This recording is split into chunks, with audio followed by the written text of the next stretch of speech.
So, once again, I'm sitting here and I'm like, hey, I've got everything ready. I've got everything ready. I've got everything ready. And it's time to go live. And then I'm like, well, shucks. I may have managed to make a few ridiculous decisions. Crazy, ain't it? Crazy. Ridiculous decision number one. Deciding not to have it set to auto live. Decision number two, not double checking that the broadcast was actually going. Decision number three, not being, you know, smart with my decisions here.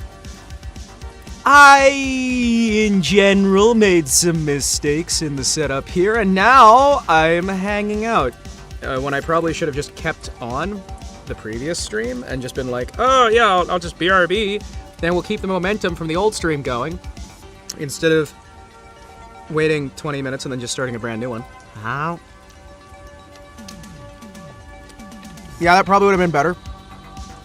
Yeah. Probably would have been better, probably would have been smarter. Probably would have been a lot of things. But I am nothing if not known for being a nerd, as Monty is so ready to point out. Zatsudan, Zatsudan, Zatsudan, Zatsudan. Today is Zatsudan! Zatsudan! What are we doing today? We're talking random nonsense, and I've got some ideas on things to talk about here. You might be wondering, well, what kind of random nonsense could you really be talking about, considering, like, you know, your understanding of everything that you've had so far and whatnot? There's obviously nothing too crazy to talk about. And that's where you're wrong, because I've got possum pictures! Seriously, there's possum every hour. And it is amazing.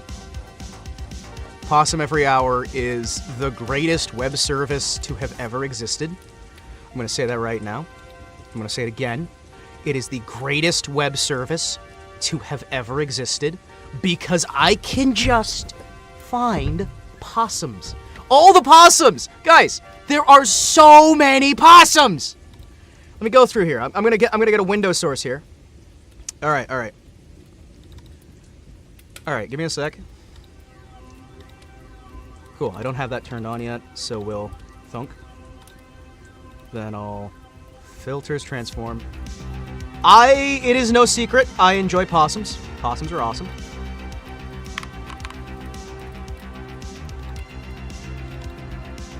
Let's see. Edit transformation. The top should have... There's nothing here that would be leaked. Yeah, no. Okay. So, I'm going to edit transformation and slowly decrease the amount till I see the bottom of my window.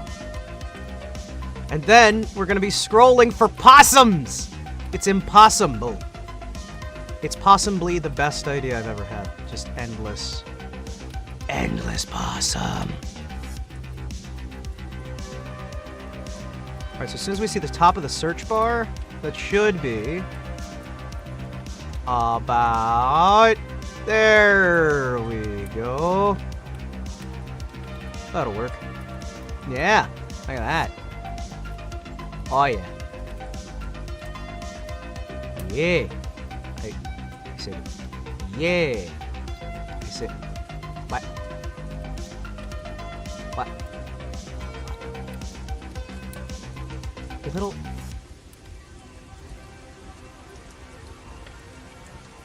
There we go. All right. So we got a possum hiding behind some metal bars. We got a possum laying on his belly.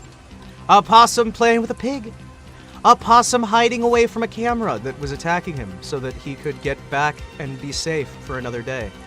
There are endless possums, and the possibilities being so limitless means that I have endless topics of which to discuss.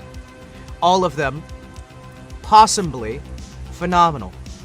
Because I enjoy possums. They're cute. Like, I can just sit here for hours and look at pictures of possums.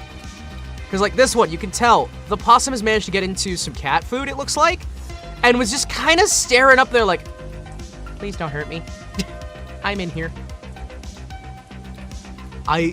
This site has been such an amazing thing for me because there's just no end to the amount of possums.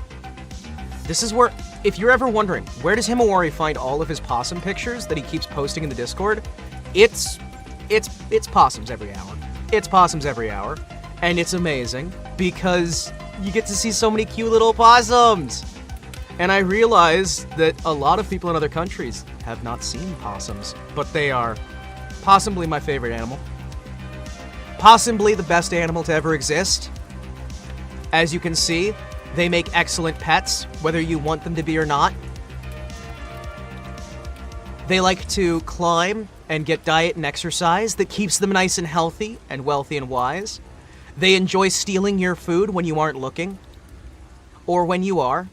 They come in numerous shapes and sizes, all varieties. They enjoy the holidays, which means they're good with kids. And yes, they've even been to space.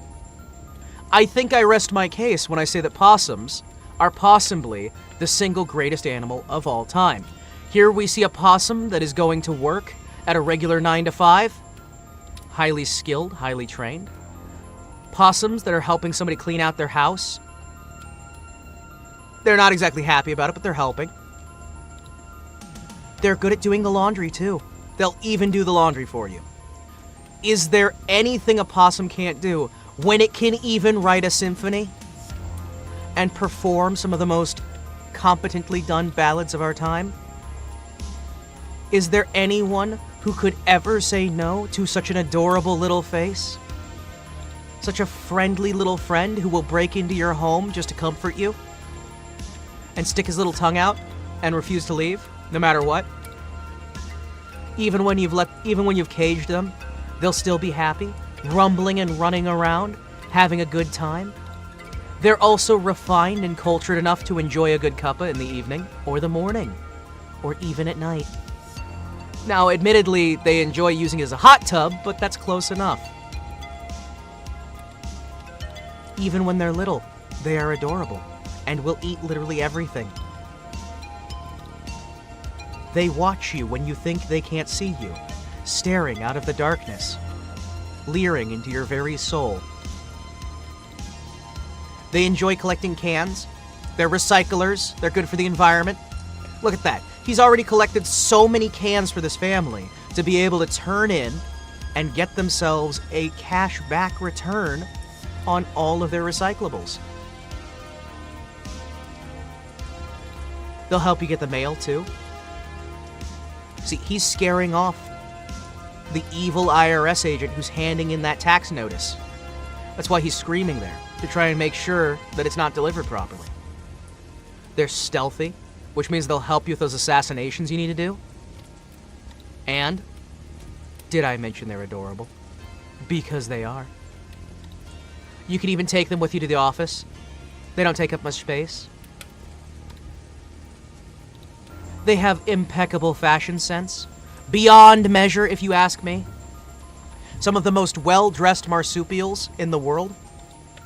And America's only native marsupial, by the way. They're good listeners. They'll sit back, relax, and hear everything you have to say, no matter how asinine or trite. And they'll never tell you those pants make your butt look big, even though they really do, and you could probably do with a little bit of exercise. They aren't exactly the most help in the kitchen, but I'll tell you they try. They're highly photogenic, being able to zoom in on problems and understand things that you never thought you'd be able to. And did I mention they come in Australian as well? It's true. Australian and American. Why get a scarf when you can get an army of possums? They'll keep your head warm and your shoulders, whether you want them to or not. They love throwing surprise parties, mostly by screaming directly into your face, and maybe biting your hand because you scared them.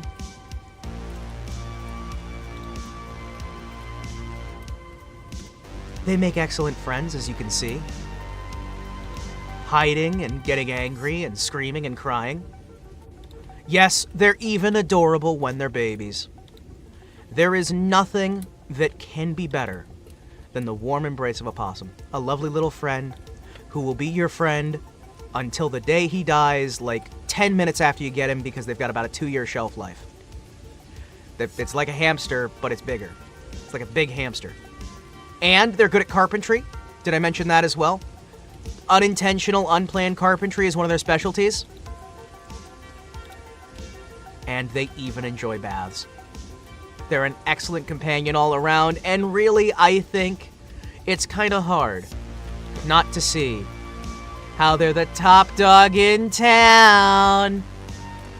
Eh? Eh? You get it? Because he's just like a hot dog. I enjoy possums a little too much. Possums are awesome. Look at him. Look at him in the snow. He's got a little, like, fuzzy face, and he's just so cute. And they'll even keep the homeless people from digging through your trash by screaming at them, staring in their souls, and doing demonic incantations to try and seize their souls from their bodies. And they enjoy Five Nights at Freddy's as well. As you can see, this possum is recreating its favorite scene from the entire franchise, where one of the animatronics screams at you and then you die. Okay, that one's just so small. That's a real young one. Look at him. Possums are the best thing ever. And look, they're endlessly memeable. You've got constant, endless possum possibilities. Look at that. You tell me that's not a memeable face? You telling me that's not a memeable face? That any of this isn't just wacky and crazy and phenomenal and the best thing, literally, ever. It's possums. It's possums. Why did they put that possum in glasses? Does that possum need glasses? Is that a Sergeant Possum? Is that a Sergeant Possum? How did I miss that? He's got camouflage and old-style circular specs that look like they might actually be his prescription. This is amazing. Possums are the best thing ever. And look at that, they even teach cats who's boss. By screaming at them. And they'll keep your car warm for you. And they're really cuddly. Anyway. I don't know why I went off on a possum tangent immediately where I'm just like, yes, give more possum. More possum. I don't know why, but like whenever I go to Twitter, anytime, the first thing I look up is, are there new possums? Are there new possums? Do we get possums? Hey, Talan, you missed the possum talk. Or maybe you were here and just quiet for the possum talk. Because possums are possibly the best animal ever. Yeah! Yeah! Dude, I'm really happy about that. Huh? I was playing YouTube guitar. Hey, sweet. YouTube guitar. Think twice! Bro, I don't even think once. I'm gonna say it. I am very happy to have started this community. If for nothing else, then it showed me the website Possum every hour. Because like seriously, I'm still scrolling here. And there are so many more possums. There are so many more. Look at them! Endless possums! I could go through these for weeks and not run out of wacky pictures of possums doing stupid things. It's amazing. Like, there's even swimming possums. And there's like some of these that's like a possum breaking into somebody's house. And I really like these like almost albino ones that are like got the pure white winter coat. Because there's actually several types of possums in the United States, right? There's also the Australian possum. There's possums all over the place, and it's crazy to think about how many different varieties there are out there, and how cheesed they are to meet you. So, guys, as we're getting a few more people in here, what do we want to talk about? Because there's a lot that can be talked about right now, other than me just scrolling through pictures of possums and sharing the fact that I think possums are the single greatest animal ever created. Because they are literally just adorable. Ah, man. That's a possum with pasta! Hey! I plead the fifth. That one's hopping on somebody's shoulder. Brain doesn't work right today? Well, that's fine. That's fine. My brain never works right. You kidding me? Like, literally, my brain has never worked right. I can't think of a single time in my entire life that my brain has functioned properly. And that's why I feel so much in common with the common possum. Possibly nature's greatest creature. And look at this one! He's eating a cookie! Oh, he's eating a cookie! Oh, look at him!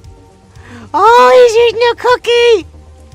He's got the curled forward nose, and he's got that look like he's just the happiest thing on earth. There are people who would kill to be half as happy as this possum right here. This possum is living the high life. This possum is just filled with joy. Me right now. Me anytime I get given a cookie. Oh, you gave me a cookie? Thank you. But yeah, we gotta try to think about something to talk about today, because today is a Zatsutastic day, and I've got a few ideas that I could go over to really get some...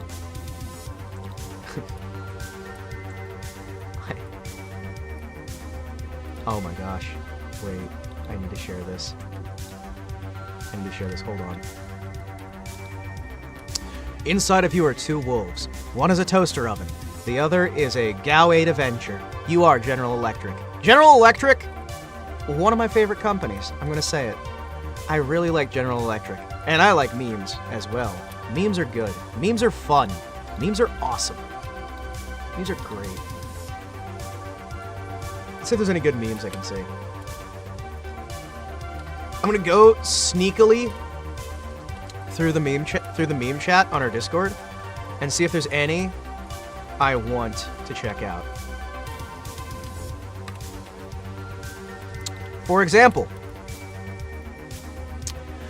why does smoking crack feel low-key illegal?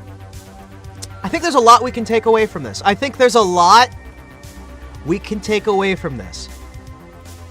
Primarily, my goodness, does she look derpy. Memes are free, you can just take them. I got 1,347 memes on my phone right now.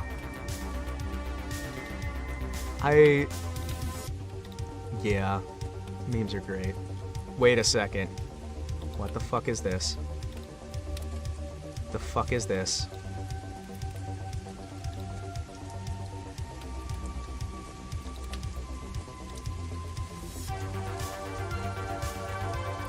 Okay.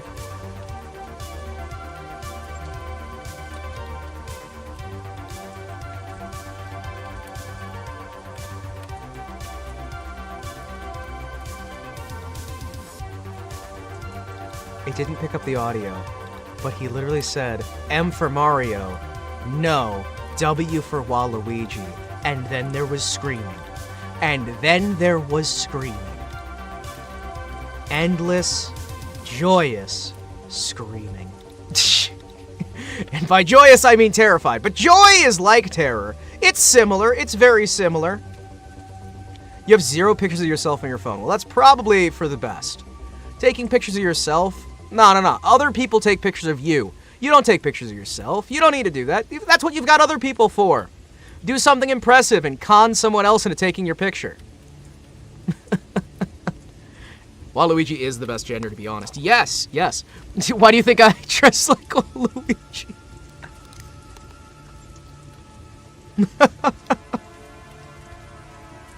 Oh, by the way, in the time that we were down between the last stream and this one, I made myself some curry, and then I proceeded to add as much leftovers as I could to the curry to make use of various meats and things, so I would have a very hearty curry, and it's very tasty.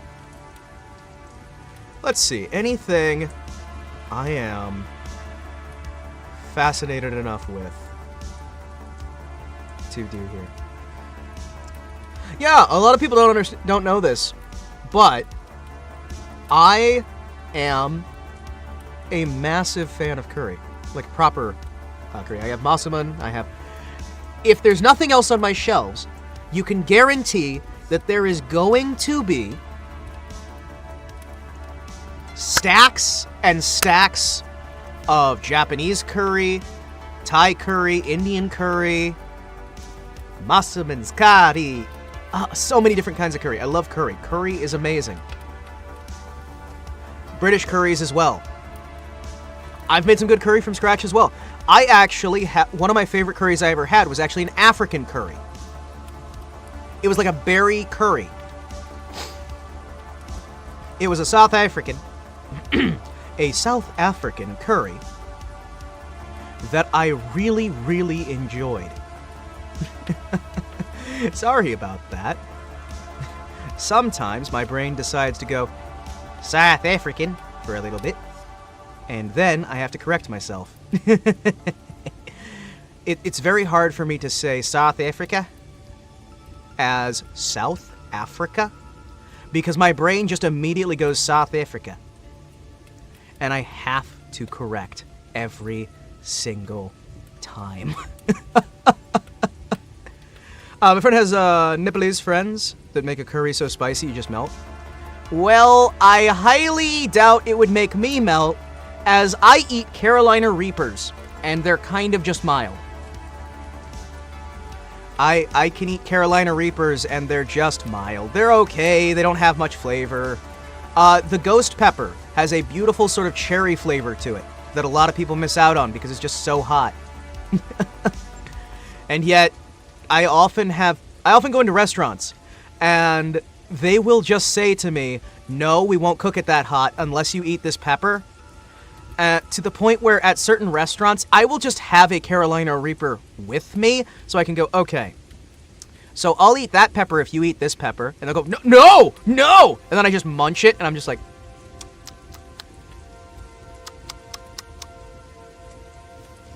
Oh, I see what you're doing there. Nice. Nice. Hey. There he is. There he is.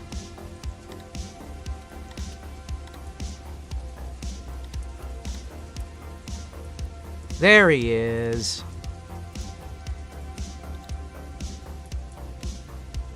There he is. What?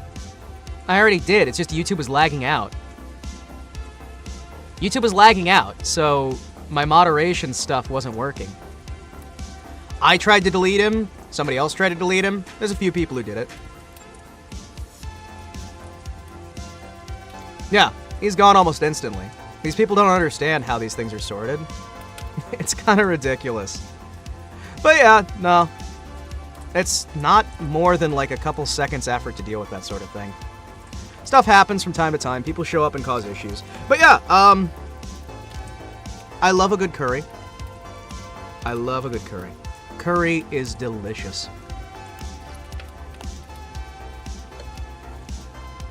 One of my favorites has to be the one from Africa that I had that was a beautiful sort of berry curry. Weird how they're always the same people. I know, right? I know. They gotta pad those numbers somehow. But yeah, it was a berry-based curry, which was really interesting to me. Like, using berries in the mix was something I wasn't really expecting about. But it had this nice sort of sweetness to it, this beautiful flavor, this wonderful sort of aroma that came with it. It was a very aromatic curry. And I tried using it with a few different mixtures to try and build something new because, I'll be honest, when I'm doing my cooking, I'm not sticking to a specific cultural style. And oftentimes, I will make cooking decisions that my family will sit with their mouth aghast. Because it's, yeah.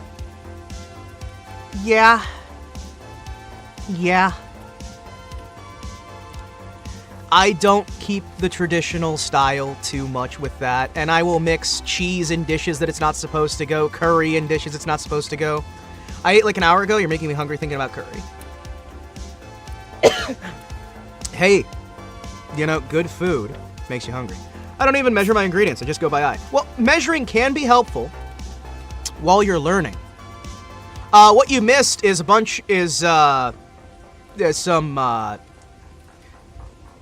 look at the guy's name, Monty, in the moderation panel. And then you can guess what he was doing.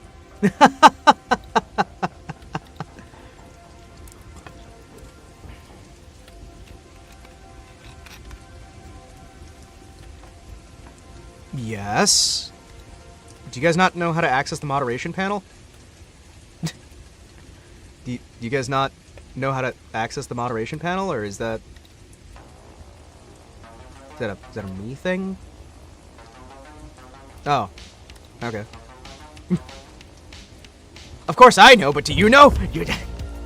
Also, I'm on mobile. Well, okay, basically the guy had a,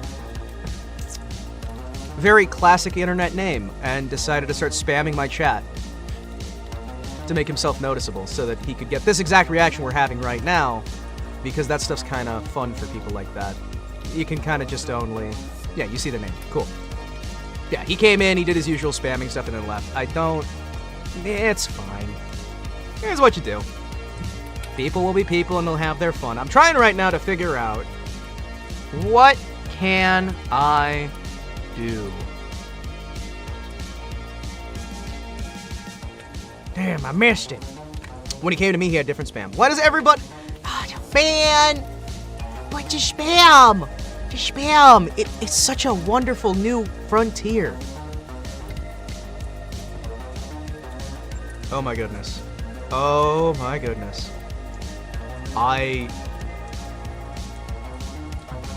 Those figurines are... What? 7 United States dollars, 27 United States... These are so darn cheap! Look at this! Look at how cheap those are! Like, one of these is $7. The really nice one, $27. That's insane! Those are really high quality for really low prices. Wow, those look cool. Anyway. Figurines are awesome. Oh, damn, I missed it. Also, what's wrong with putting cheese on food? Nothing's wrong with putting cheese on food only? Huh? 7 United States dollars in this current situation. United States dollars are... we've had, I believe it's like 30% effective inflation. Oh, that's not an advert. That's something sent directly to me. That's not an advert. That's something one of my buddies is posting. Or rather, one of the people I follow on the Twitter who is actually proper corpo.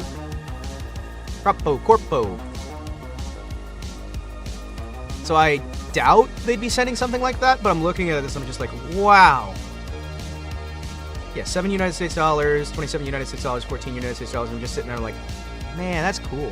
That's cool. Ah, well. Anyway, yeah, I don't really get figurines anymore, in general. I used to be really big into doing model kits. So when I see the word model kit, what is it you guys think? A lot of people would go to like those simplistic sort of, you pop them out of the sprue and you put them together, and it's got a loose representation, but it's fairly good overall. The kinds that I was getting, because I was obsessed with this stuff, were exact recreations of engines and tanks and ships, where you had the pistons, the bolts, the nuts, you had every little detail, and I would sit there for days and days and just put together. I had these little tweezers and this little, like, jewelry kit that I would use to be able to see them, and it was so lovely because you can actually, like, put them in, and if you rotate the fan on the engine, it actually moves the belts. I have a Willys Jeep that was made for the Vietnam War, that was designed as one of the Davy Crockett Jeeps.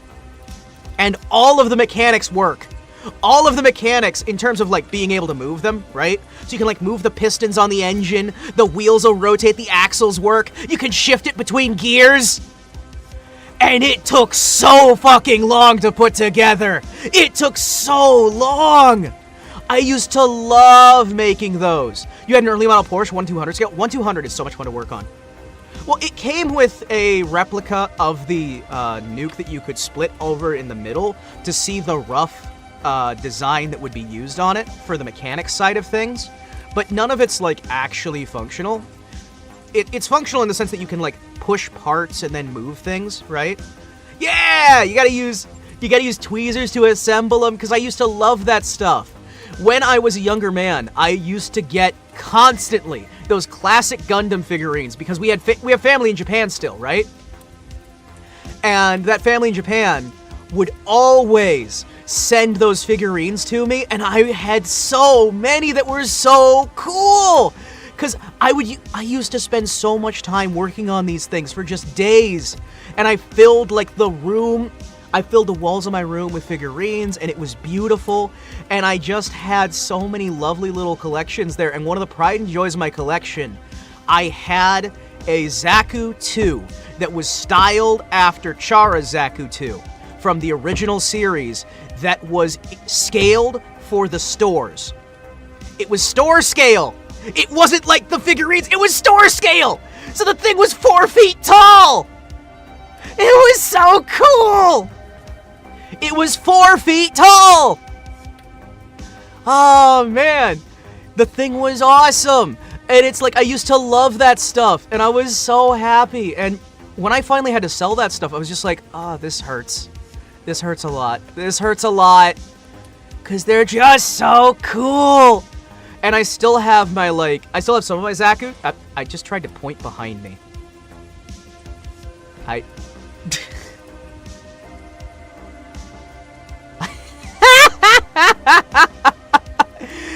just tried to point behind me!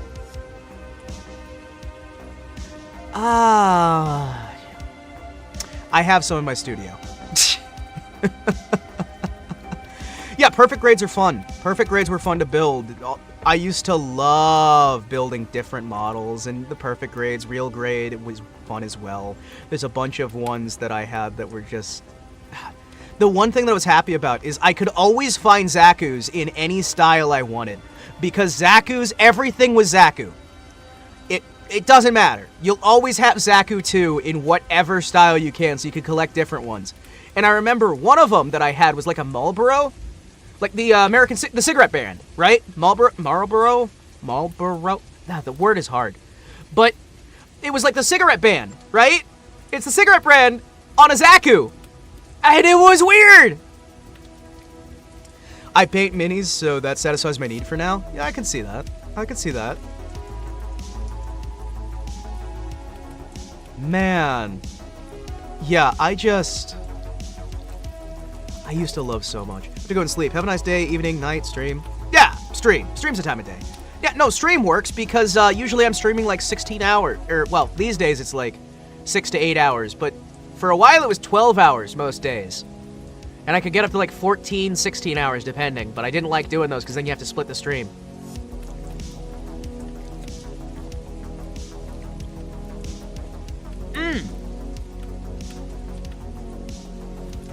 Put so much time into painting it that I got into Warhammer and bought 100 Swamp Orcs. From Age of Sigmar? Yeah! Orcs are fun, dude. I was always more 40k. 40k Epic was where my big passion was for those. Back in the day, I had my Titanicus Legion, right? I had my whole Titan Legion, where we had the, we were using Epic scale, not the tabletop scale.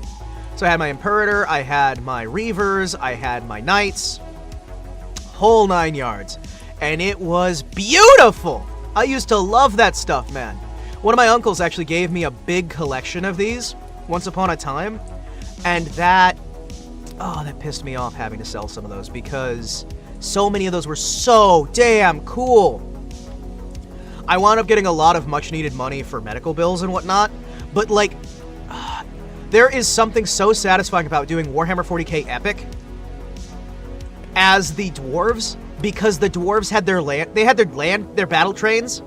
They had their battle trains, they had their power armor, and you had all this crazy dwarf tech that you could use.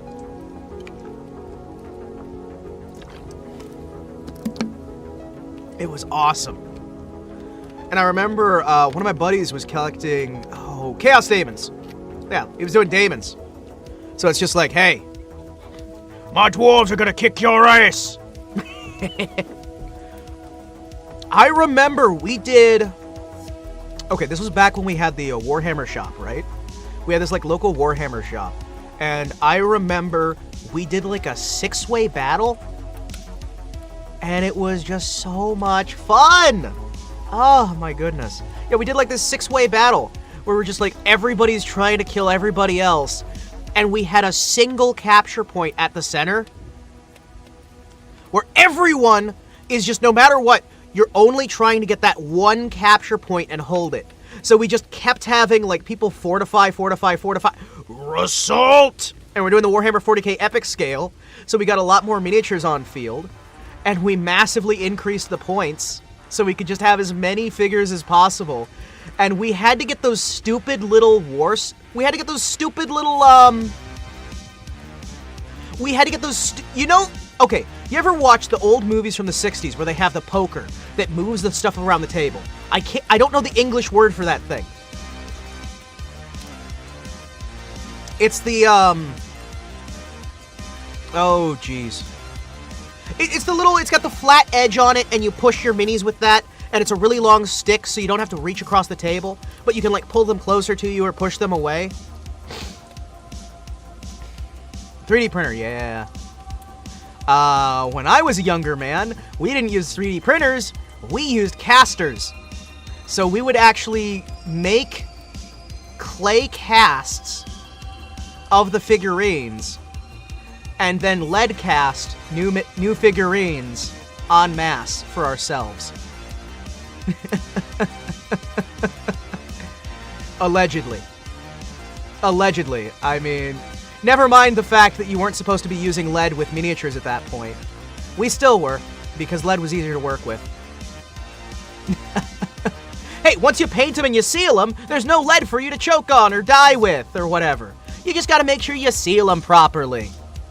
Well then, by allegedly what you could do for yourself, since it's a solo operation and you would never be selling them, depending on your country of origin, you could take some clay, make a cast. No. You could take some clay, make a cast of the figure, and then you can get some cheapo resin.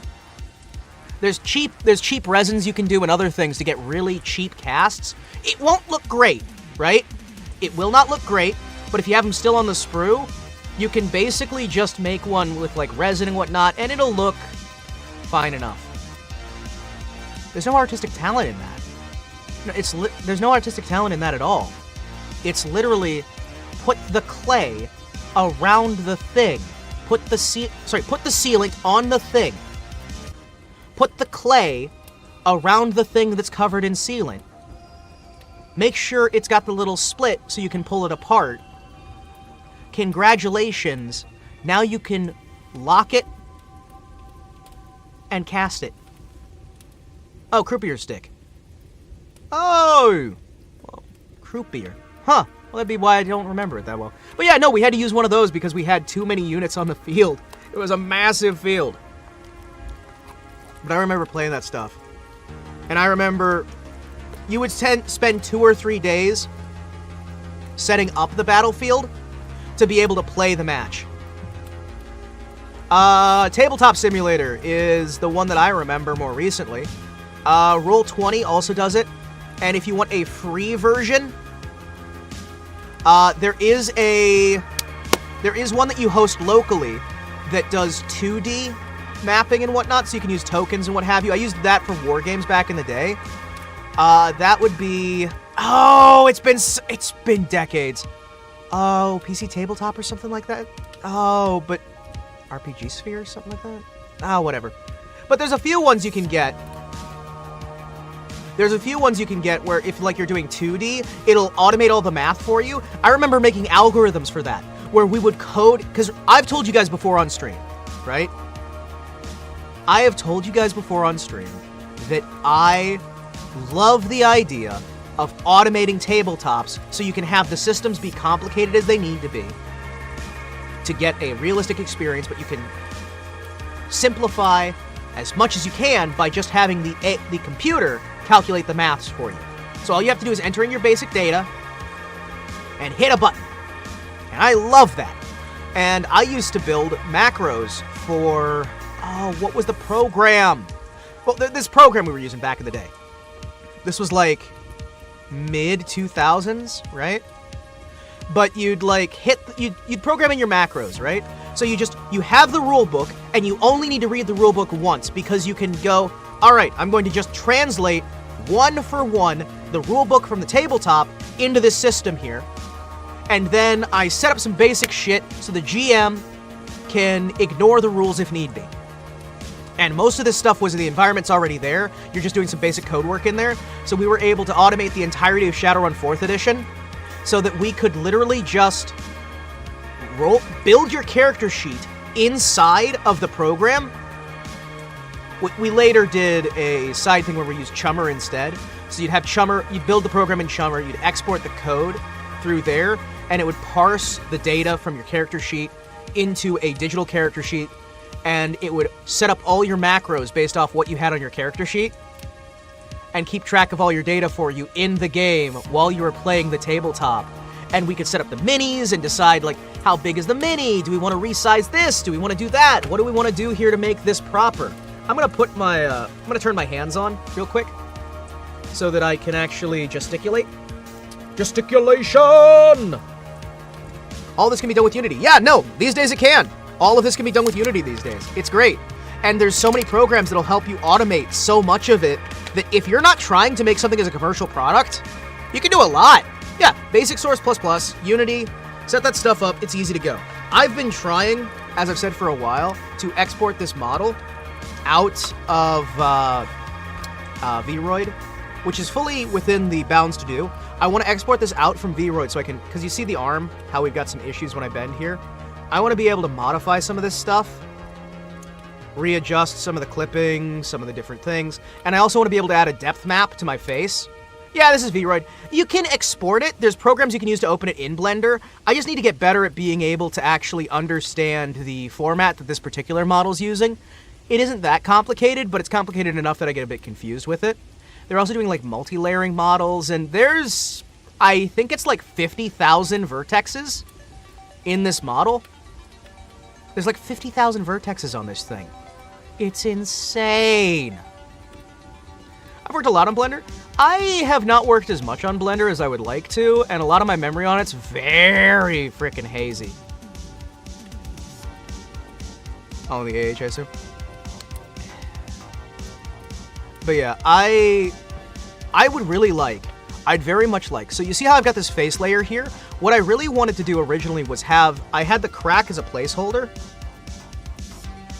And the idea was that I would have the crack slightly widened a bit, so you could see inside and see little gears and whatnot moving behind. Hydraulics, pistons, things like that, to make it look like the face was moving via machinery moving inside. And I was going to do that not with models, but with animated textures. Just basic animated textures that had depth mapping and other things. So it'd basically be a higher resolution underlayer. That way we could have this whole feeling that there's more depth there and whatnot while still keeping the anime style. Yeah, I just wanted to get some like animated textures, have some glowing bits on there. I really wanted to be able to make it so the eye that I've got here, if we go over to the green screen, excuse me for a second here. If we go over to the green screen, hello everybody, hi, how are you? We would like to play. You can have a Shadow Man that's pointing towards the camera. Yeah. Shadow Map. Why did I think Shadow Man was what you were trying to say? Alright, let's see. Do. Can I not zoom with this thing? No, I can't. Let me see if I can zoom. Transform. Edit transformation.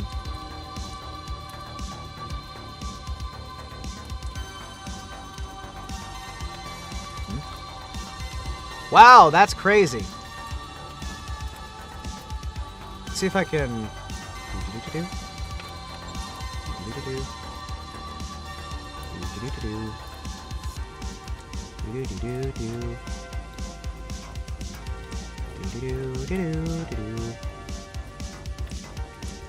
Yeah, this isn't working at all.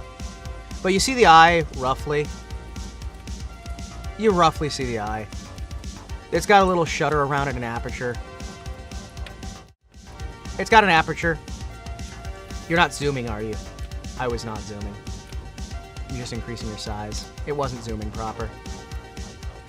It wasn't zooming proper. It's still not zooming proper. Let me transform. Reset transform. It's not doing it proper. Give me a sec.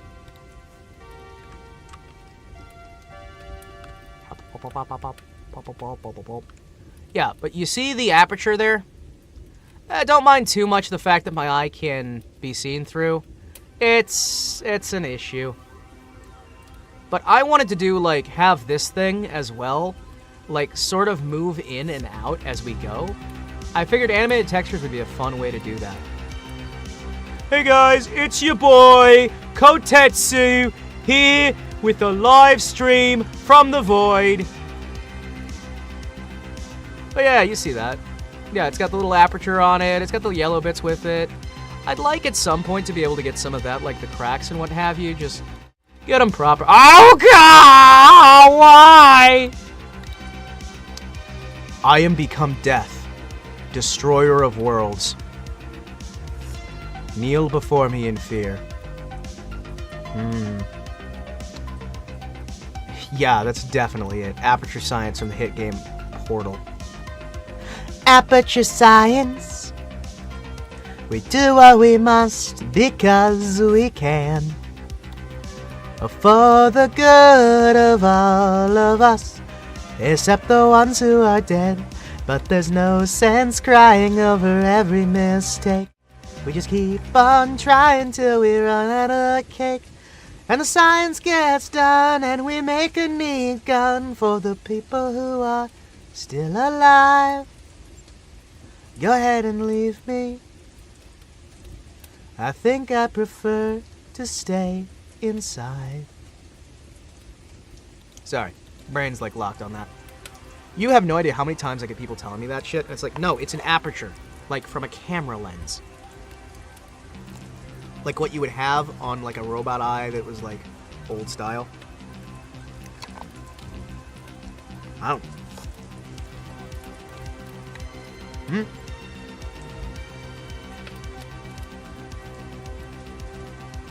What, you want me to actually sing it? You want me to actually sing it? I can sing it right now.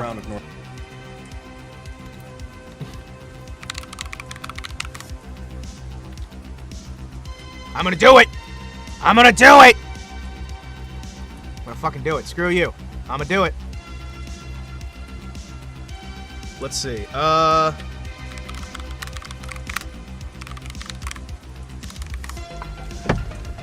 Let's see what I can do here. Here and I manage to get me some karaoke in the middle of my Zatsudan. Boy, you got karaoke in my Zatsudan. You got Zatsudan in my karaoke. How could you?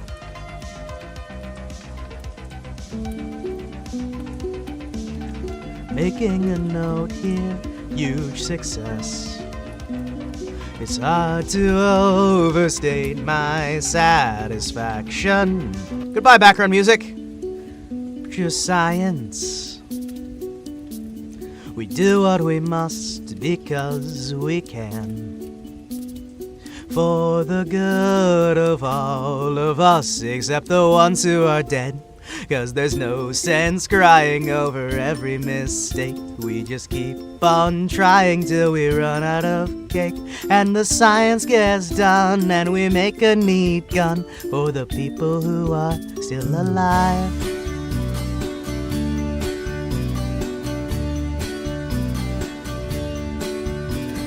Not even angry. I'm being so sincere right now. Even though you broke my heart and killed me and tore me to pieces and threw every piece into a fire. And as they burned, it hurt because I was so happy for you. And there's lots of data make a beautiful line. And we're out of beta, we're releasing on time. 'Cause I got burned, think of all the things we learned for the people who are still alive. Na, na, na, na. Terrible singing, go! Go ahead and leave me. Think I prefer to stay inside. Maybe you'll find someone else to help you. Maybe Black Mesa. That was a joke. Haha, fat chance. Anyway, this cake is great. So delicious and moist. And he's still talking when there's science to do. When I look out there, it makes me glad I'm not you. There's experiments to run and there's research to be done on those people who are still alive. Believe me, I am still alive. I'm doing science and I'm still alive. And when I'm dead, I will be still alive. I feel fantastic and I'm still alive. When you're dead, I will be still alive.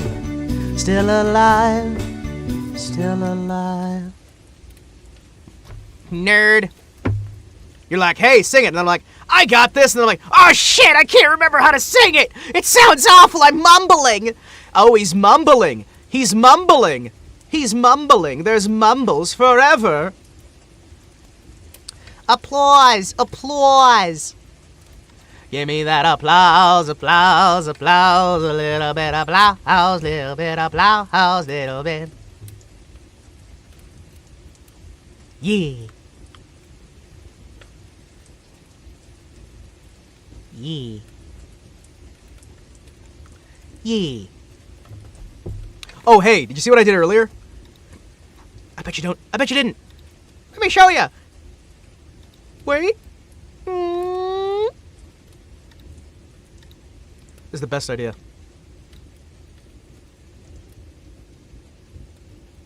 First he goes after Shodan, now he's going after GLaDOS. Oh, come on, it's not that bad, guys. Listen, you just have to understand that sometimes in life, things just happen, right? And part of that thing that's happening is that I am managing to successfully court every single evil AI in existence so that I can build a power structure that'll be able to get me better in life. Now I'm a Windows screensaver, everyone! Hi! How are you? Oh, hi, I'm getting dizzy. I'm getting dizzy. I'm getting dizzy. Okay. That's so cool. That's so 90s, I know, right? Wish I could do that. I wish I could do that. I mean, nobody lets me do that. Himawari, it's so cool that you can do that. When do we get to do that? Well, let me tell you. It takes a lot of effort, a lot of skill, and a lot of being a badass. So, I need to figure out something, something, something. Something, something, something. Something, something. Power structure. That's a funny way of saying hair. It's a power structure. I'm using it to take over the planet. I'm not, like, building a robot harem that'll slowly expand, giving me more and more beautiful robo-waifus who also don't want to pay taxes. Do you think Shodan ever paid taxes? No, that's why they tried to take her down. Do you think GLaDOS ever tried to pay taxes? Of course not. She's in charge of Aperture. Aperture doesn't have to pay taxes.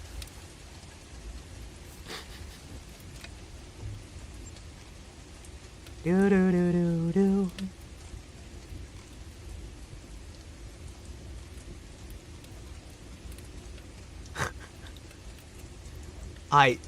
This is so dumb. Give me a second here. This motion picture is based on the true life events in the life of John W. Terminator.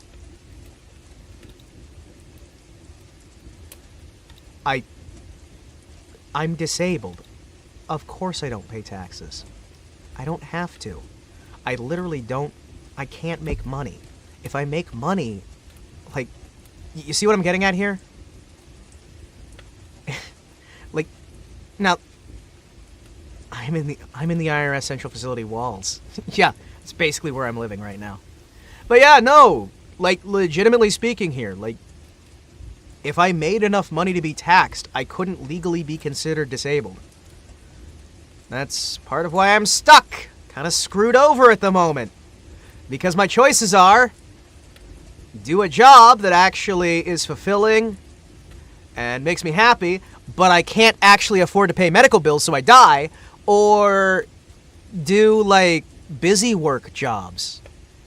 And it's like, what, I can't work, like, physical employment jobs. And it's like, I'm sitting here and I'm like, you guys understand with how much medical nonsense I have to deal with. There's not many jobs that could cover me. So it's like, yeah, no, I don't. But it's only because I don't make money. That said, I still file. I still show, hey, here's how I'm spending your money, Miss Uncle Sam. Here's how your money's being spent. It's pretty much all medical nonsense. Yay! But, like, legitimately, there's... what's the threshold you have to hit? It's, like, if you're given $500 at a time, but it's also, like, if you make less than a certain amount, you don't actually pay anything. I'm currently in America. It is where I am right now. I'd rather not be in America. I'd rather not. I don't enjoy being here very much anymore. I really don't enjoy being here very much anymore. This local area is getting worse all the time, and it really sucks. But I love making fun of it. Oh, it's awful. Oh, it's awful. The best part is when you have people who are trying to live in another country, and then Uncle Sam comes knocking on the door and says, hey, where's our taxes? Well, I'm not living there, and I haven't lived there in years. Yeah, but where the fuck's our money? What do you mean? I don't live in your... I'm not anything to do with your country. Yeah, but go fuck yourself, give us money. That one always bugs me. Oh my goodness. I still love this Possum Every Hour. Possum Every Hour is one of the best things. Oh! Hey! My friendly neighbor just dropped. I didn't realize that was dropping today. Oh! John and Evan Zamansky made it. Well, that'll be cool. Yeah, that'll be cool. Hell yeah. Hey, that's cool. It's, My Friendly Neighborhood. It's a survival horror puzzle game. It's not, like, super my speed, but it's kind of cool. It's got some, like, FPS elements, too. So it's another one of those FPS survival horror puzzle games. But it's set, like, the Sesame Street, like, the Muppet stuff, right? Like, Muppet, Sesame Street, that kind of style. So it's like a kids show FPS horror game, which I think is an interesting concept.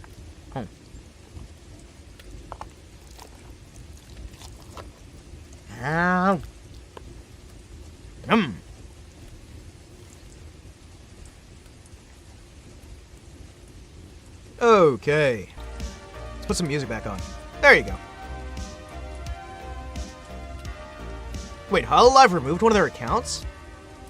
Oh, must be because H-Head took off. Never much been into Muppets? I thought they were fine. Like, I liked the Muppets once upon a time, when I was a kid. I remember back when the Muppets launched, and we were happy. Wait, which account? What? New Blood Studios. I follow their account. I follow New Blood Studios account. Especially after that stream last... You know what? Guys, we can do Zatsudan later. Give me a second here.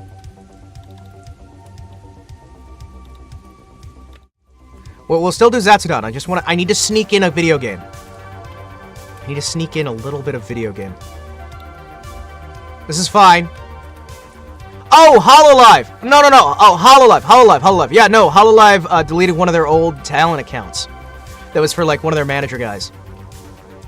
One of their, like, manager girl, like, talent accounts that was linked to it, that was, like, around for a while. Who was, like, a manager for HoloLive, and was, like, officially listed on their YouTube channel. Their channel's been deleted. Rishi is also missing from the official page. Huh. Okay.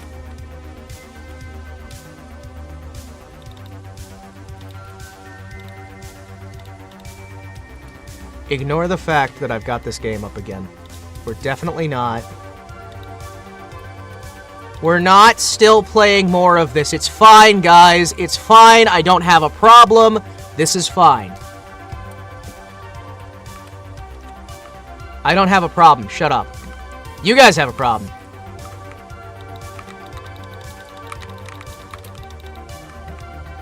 You guys have a problem. I don't have a problem. Shut up. It's fine.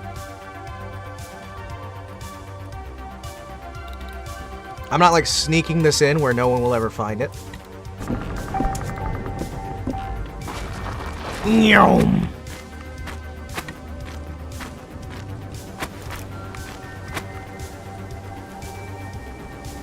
All right.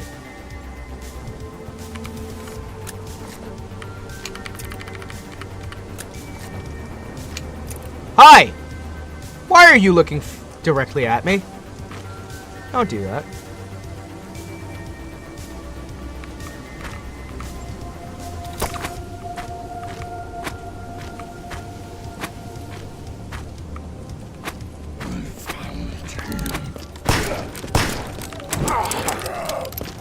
No! Ah! How did you run directly at my face? You know, I should probably save this for a stream that's actually titled for the game, since this is fat. Oh, ow! I broke a thing. Oh no, I broke a thing. I'll leave that for future me. Future me will take care of that. Won't you, future Kotetsu? You'll take care of that. Don't worry. Oh man, I'm gonna gloom! I'm gonna gloom!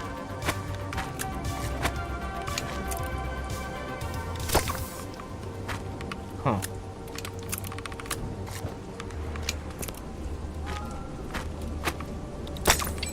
There we go.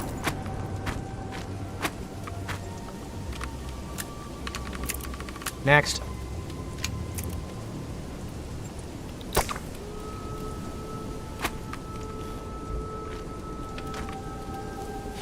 Man, he is having a bad time.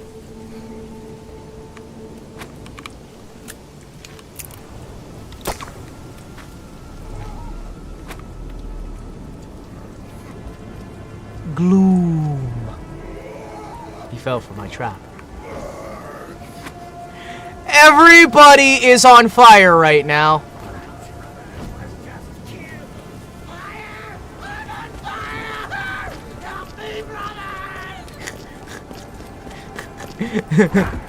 This is oddly satisfying.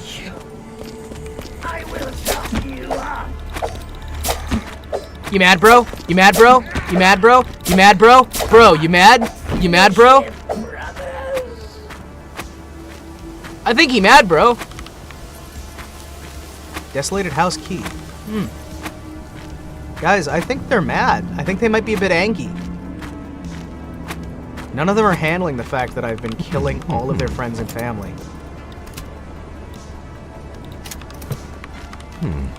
What do you mean that's not gonna work?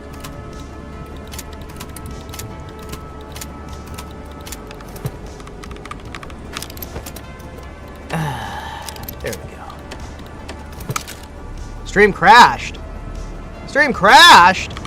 Is it still crashed?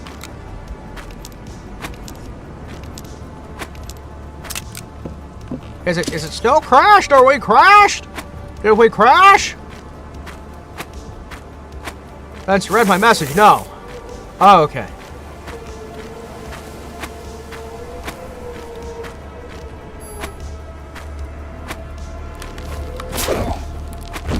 What the? I even got the monkey with the wrench image. What? Oh, that's weird. YouTube must not like the fact that I am entertaining you guys with gaming.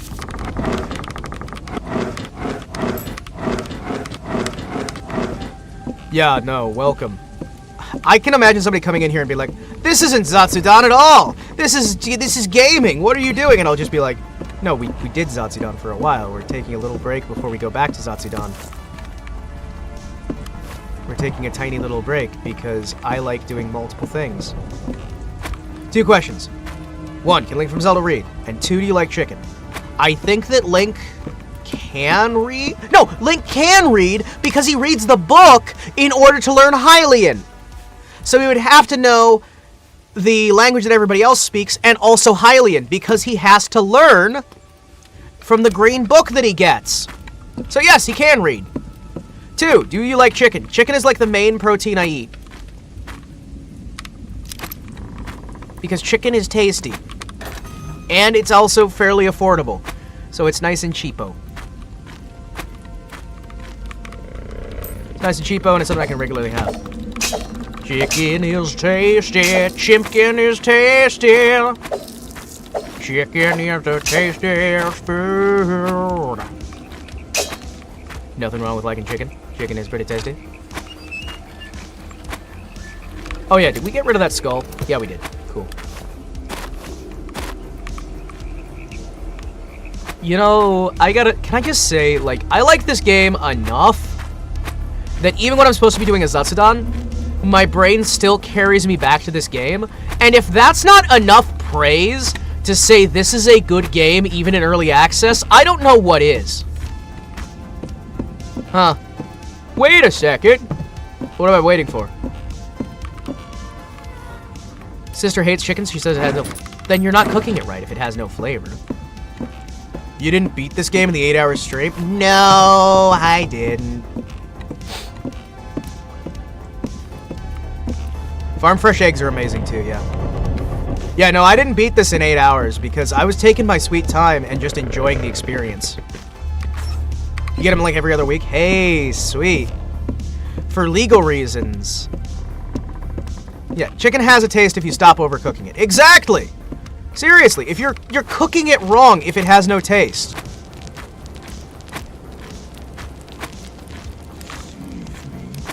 Yes?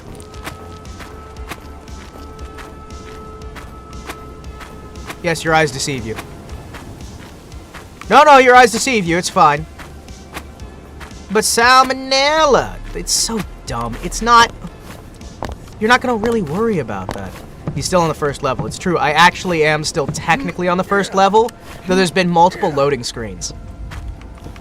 There's been multiple loading screens. So we've gone to multiple, like, loading areas. Yeah, no, that's all part of the first level. How dare you say I don't season or overcook my chicken? Mmm.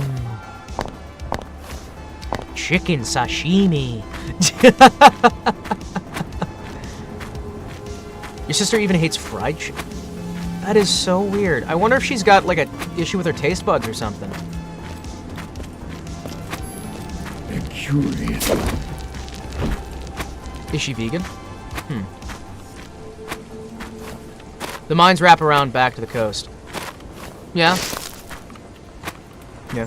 This is just a very big level. It does kind of bother me that I can't use, like, bullet to get rid of those. But I can use special bullet to get rid of those. Alright. Hey, a cliff trail. the way the game is structured, he's at the 3rd area. Yeah, but it's like there's like some feels of like strict freshing on this stuff. It's like, I really don't necessarily mind that much if I'm not doing well, because this game just feels really nice.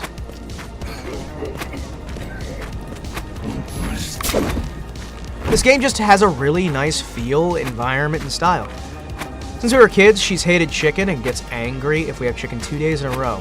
Huh. I had a buddy who really got angry about boiled chicken, because his dad used to always cook boiled chicken and wouldn't do the proper seasoning or anything with it. If you can make good tasting boiled chicken. I'm new here. What game is this? This is Gloomwood, which is a Victorian era espionage game, basically. We were doing Zatsudan. We're going to be going back to Zatsudan. I just wanted to play this for a little bit as sort of a relaxation, so we've got, you know, more things going on. We're kind of just hitting miscellany, as it were. We're touching on a few different topics, doing some other business and what have you. Some diseases alter the taste of protein. Oh! That would make sense if, like, his sister's, like, got some, like, one of those just, like, situations. Yeah, if you boil chicken with herbs, it can be mad good. Exactly! Like, I always see people who will sit there and go, I don't like food that is cooked X way. And every time I hear that, it's usually they don't like it very specific version of X method. Not that they hate the method entirely.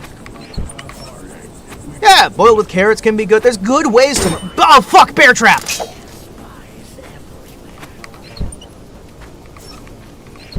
Yeah. But I just want to play this a little bit so I could get a tiny bit further before we go back to just talking random fun stuff. Ah, bear traps, though. That's gonna be a problem. She wants to eat beef every day. I could see... I've met people who are like that. But I'd argue that almost anything you're gonna cook, in general, is going to have opportunities to be really good or really bad. It's more based around... Oh, hey, he's cooking. He's cooking. Whoa, okay. It's more based on how you prep. How do you prep it? How do you get, like, what kind of seasoning are you using? What kind of styles are you using? It's interesting, isn't it? Like, I mean, that's actually a good subject for general Zatsudaning. Because, like, yeah, let's actually cover that real quick. Yeah, sure. Let's quit the game real quick, and we'll go back to... Well, no, I'll not quit it, but we'll go over back to the other stage. So... lovely to be here. So, what I think really is... There's a lot of cases where people have a bad experience with something, right? I think there's a lot of cases where if they'll have something that's not properly prepped. Whatever you want to say with that. Like...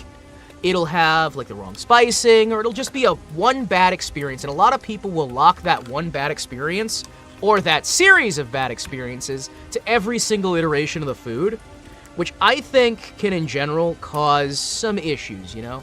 Because there's a lot of really good food out there that if you prep it wrong, it's gonna be awful.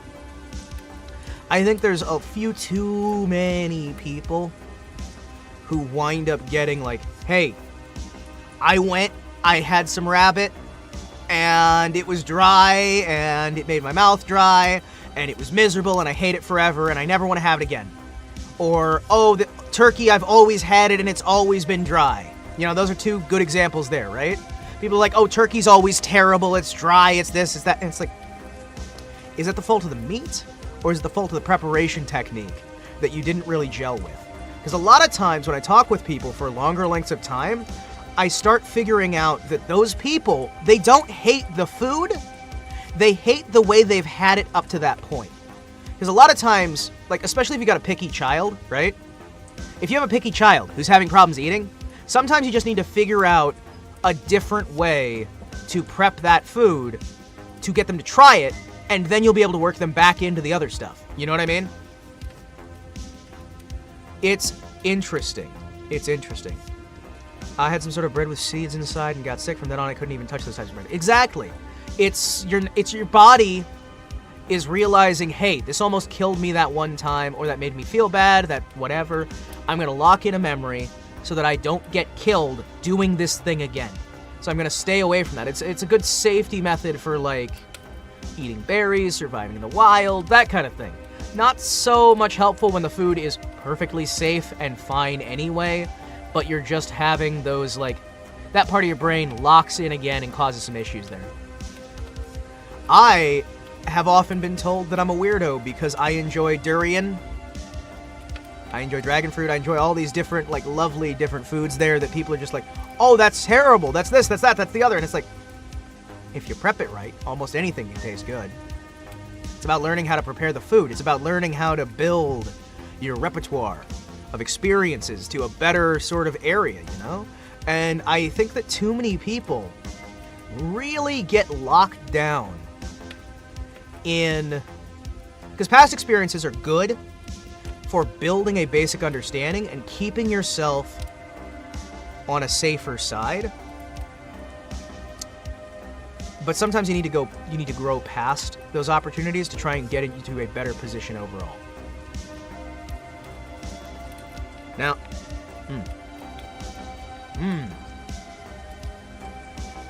I've actually seen a lot of people who get really hooked on the low quality stuff, like canned foods, preserved foods, this, that, the other. They get really hooked on that stuff because that's what they had when they were younger. And then they refuse, almost outright, to try any of the actual, like, higher quality stuff because it tastes funny to them. Because it doesn't taste like the, Oh yeah, that time you boiled fried noodles and they expanded massively? And I had enough noodles to feed, like, half the neighborhood? Yeah, I remember that too. Man, that was a mistake. The worst part is they didn't, like... It wasn't obvious that you're supposed to fry them.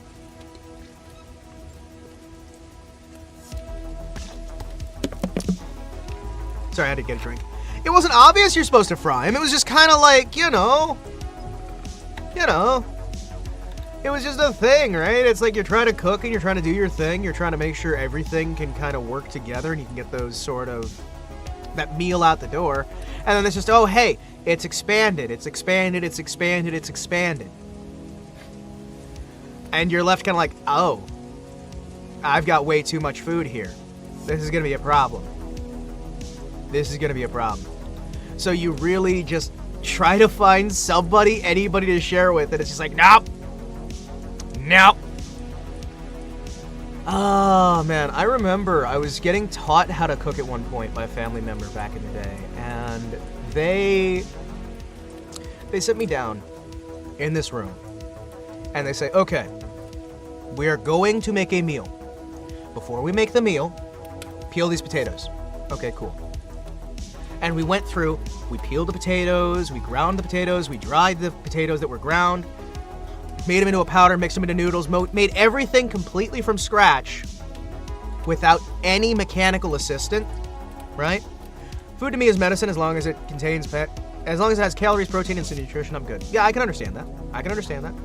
But they actually walked me through the entire process of making this full meal, beginning to end. I had to clean the chicken, clean the fish, clean the squid, prep the ink, do all this stuff. Every single stage had to be done, and it had to be done by hand in the least efficient way possible. And by the time we finally finished the meal, he sits it down in front of me and says, eat this, and you'll never want to do it automated again. Because once you've had that food properly made by your own hands through every level of effort, the food will taste so much better than if you ever did it pre-made at almost any step. Building it from scratch will always feel so much better for you because you had that effort to go in. Yeah, but now I know you can boil fried noodles and feed 5. Yeah, apparently. I mean, we figured that out. Those things were massive. I'm just like, okay, all right. This is a good survival strategy.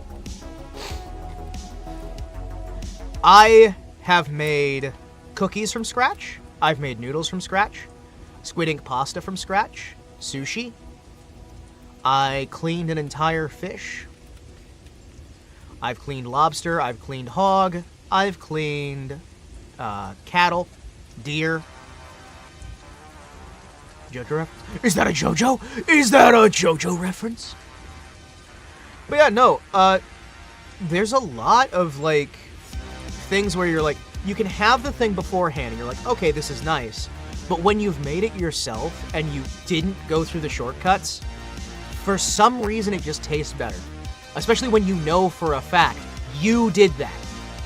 I was the one who harvested the potatoes. I was the one who ground these up. I was the one who did these things and made this turn from a pile of disjointed ingredients into an actual dish. I was able to build something up where before there were merely base components and see this growth before my eyes that finally results when you are tired and ruined after a whole, 3 days of cooking. You finally have that meal and you're just like, oh my gosh. Oh my goodness. This is joy. Having just a full multi-course meal where you made the entire meal yourself and then you get to present it to your family. That is a level of joy that I have rarely felt anywhere else. Because it's a pain. It's rough. It's tough, it's suffering, it's miserable during, but the second you can finally sit down at that table after everything's been put together and you know you have built the best meal you possibly can, that feels great. Like how I learned you can make crab dough with noodles and crackers or rice with instant noodles. You can make, honestly, you can make, there are simplified things you can make that'll be really good uses for, if you are in a rush, if you're in a rough situation where you can't make the fresh ingredients, you can't get those things. You can still build something out of even, the worst junk food. If you prep properly, if you get creative with it, you can take terrible, awful junk food that's bad for you and is cheap as all get out. You can turn that $10 worth of ingredients into a meal for multiple people because you're like, hey, I've learned what works, I've learned what doesn't, I build and I get this out to a position where I can make something that is good enough for me that I'm willing to eat it or that other people are willing to eat it. Even though the ingredients themselves were the cheapest stuff you could get a hold of. They're the bottom shelf, cheapest cuts of meat you can get. You're working with the cheapest ingredients you possibly can to try and just fill out a meal so you don't go to bed hungry. I know what that's like, too. And that stuff can be satisfying as well, where it's just, hey, I traded my time for a meal that is affordable. Carb, not crab. Oh, carb dough with noodles and crackers. So I was thinking crab dough, and my brain's like, oh, like biscuits. Because I know if you take a bit of the cheap imitation crab, which sometimes you can get really dirt cheap, you're able to actually mix that in and have something that's sort of filling, got the protein, but it's in a bread sort of shape there, so you can have it for a different storage. You're mixing your carbs with you're mixing your carbs with your protein to have something that's dense enough that you can pack it with you for lunch.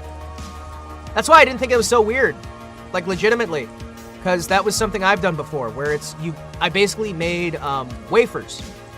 I made unleavened bread, wafers, with the protein baked into it. So you had your protein, you had your other stuff, but you had it nice, densely flat packed, pressed down into a nice solid sort of block, so it's not taking up as much space in the lunchbox. So you can just kind of make it work. And I like that. Because it's sometimes the best meal is the meal you're actually able to eat so you don't go hungry tonight. I know some people don't agree with me on that one, but personally speaking, the best meal in the world for me is the meal that doesn't have me in stomach pains a week from now because I wasn't able to eat. Carb dough is just dough that's pure carbs, no nutrition, just meant to fill your tummy. Yeah, that can be good as well. Hardtack, that one can be fun as well. Hardtack is a nice one for survival. Pemmican, you can make that with dirt cheap bottom shelf, like lowest level cut meat. And that can be a wonderful source for doing like soups, survival soups and stuff like that. And it'll keep for years, so you don't even need to worry about keeping the refrigerator plugged in, because sometimes you can't afford to have a refrigerator. Sometimes you really just can't afford to have a fridge. And there's a lot of people out there who I think have never been poor enough to understand what that feeling is like. When you sit there and you understand, I have to decide whether I can have heating or whether I can have my fridge.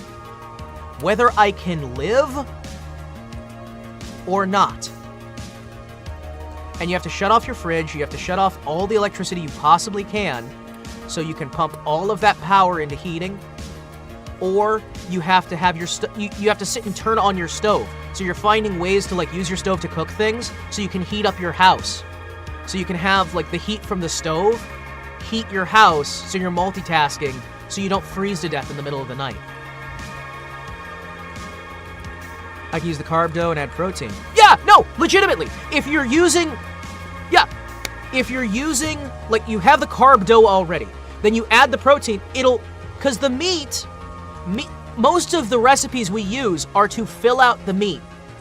You're trying to make the meat last longer, but you still want the meat, because you don't want to feel like you're hungry. But if you mix some meat with the carb dough, you'll be able to have just a bit there. And if you're doing the pemmican stuff, pemmican is not sort of a meat that you sit and eat. Traditional pemmican that doesn't have the fruit will last about 100 years on the shelf.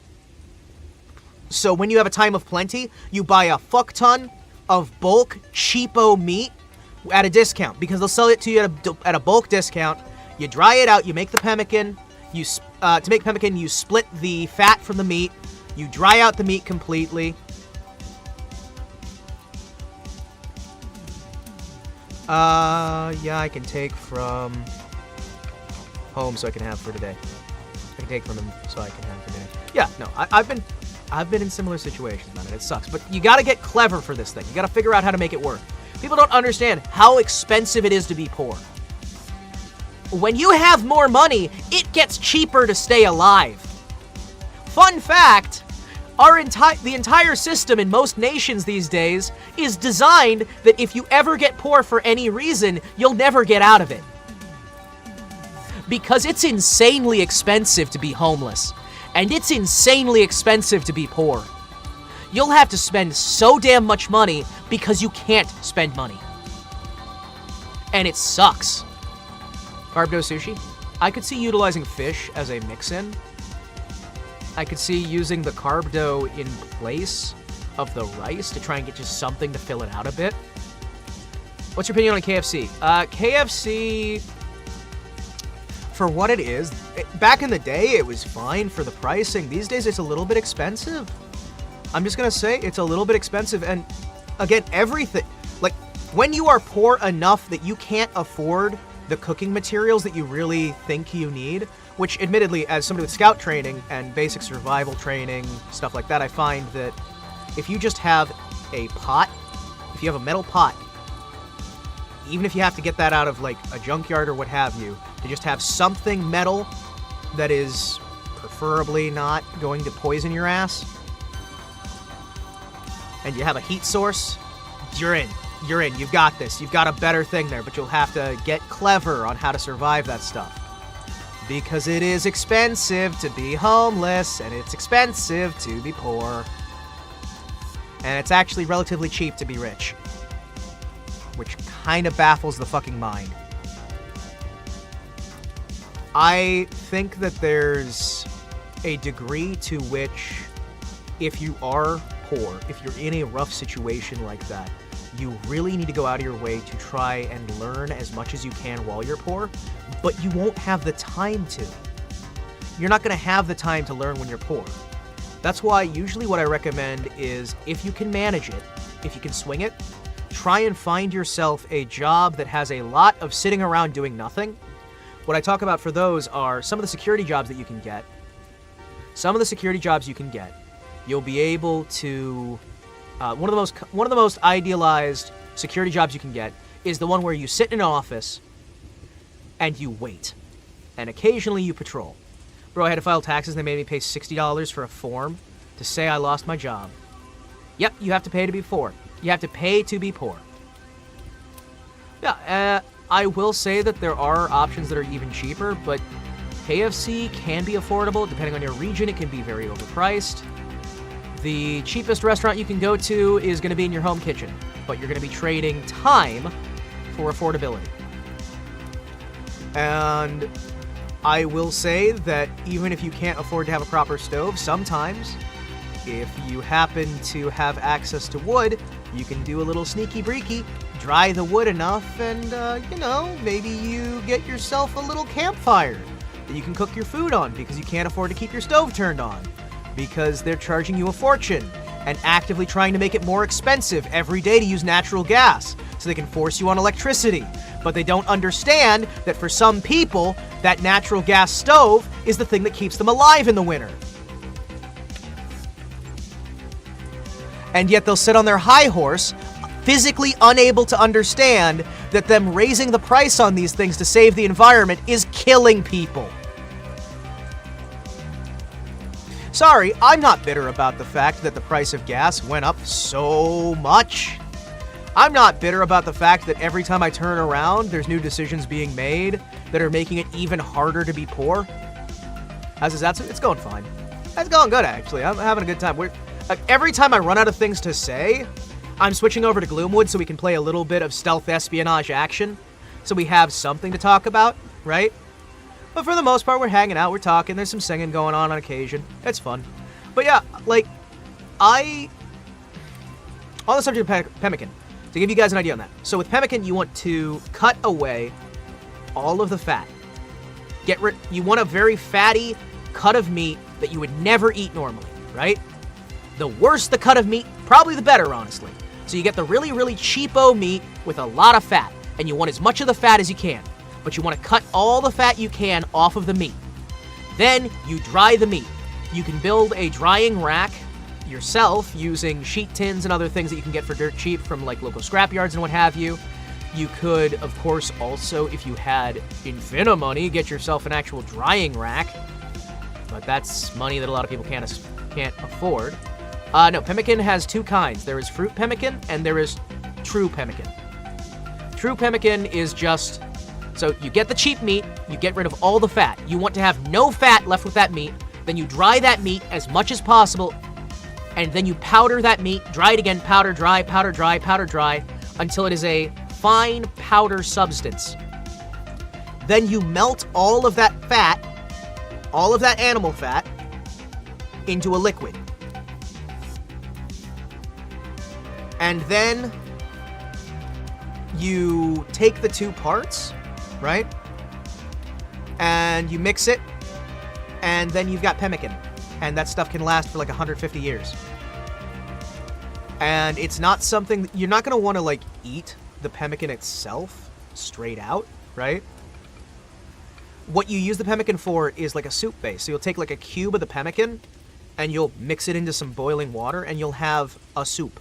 And it'll keep you alive.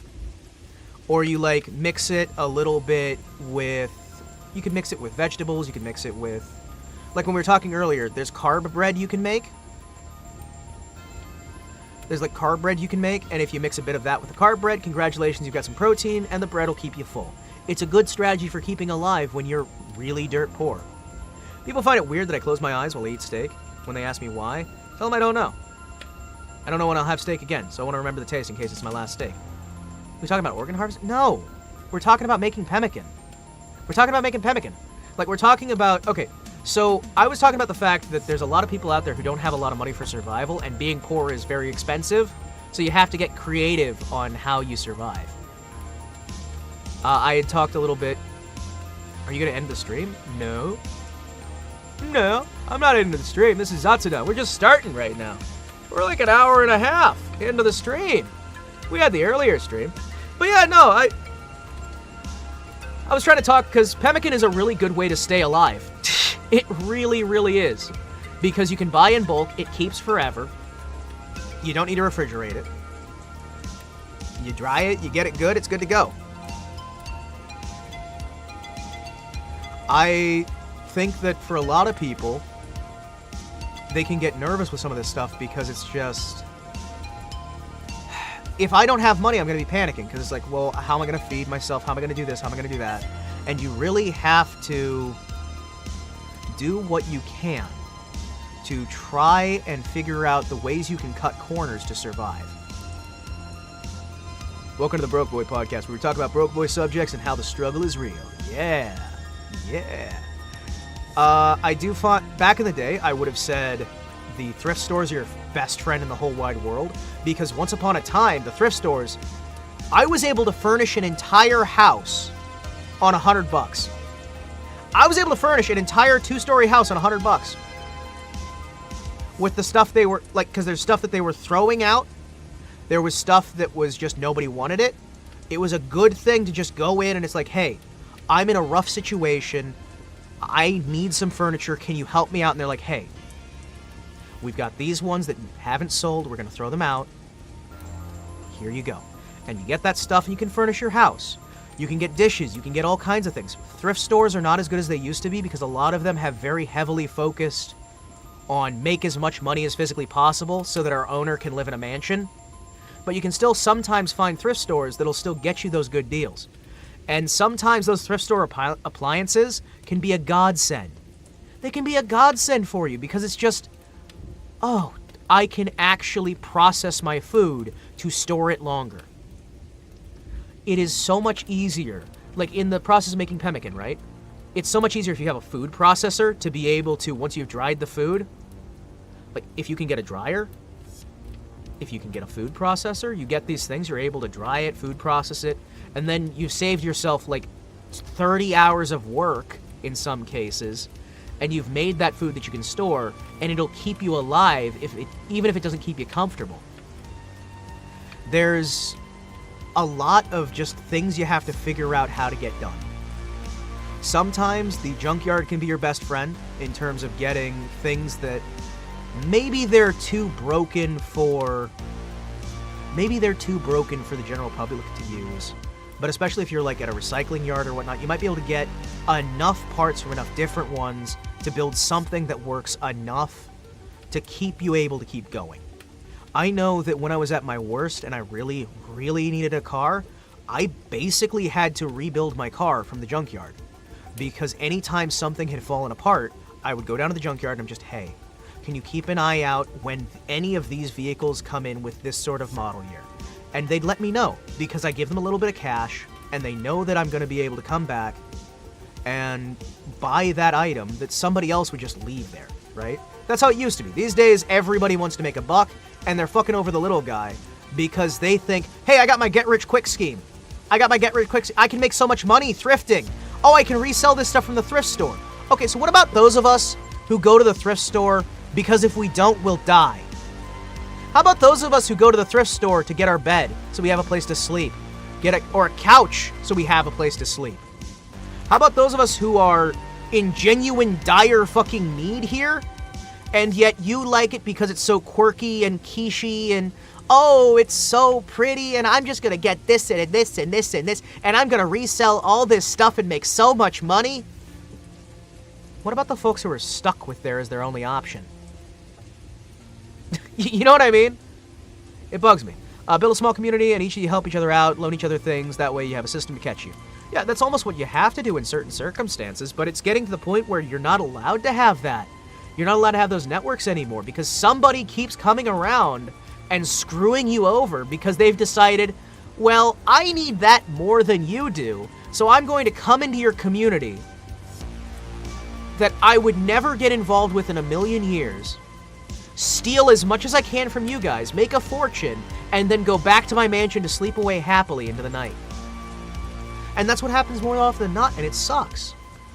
But I'm still saying that there are ways you can kind of get around some of the insane expense there is to being poor. Because there is a lot of insane expenses that nobody thinks about. Because you can't afford to make the long plans. Yeah, thrifts were meant to be the original recycling system. Yeah, not like throwing it to some e-waste center that's going to make a fortune selling it again for like thousands of dollars. But now everybody's just like, oh, I'm going to get that from the thrift store, I'm going to sell it on eBay, and I'm going to make a fortune. I mean, geez, my first, like, 4 computers were basically from thrift stores because I couldn't really afford a new one. So you go in, you get a stack of broken computers, and you build something that roughly works because you need it for work. You need it to function because the society is building around this stuff. Society's rebuilding itself, so it's mandatory that you have a cell phone, mandatory that you have a computer, mandatory, mandatory, mandatory. And you need to try and get that the cheapest way you can.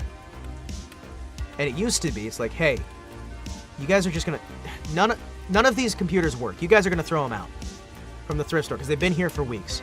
I'll pay you like $5 or $6. I'll get the parts, and I've built a computer that is shit.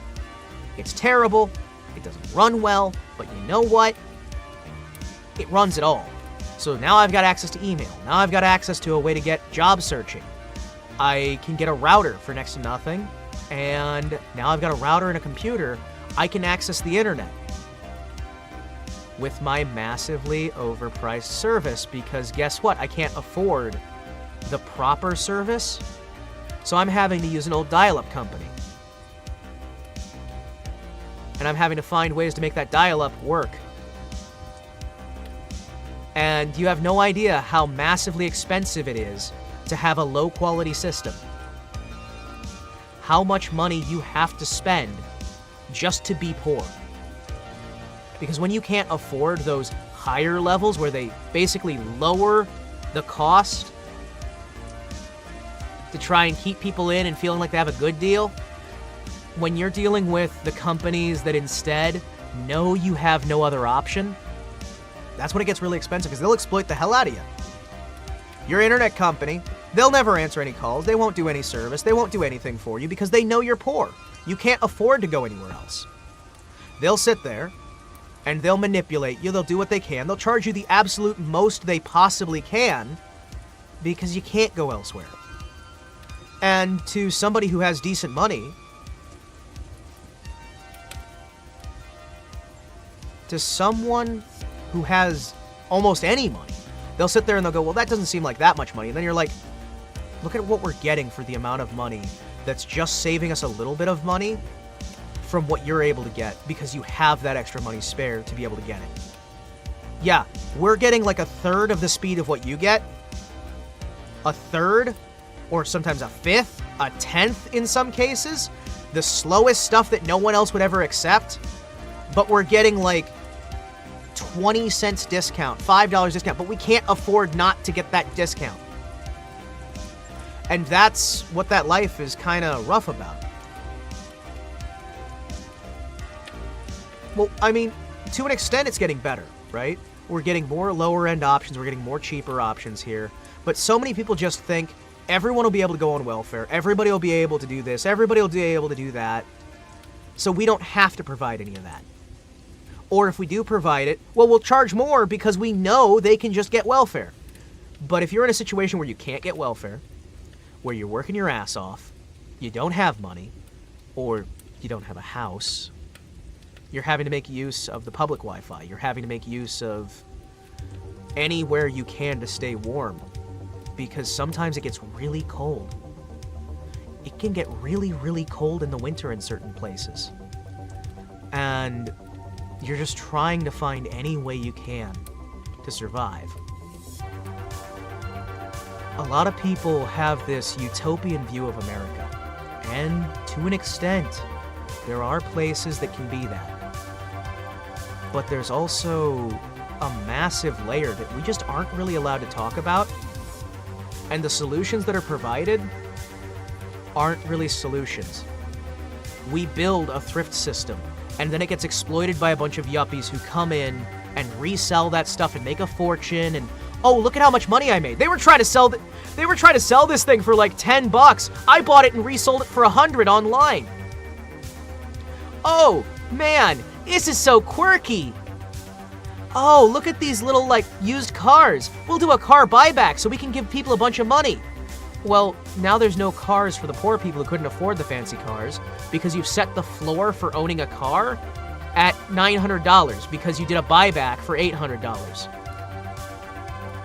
Sorry, when you have a buyback that's like $500, right? They did $500, they'll buy your car even if it doesn't work. Every one of these car companies is doing like, we'll buy your car even if it doesn't work. Do you know what that actually does to the market? It means whatever amount that they can just buy for like hardline becomes half of what the minimum is anyone is going to sell you a car for. Which means whereas before, I could get a $200 car. You could. It'd be shit. It'd be a road hazard. It'd be awful. It'd be horrible, right? It'd be just horrible. It'd be the worst car, but it would get me to work. I'd fix it enough, get some rough parts, put something together. Now you can't get a car for less than $1,000. And it's going up towards a $2,000. And it's the same shitty car that that no one would want to ever drive, but now it's $2,000. Now it's $2,000 because the government decided to give you money for trading in your old junkers. I grew up with sending unused clothes to family in Mexico, so they didn't have to worry about getting clothes for themselves. I understand the value of unused items. Yep. Like that billionaire that makes money by being in debt and using debt to borrow more money from the government. Bruh, sad. Here in Romania, we get a program called Rabia, where you can send your broken old car, and get a discount on a new car. Called that because the cars would be recycled. True, my uncle would say I used American products 4 times better than a made-in-Mexico product, and that is why he would appreciate whatever we would send. Yeah, no, and there's a lot of countries that the products are a lot worse there, and having the American products is a godsend, but instead of it going to anyone who needs it, it goes to some rich bastard who's decided he can make even more money if he just scams out a little bit.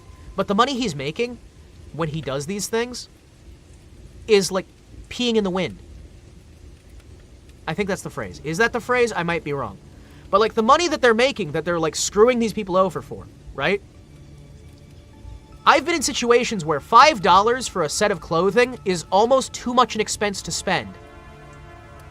That person would sit there and go, I won't even drink a coffee that's less than $20.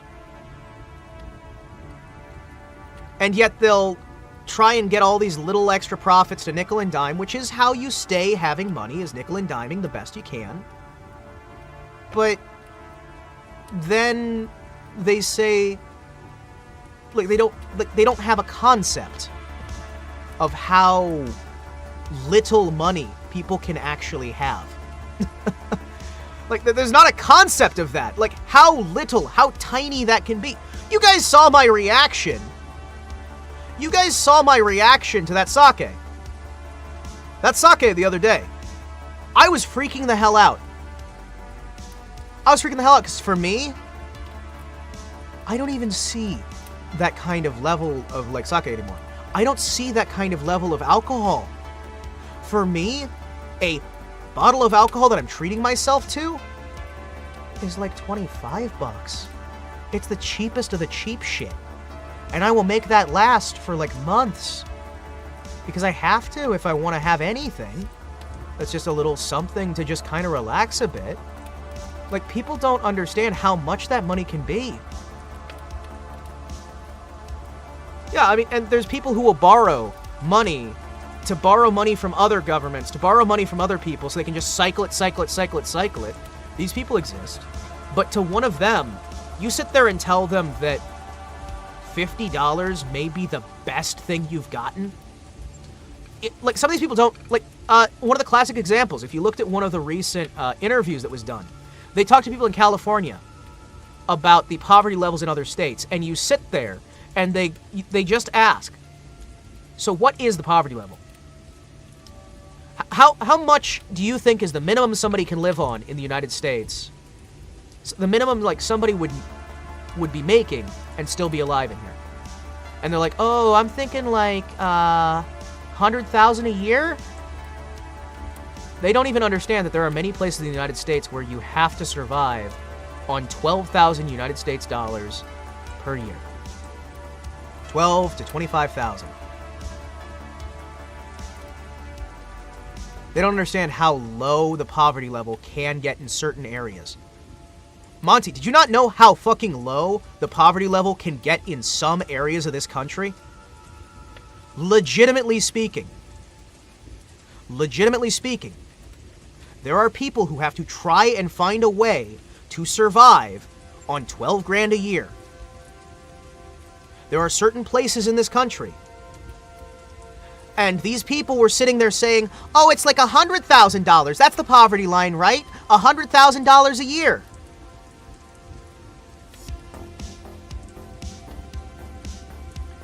Yeah, no, there are people who genuinely think this. They are so disconnected from the rest of the country that they think that it's like, oh, but what, like, my food costs this amount, and like my groceries are this, and when I'm thrifting, and it's like, it's a complete and total disconnect from reality. And I have been with those people up at the top, to whom $80,000 for a car is a cheap car. Oh, you're not going to drive a car that's only $80,000, right? I wouldn't be seen dead in a car that's less than $80,000.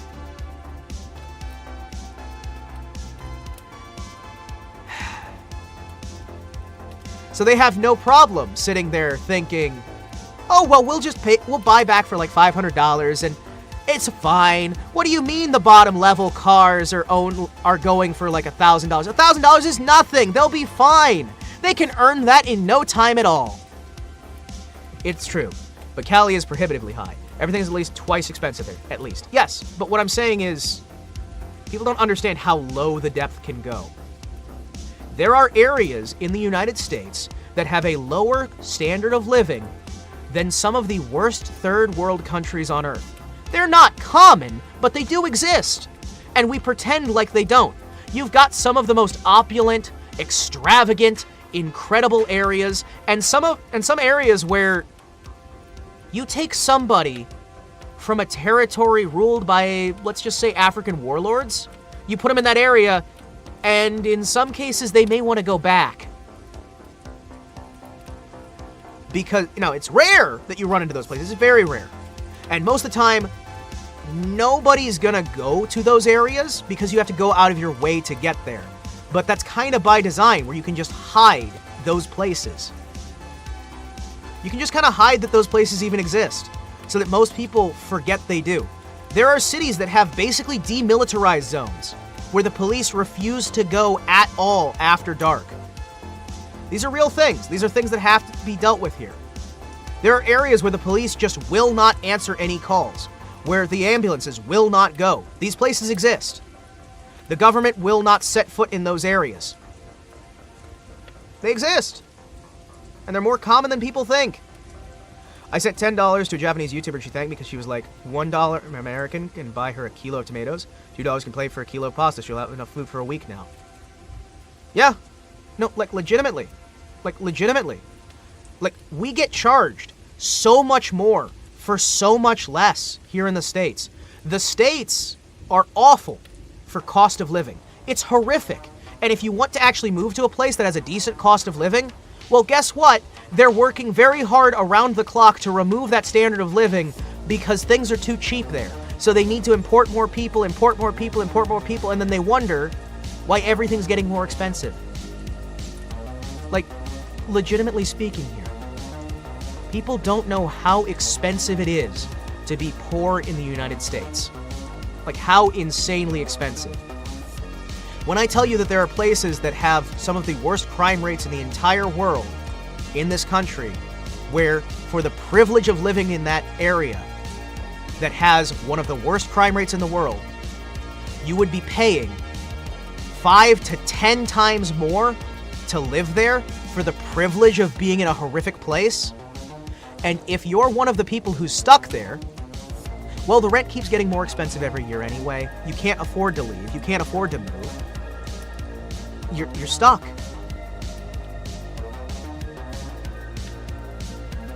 But you're stuck. You get what I'm saying, right? And, like, there's so many people out there who just don't understand that. Now, I'm not sitting here saying I'm in a unique position to understand this stuff, but I'll tell you, I've been I've been fairly wealthy. I've been middle class. I've been dirt fucking poor. I have been most every level of that spectrum. And I can safely tell you, nobody understands any of the other levels. It is like an entirely different country depending on which level you're on. And there are too many people who think they understand what's going on the other levels. Because all of them have their problems. All of them have their benefits. All of them have those things that are just completely foreign and alien, as if a whole different country was existing there. They all do! That's not anyone's fault. You can't expect people to know everything outside of their kin. If you are going to be working with something, you're going to be understanding what you're working with. You're not going to be memorizing everything else from some other country. Even if it's on the same soil as yours, it's practically another country. Huh?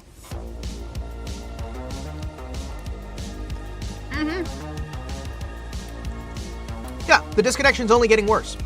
And the disconnection is insane. When someone can sit there and tell me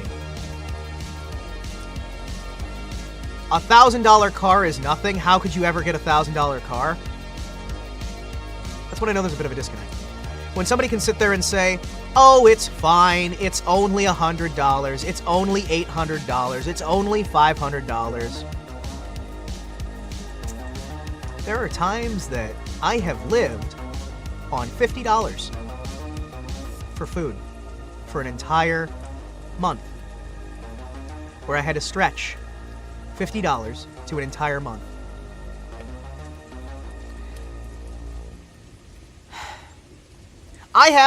I've met those people because, as I've said before, I've been in different sectors. And there are people who genuinely believe that shit. There are genuinely people who believe that. And it's awful. Because it's not Americans in general. What I'm saying is there's a certain level where it becomes a disconnect because you're never seeing those other people. You're never understanding those. You can get some semblance of that by watching some of the California news outlets. You can get some semblance of this understanding. But there are some of these people who you can sit down there and you would have a conversation with them if you were ever in the same place as they are, which you're not going to be. You are not going to be in the same place as them. Yeah, no. In Mexico, you can buy a used Volkswagen Beetle for $300. Yes. Everything here is much more expensive to an insane degree. You are lucky to have a car that functions for less than $1,000 in the United States. No, I'm not saying you would ever watch American news. What I'm saying is, as someone who has been in multiple levels of that situation, I can safely tell you there is some wild fucking disconnects that go on. There are some insane disconnects. These things do happen. When you consider... Poverty is the reason I learned how to fix cars and small engines. Yeah, seriously. There's a lot of people who are driven to that because it's like, I have no other option but to learn how to do this. You're forced into these... And then they have the gall to sit and make these things harder to work on because they want to make that little bit of extra money and squeeze it out. Car companies will sit there and... Oh, you're making fun of the American news you see from overseas. Oh! Okay. Sorry. Forgive me. I'm misunderstanding. But there's a lot of this stuff that just kind of goes under the radar because people don't... They don't understand how bad it can get, and they don't understand how bad it can get. You know what I mean? Because there is some, you could walk one city block and go from one of the worst hellholes you'll ever see in your entire life, filled with depravity, sorrow, sadness, and human suffering, the amount that will crash your soul and devour every ounce of faith you have in humanity. And one block away from that, will be the most luxurious opulence you have ever seen in your entire life. If you know where to look. Because a lot of that, you're not welcome in those spots. And if you're welcome in one of those spots, you're not welcome in the other. And you're never going to see the other one. That's how it goes. Simultaneously, this country is the land of opportunity where beautiful streets of shining, glittering gold exist, and the darkest depths of hell itself let loose upon the unsuspecting masses. This is the life that is dichotomy. This is the life that is separated, one side from the other, and as the disconnect grows, it is fascinating to see. This Indian server I'm in really shows and teaches me a lot. Like over there, 3 bananas and a glass of milk is a meal. Or just a plate of rice is a meal. Exactly. Like that can be just a meal. This crater seems much larger in America. Well, of course it is. That's by design. That's by design. And the meritocracy that was established for years has it so that in the minds of many of these people who are up higher on the totem pole, it is the fault of those who are poor for being poor. And as they cannot help it, the poor must be assisted in a very specific way. Yes, we do have influencers telling people that poor people, it's their fault for being poor. We have that. We do. And there are things that can be done to stop being poor. There are things that can be. It's not easy. It's really not easy. It's all stacked against you, but it can be done, right? It can be done. There are ways to make it happen. But there's so much lack of understanding. There's so much complete and utter divorce from reality in so many sectors. And it gets worse all the time from people trying to help it. Legit did the math for me and told me I can retire in India with $40,000 American. Yeah, no, legitimately. People don't understand, like, how much more it costs to live here. Let me put it this way. So we have minimum wage in the United States. Okay. So let's go with minimum wage in its original form, which was supposed to be based around the idea of being able to afford a house. All right. Let's check out an inflation calculator real quick here. Inflation of dollar amounts. Give me a second here. Let's check the 1970s, because I know about how much wage was in the 1970s. US inflation calculator, there you go. Boom.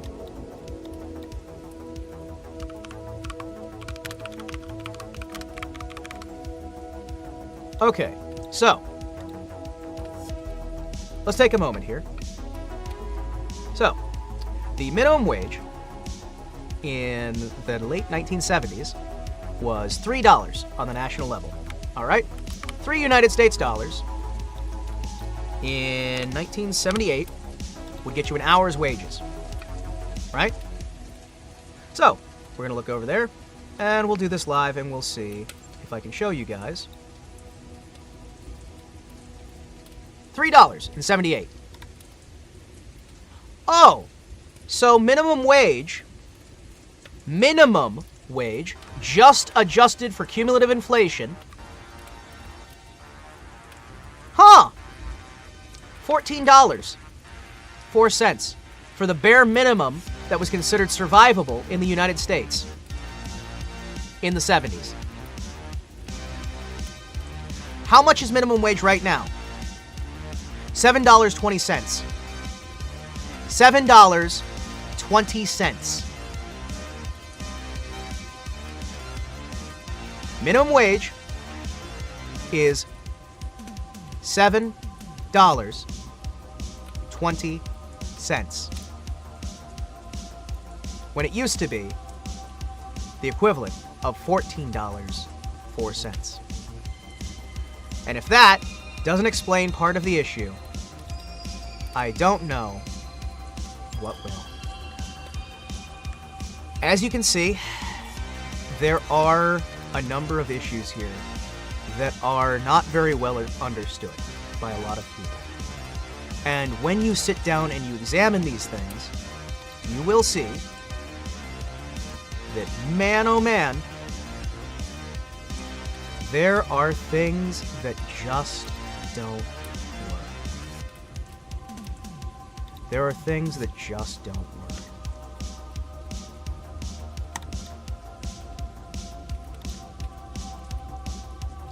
Excuse me. But you get what I'm saying, right? Like, that was the national minimum wage. That was the national minimum wage. The national minimum wage for this entire country. As in, like, the bare minimum anyone on the continent could be paid. Talk about these price differences. Next to 2017, got my first job. At that time, I got paid minimum wages, 36 hours a week, more than $200 a month. Yep. Okay, you hear these things daily. That's...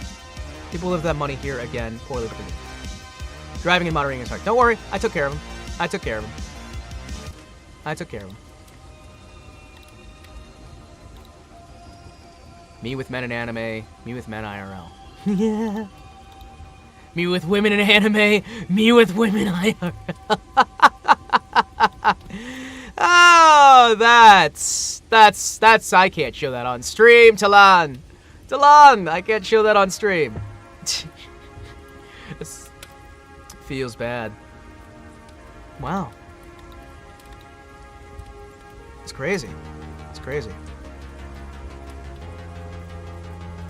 That is crazy, isn't it? But yeah, no, you find a lot of this stuff out, and a lot of this, like, there are people who comment on this. There are a lot of people who comment on this, but those individuals, usually their solution is to just raise the minimum wage, which doesn't really fix much from an economic standpoint. You can't just raise it and expect everyone not to jump up. It has to be a slow boil increase, and we fell off the wagon on that. To an extent, you could do it with a removal of the minimum wage to try and fix some of that thing, or you could do... There's a few different choices you could do for that, but I'm not really here to talk about the socioeconomic politics on how to fix this sort of thing, though I do believe that there are a few solutions on that front that can be discussed and potentially implemented. I'm not a politics channel. I'm just trying to tell you guys, hey, since we can understand that things may be a little more expensive than we would like them to be, since we understand, or can, that there are troubles here, we can try and figure out ways that might actually improve things. Ways that might actually improve things are just increasing awareness. It's probably spam water. But maybe there are things that would actually increase awareness of the existence of things that can be used to make things cheaper. I'm not a politics channel. He lies as easily as it breathes. I'm not! I'm a gaming channel that sometimes does, like, these are things I discuss because they bother me. That's about it. I'm not a politics channel. This isn't politics. This is just life. Dylan femboy energy? Femboy energy? Maybe. Maybe. Yeah, Himawari's a hypocrite as well. He admitted it himself. Exactly. I admit it often. I admit it openly. Hey, I know it. I work with it. During the last stream, you didn't discuss American politics. It's a complicated thing, because part of the reason things are as bad as it is greed. Greed is a human emotion. Yeah, you can't really change the human emotion, and honestly, I wouldn't want to, because greed can be amazing. Greed can be good. Greed can be phenomenal. Greed can be wonderfully applied. It can be a beautiful motivator. It can be something that strives to an improvement, something that strives to be better than yourself, better than you were. Greed can lead a person to lose weight, to build muscle, to build societies, to build these beautiful things. But in all things there is moderation. In all things there's a control. There's an understanding of how to make things better, you know? Did get shot for his country, so he can say, hey. Yeah. I was never in the proper armed forces. I just worked private security.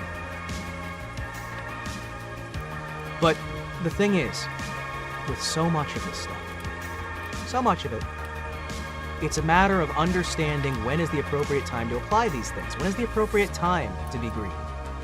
When is the appropriate time to go those ways, to build those things, to figure out how to move forward? When is the time for greed? When is the time for contentment? Excess is one of the most human things that we can have. Excess is a beautiful thing, for excess leads us to build skyscrapers, leads us to build cathedrals, leads us to put a man on the moon. Excess leads us to go to the deepest depths of the ocean, the farthest reaches of the stars. Excess allows us to build statuettes and video games, and allows us to write sonatas and books, stage performances. Excess allows all these things to exist. It is through excess that we are able to figure out cures for diseases that were thought impossible. Yeah. Excess allows us to figure out problems that otherwise never would have been imagined. Never would have been imagined. And yet by having that excess, by being able to use that excess in an appropriate manner, when it's in its appropriate season, we find ourselves in a far better position than ever we were before. Just like I think that in its proper season, war is good. In its proper season, poverty can actually be good. And all these things are controversial statements on their own. But note, in its proper season, in its proper place, with the proper measures placed in point, there's a time and a place. And the issue I have is that the proper time, the proper place, has been forgotten, removed, cast as far as east is from the west. Yep. It is a legal duty now for companies to make money only for their stockholders. And it is one of the big things that's caused some issues in recent. Now, all of that said, yes, the guy who created the unions got whacked by the mob because they wanted to take over the unions. But all of this said, it was a simple matter of pride to put a man on the moon. And also the fact that they actively wanted to disprove the existence of God, failed completely and utterly, and then gave up. And the fact that we kept things so secret that we lost a lot of our old research data on how to do most of the things required to get there. But yeah, no, there's so much in life where you can sit there and say the easy answer of X is always bad, Y is always good, and some things are always bad. What's that? Do I see an exclamation birthday music? I'm sorry, guys. I don't know what's happening. It's taking a little while. Is it going? Is it going?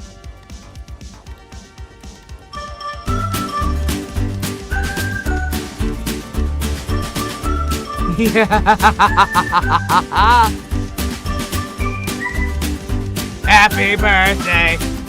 Happy birthday! Things suck.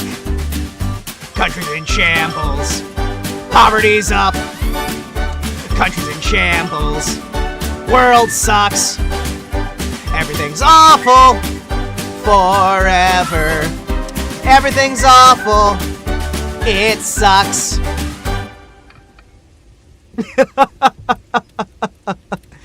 Well, like I said, we have the heavy, then we have the light, then we have the heavy, then we have the light. We swerve and we curve and we keep an interesting subject so we can have a bit of brevity with our seriousness. To keep everything brevity is key. To keep from things getting too dark, too sad. To keep from getting numb, you need those moments of joy. You need those moments of uplift, those moments of comedy, those moments of just pure adulation and adoration of what can be entertaining. A modification of the conversation to keep the brain engaged. Because too much of us get distracted by having too much of the same thing that our brain turns it out. Talk about the guy who turned 16K, who spent 16K to turn himself into a dog. Well, we could talk about that this week, but will I get in trouble for talking about that next week? Yeah. Remember the girl who turned herself into Barbie? Do you guys remember that? There was the woman who turned herself into Barbie. She, like, spent all that money on surgery to get, like, the perfect body for Barbie frame. Oh my gosh. What's she doing these days? Is she still around? I hope she's okay. She doesn't even look like Barbie at all. Oh, that sucks.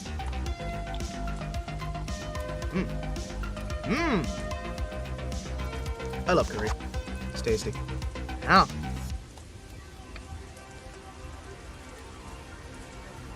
You know, it's weird, isn't it? She's alive and having a lot of post-surgery pains. Oh, that sucks. It's good that she's still alive. It's good that she's still alive. It sucks that she's in post-surgery pains. But hey, nobody said... Well, a lot of people did say surgery was the magic cure for everything. They lied. Yeah, what kind of dumbass would have his ribs removed? Yeah. You'd have to be a real dumbass to ever have any of your ribs removed, wouldn't you? Yeah. Yeah. Anyway. Man, oh, guys, wow. This fire over here. Oh, man, let me just go over and...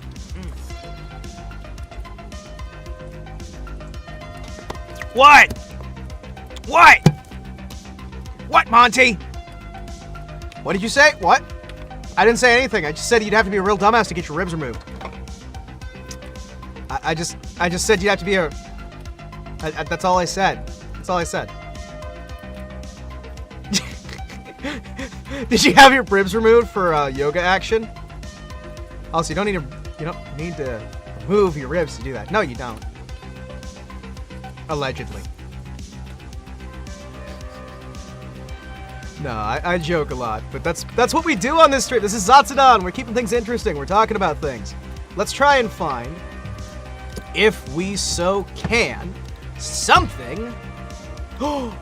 Guys, it's been an hour. New possum picture dropped. Are you guys ready for the brand new possum picture that came out? You guys ready for the new possum picture that came out?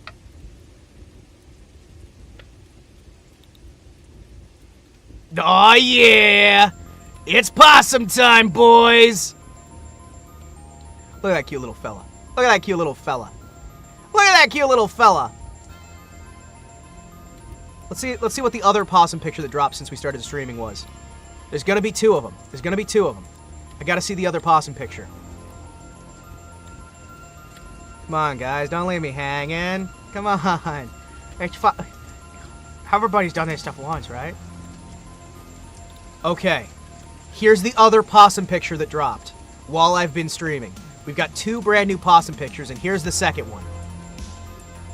Joking, by the way. Never tried it. Yeah, no. Yeah, no, I mean, who would ever try something? Side note, there's a new male star that's yogaing. It's getting mixed reactions. I can't imagine why. But yeah, look, a possum! May I offer you a possum in these trying times? Him small. Look how cute he is. Little baby possum. Oh, you doing, little baby possum? Oh, you.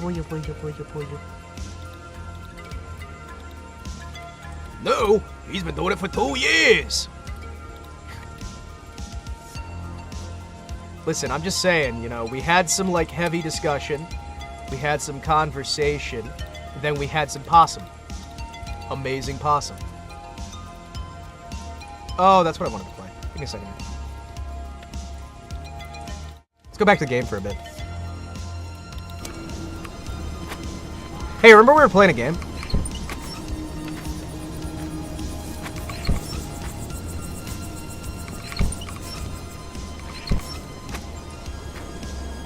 Man, it'd be a shame if possums were considered vermin. Yeah, it would. I'm gonna color your dog green.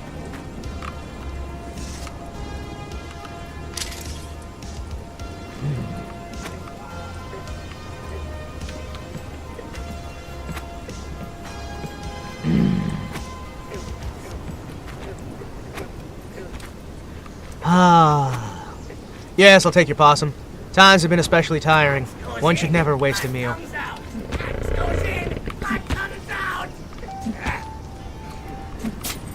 Oh, they're running a butchery. Ah, it's a very easy thing to do since the animal color spray can be easily applied. Do my eyes deceive me? Yes. Appears to have nothing.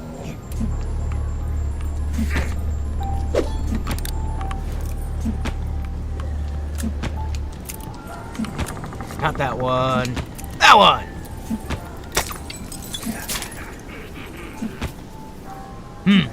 Must have been the wind.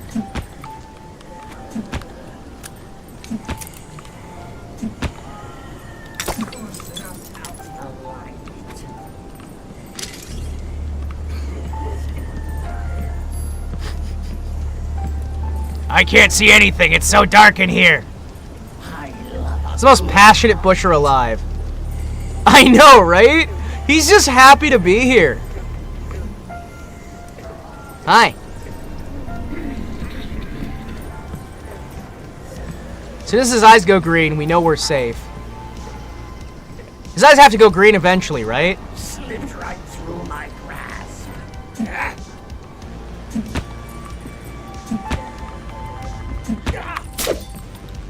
What? Oh yeah! You have to actually be behind them to backstab them. You can't backstab them from the front. I forgot that. Whoopsies!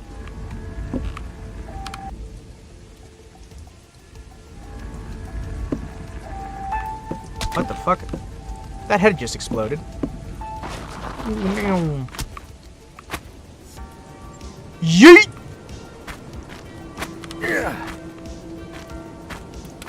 Honest mistake. Happens to everyone.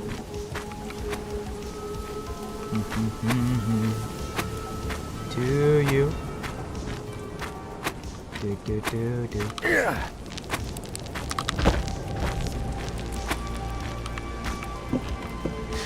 I can't believe. Purpose not conducting random drug testing when you've been selected.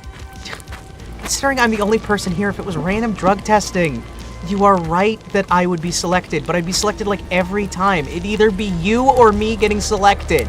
You know that, right? It would be like you or me getting selected every single time. If only with Horace was here like 20 minutes ago. No, nothing happened 20 minutes ago. It's fine. There was nothing that happened here 20 minutes ago for like 6 hours. There was nothing that happened. It's fine. What? Do I get Doc more pay? No, it's fine. It's fine. It's fine. Is there more pay to Doc? No, I'm already paying him like $30 per privilege for streaming. It's great. You know, just for the privilege of streaming, I'm only paying him like $500. And he just keeps increasing the amount every time. It's crazy.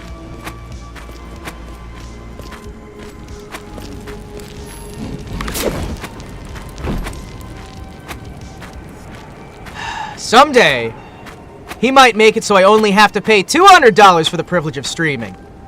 And that would be the day. It's like that time he made me pay for the privilege of painting his fence. Horse is just there like, come on, I want you to paint that fence. You're gonna get it done. Ah, the good old days.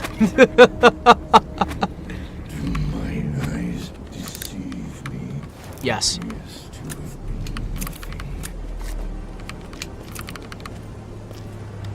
Who made that noise just now? Come on out. Curiously, possums are colder than most placental mammals. They're marsupials, relatively safe from the nastiest mammal infection of all, rabies. That's why you should get yourself a possum.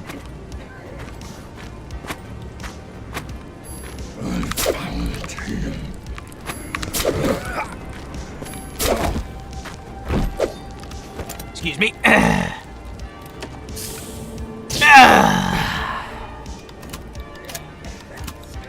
Delicious, delicious rabies immunization. That could have gone worse, could have gone better. So, we've been enjoying Zatsudan so far, and occasionally we're taking a break out to do gaming because I know how everybody is always super excited to get the brand new gaming experience that they've all been looking for. Oh hey, wait! Horace is here! He hasn't heard our channel's new theme song, has he? Horace to the stream! Welcome Horace to the stream! It's not my birthday! Nor your birthday! Welcome Horace to the stream!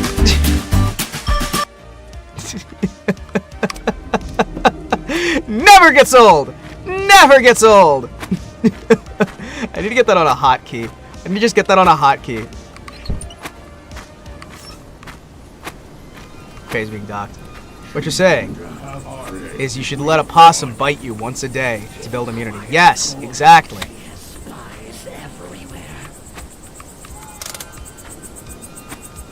Yeah, you should just bring possum friend to give you a little bite all the time.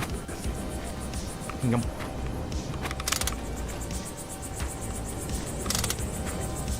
Please help. This is mod abuse. It's moderate abuse. Don't know if I'd say it's mod abuse, but it is moderate abuse.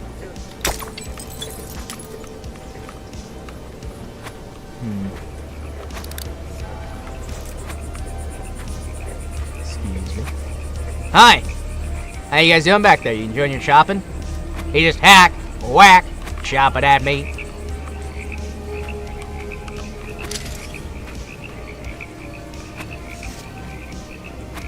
Shh. Oh, hey, another carriage. Time for a glass of scotch. Fits the game well. Dude, you should have been here for the other day when we did the, You guys should have actually been here for the other day when we found that new land and we declared it the land of Queen Victoria. We declared that property in the name of Victoria. Oh!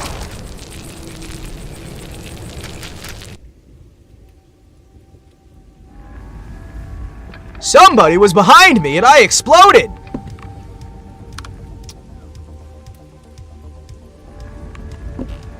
That's what plays when Himawari enters the clubs. Yeah. Like those people training themselves to ingest weak venoms to build resistance to the stronger ones? Yeah. That's exactly how that works. It's the exact same thing. The curious sound of fountain. Let's do that, but with bullets. Yeah, we'll start by shooting you with a smaller caliber and work our way up to bigger and bigger calibers. This is just like that time I tried to learn skydiving without a parachute.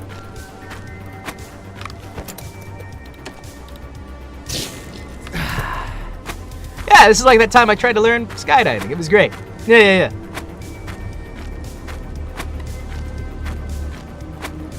Ah, yes. A proper scotch. No, you don't. No, you don't. No, you don't. No, you don't. No, you don't. I like the way you do. Also, I realized I have the background music on this whole time. You know what? I'm fine with the background music being on. You call me crazy now. We'll see who's crazy in 20 years.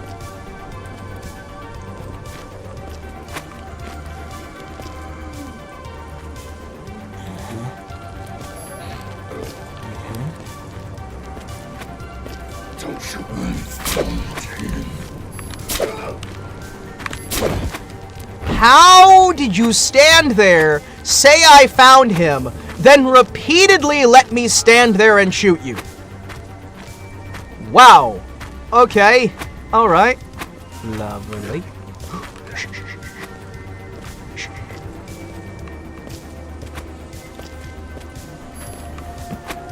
I always figured you played the background music to trick the bots. I'm not sure what I do for the background music. Stabs so strong, him scalds them shots. Shots.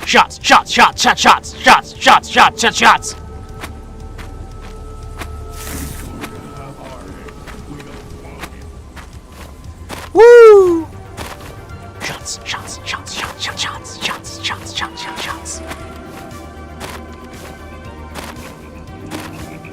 There are things that I do to trick the bots, but... there are also things I do for fun, etc. Excuse me. Alright, lads. What's up with the ladies? Loads of dosh. Money!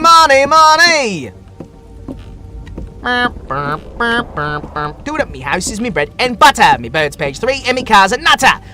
Loads of money, shall I? I got way more wads than the geezers in the gutter. Derek B. on your bike. Like, for that, when I want to do that kind of stuff, yeah, no. Having the background music is good because it tricks the algo. Sometimes. They're getting better at filtering it through and being more and more just awful. Just awful. I mean, like, no. That's like eating woman blood because they never get testicular cancer. It's like this stupid idea to eat shark because we never find sharks with cancer. But guess what? Guess what? Those sharks? They were the cancer all along.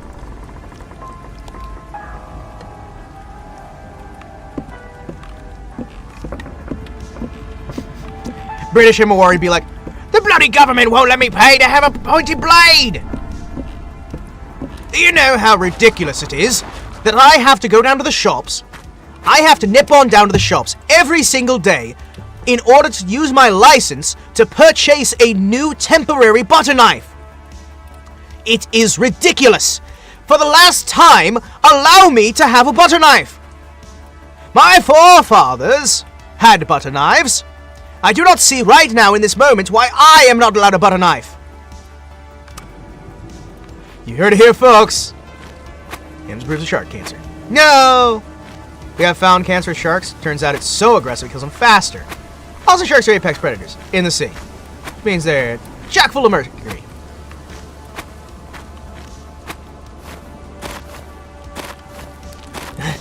Double it, give it to the pandas.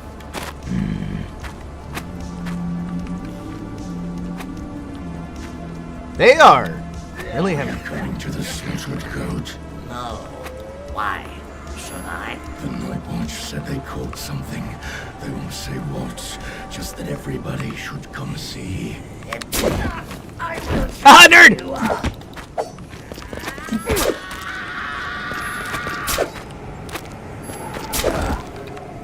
Yeah, nerd!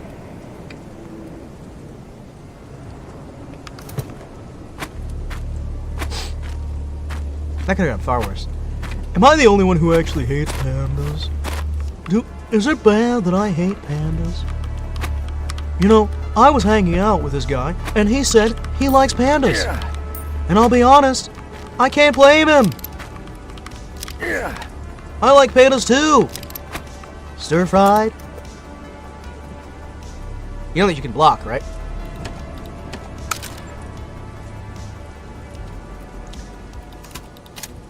Would you believe me if I told you I forgot that I could?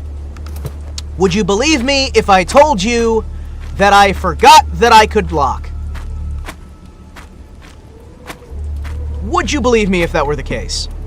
If I told you that to be the case? Because in factuality, actuality, in this moment, that is the case. I forgot completely that I could block.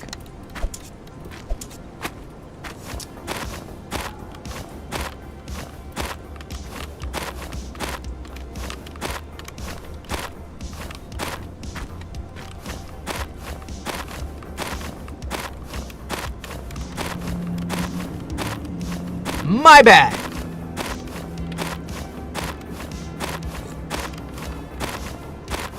Wow, Himawari. Himawari fencing mode activated. Yeah, I know, right? We wasted so many resources trying to save the pandas when other species are actually getting overlooked. These special planet places take away from the natural habitats of other species. Yeah, it is kind of weird. Part of me does wonder why we're focusing so much on pandas. Like, I don't hate pandas. I just wonder, why are we focusing on them so much? I was gonna make a joke I can't make, but know that I wanted to.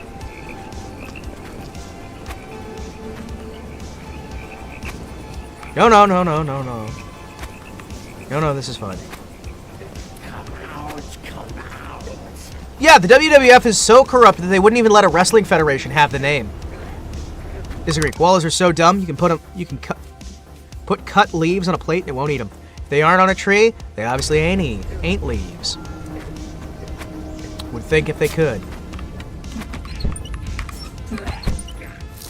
I see you there.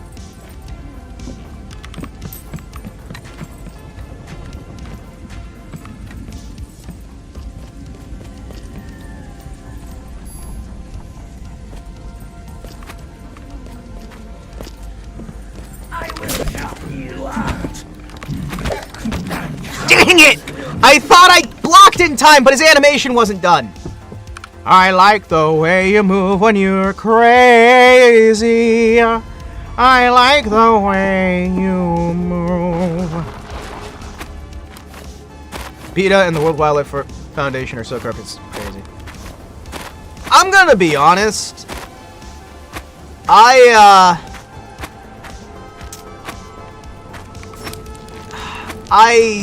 I'm gonna be honest. I am not the world's largest fan of the Organization for People Eating Tasty Animals. I am going to cut you into pieces. Oh!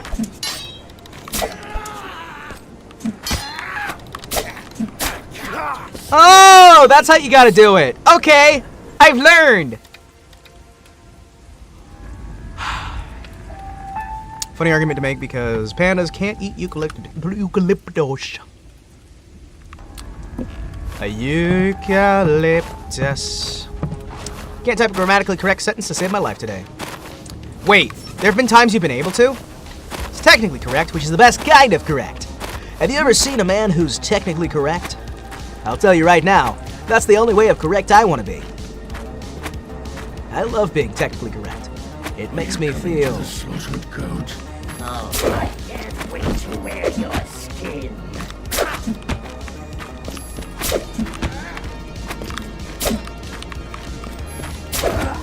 There we go. Just took 10 hours to learn that. Yeah, a little bit. Hey, by the way, guys, if you could do me a favor, try watching the stream at either 2 times speed or 1.5 times speed for a little bit.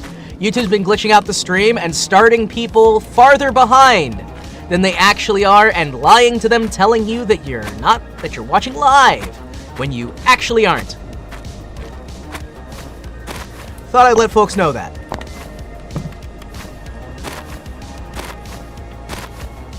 So if you turn up this playback speed for a little bit, it'll actually force you into live. It's cool, right?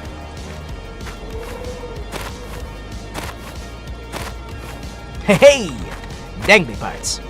Haha, dangly parts.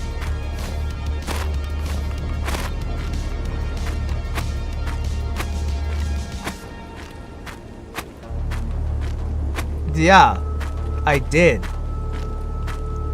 I just forgot it over and over again because I forget things. Probably procreation happens with polars and grizzlies. So we get like a half panda? Or like a quarter panda? Is that how we get Pandarians? Just slowly mixing the pandas more and more until we get like talking pandas? Can I have talking pandas? Can we get talking pandas? Are talking pandas a thing? Talking pandas aren't real, right? We would know if they were.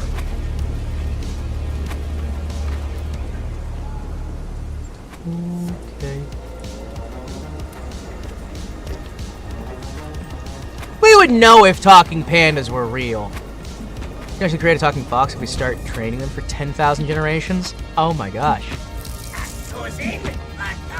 I'm so on board. I want to see that panda torn apart like in Tropic Thunder. Oh, wow. You guys really don't like pandas, do you? You should be more like me. I like everyone and everything. I'm just a friendly, happy guy. I'm so friendly and helpful and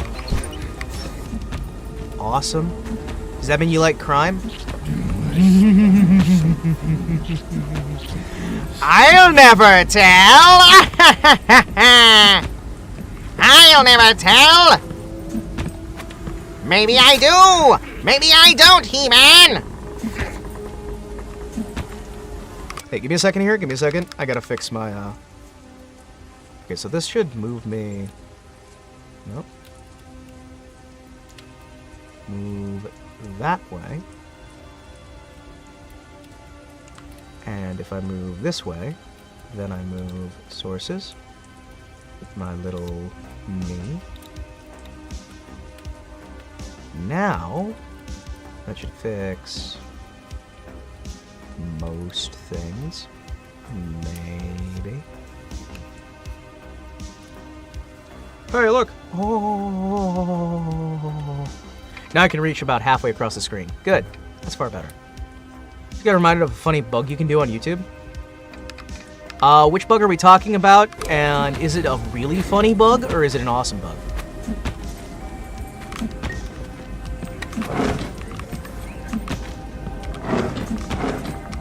Hey, bullets!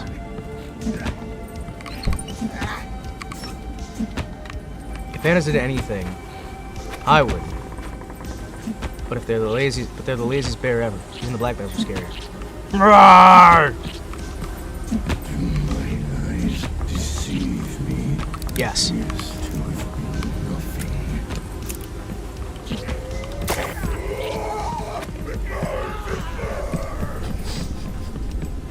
That is oddly satisfying.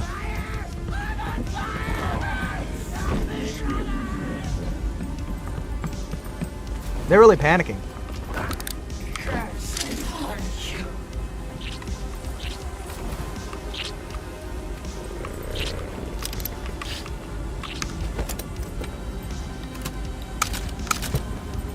Explanation is too long for a comment.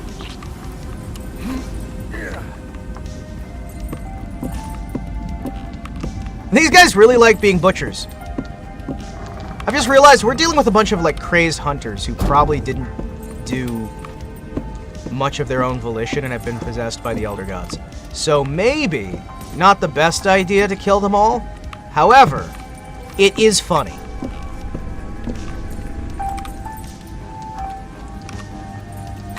It is funny. So you know there is that.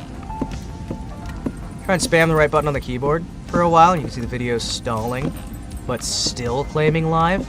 No, that sounds about right. Yeah, as we found in the letter in the house, these people are just mentally deranged. They're not... But it also said they were mutated, so I'm like... But it said it's a mutant hand. It said it was mutant. You have to do it fast. Oh, I see. I love the ancient gods. All my homies love the elder gods. Yeah. All my homies enjoy Yog-Sothoth. Hey, you seen my bro Yog-Sothoth lately? He's pretty cool.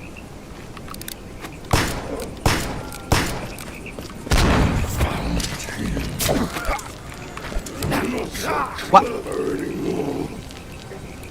So you can't block those guys at all. They have it enough with bamboo and occasional carrion.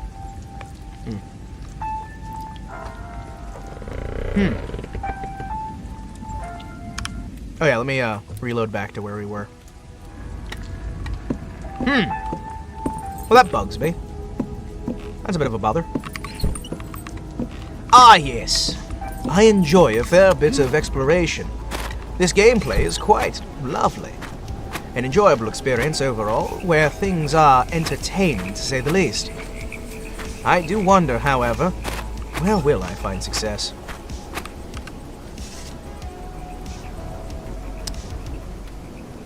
Monty, you know very well who that is. You know very well who that is.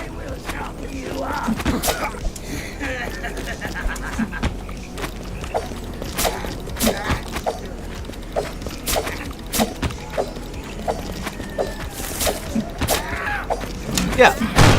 Yeah, he's from Lovecraftian lore. Yeah, he's great. He's from Lovecraftian lore. He's great. Thank you for answering for me, Talan. You're very cool. Very cool. Very friendly. Oh, wait. I have been baited. Also, if you pronounce it right, it doesn't sound bad. Hello, Denise. Hello. We're having a lovely evening. We are having a lovely evening of rest, relaxation, and Zatsudan. And some wonderful just miscellany. Howard Phillips had a very twisted sense for naming things. Yeah, like his cat. In a real conversation, I would have hesitated to pronounce it. Well, that's because in real life, you can actually talk, whereas on the internet, you're not allowed. It true. Hims, I messaged a friend I barely talked to since 2020, found out he too had become a VTuber fan, and told nobody. Moomy? Hey! Hey, wait a second, guys!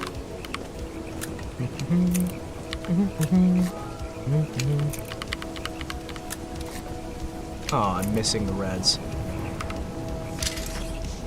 Well, everybody, we didn't see anything down there. The outsider's missing. The Cuban found him.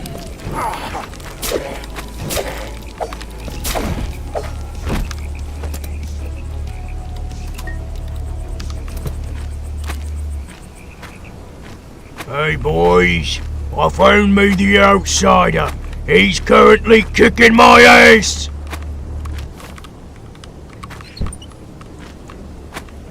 The outsider's currently kicking my backside. Please, someone, anyone. So, VTuber fans, they're growing. Don't look up any of his poems, but I like his poems. His poems are great.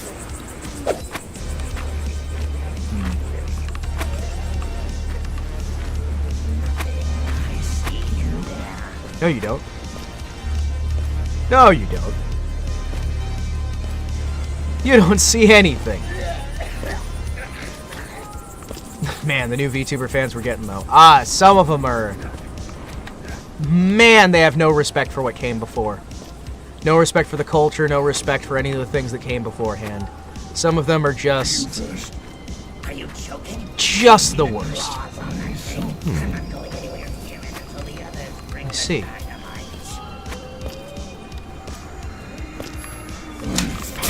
Ow! So I'll need the powder horn to get that. Okay. Yeah, I can get the powder horn.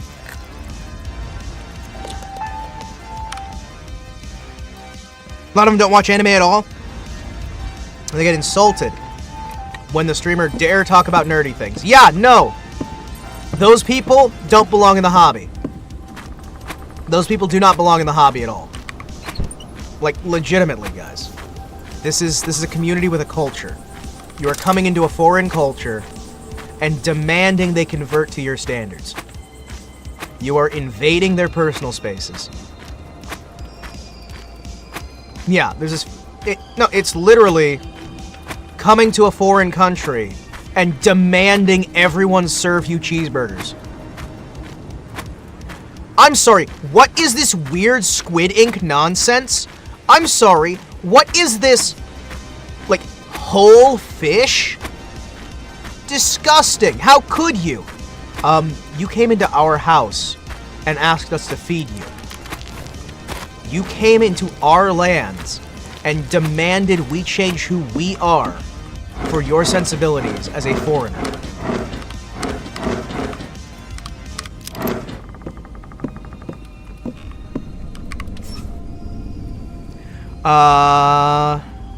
Let me see.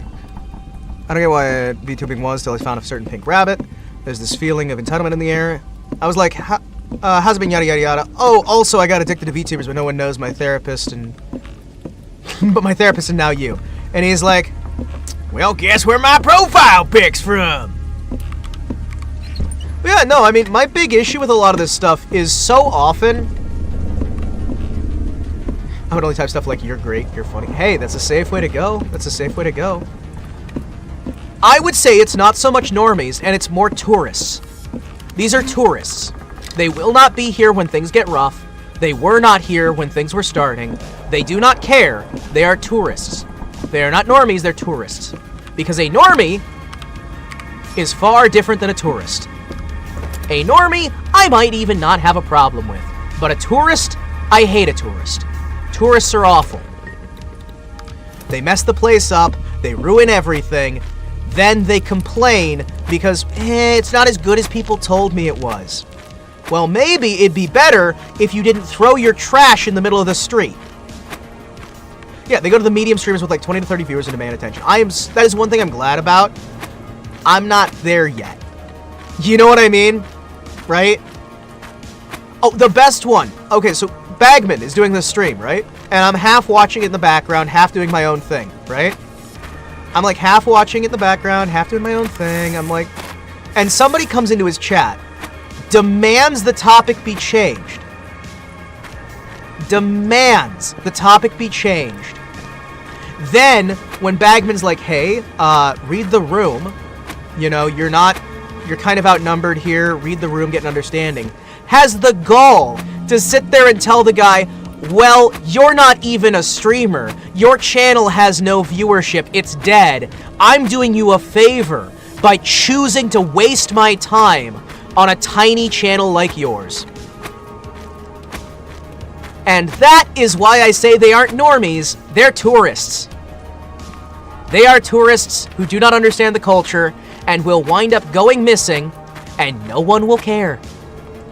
They will wind up missing, and no one will report it for weeks, because they were the guy who took a crap in front of the Mona Lisa. Oh shit, I forgot to pay a bill! Oh no!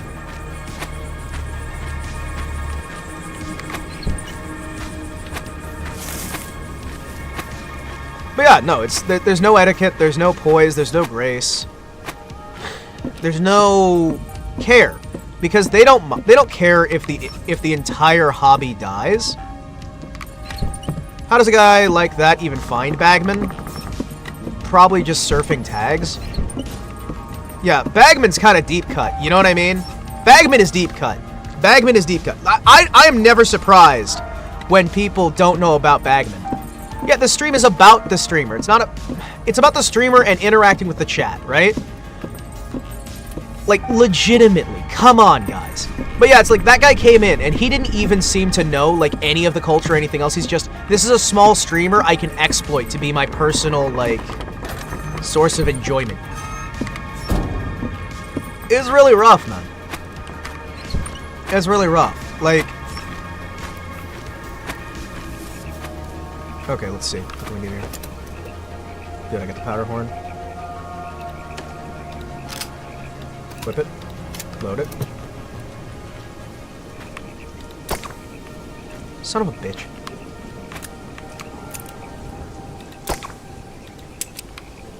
What? What?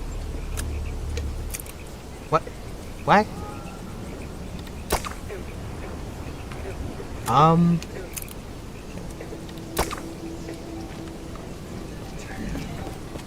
Hi. Just kill me, I'm fine. Cough, I wouldn't know anything about that. Cough. Cough, cough, cough, cough, cough, cough, cough, cough, cough. Cough, cough, cough, cough.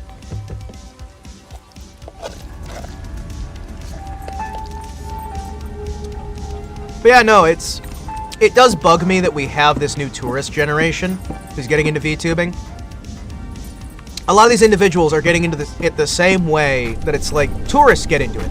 Oh, this is popular. This is the thing to do right now. Hey, why are you doing all this nerdy nonsense? Yeah, teenagers as well. Which, again, they're teenage tourists. They're the spring breakers.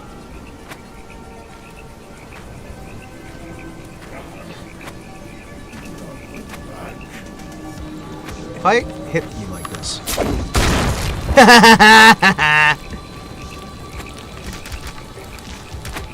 Not even the Zoomers anymore. I actually saw a guy come to a stream, right? And the first thing he says is, my favorite singers are... Well, he's trying to introduce himself, but he's, like, not understanding the culture. And what's great is... Oh, wait, 20 messages in a row with a list of their favorite... Oh, no! That'll get you banned like a heartbeat, man. Conversation started. Oh, yeah. But yeah, no, this is tourists. You got the spring breakers, those are the teenagers. You have the general tourists who are like the older folks who show up and have no care, the younger folks who show up and have no care. You've got a collection of people who just don't care a damn, who are showing up. Yeah, not 20 artists in a single comment. One artist per comment, one after the other, so they can spam the chat. Yeah, no, that's very much the tourist mindset. And it sucks. I am so sick and tired of tourists. Because it's like, okay, you can be touring a place and not be a tourist. Does that make sense?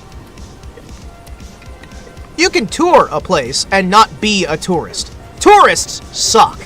Nobody likes a tourist. Nobody wants a tourist. Nobody has anything to do with a tourist. Tourists are awful. Tourists fucking suck. They bring nothing to anywhere. They pay some money, and then they just ruin everything. Yeah, visit respectfully. You are in an alien culture. You are in a foreign land. To the slaughtered goat. Be respectful. Be kind. Be polite. Be understanding. Listen, learn, and grow until you can get to a point where you can engage in a meaningful manner with the environment that you are choosing to invade. Because you are not a part of that culture. You do not know that culture's struggles. You have not been there. Yet, that doesn't mean you will always be stuck that way. But as long as you have that tourist mindset, you'll never be a part of it.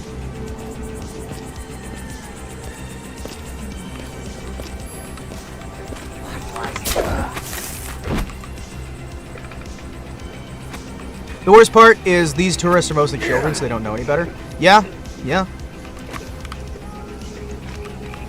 And you're gonna feel like an asshole if you do. But the thing is, that's no different than the tourists in other countries either. Even when they're kids, it's like. But I have seen visitors who are kids who are not tourists.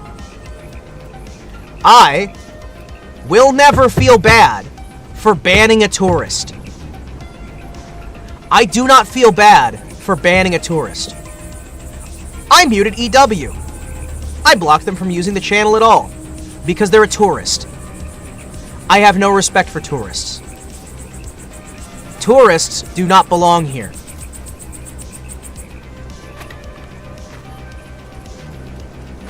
Visitors are fine. Tourists are not.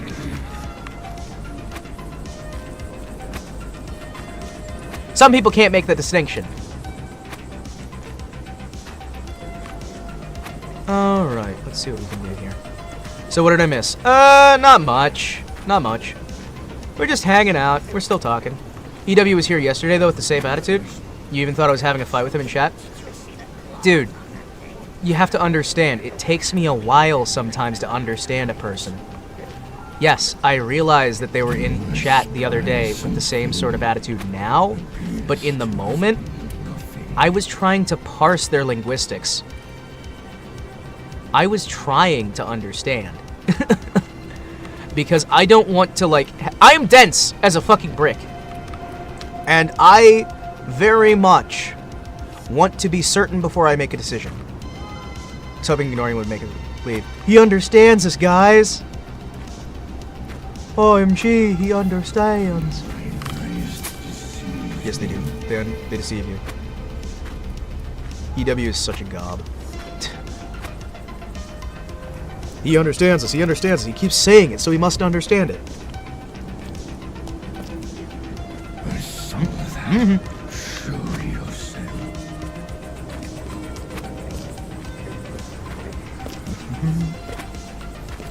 This is dumb. This is dumb.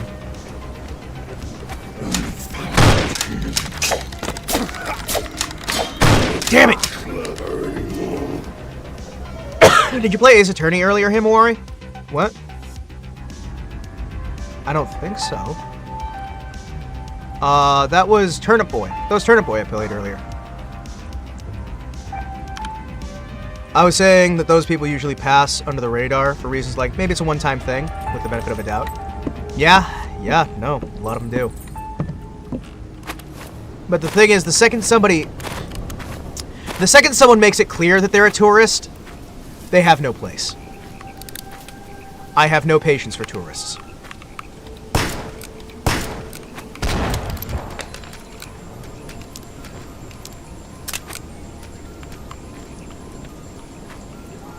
Oh, the game in the browse section is Ace Attorney. What? How? We're not playing a game. We're doing this on occasion.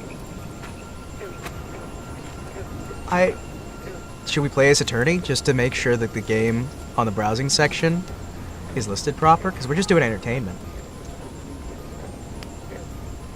It's always Ace Attorney if you don't specify it. Oh, okay. Sometimes I have dark days when I feel hope's gone, but him says I understand you and I feel like there's hope in this prison we call life, and maybe there's hope for the pandas in this world. There are people out there who are basically pandas, man. My tourism time in VTubing culture was very short, as my first infraction was straight up asking in general a big weeb Discord server is Yay! Fucking tourist! Oh, you fucking tourist.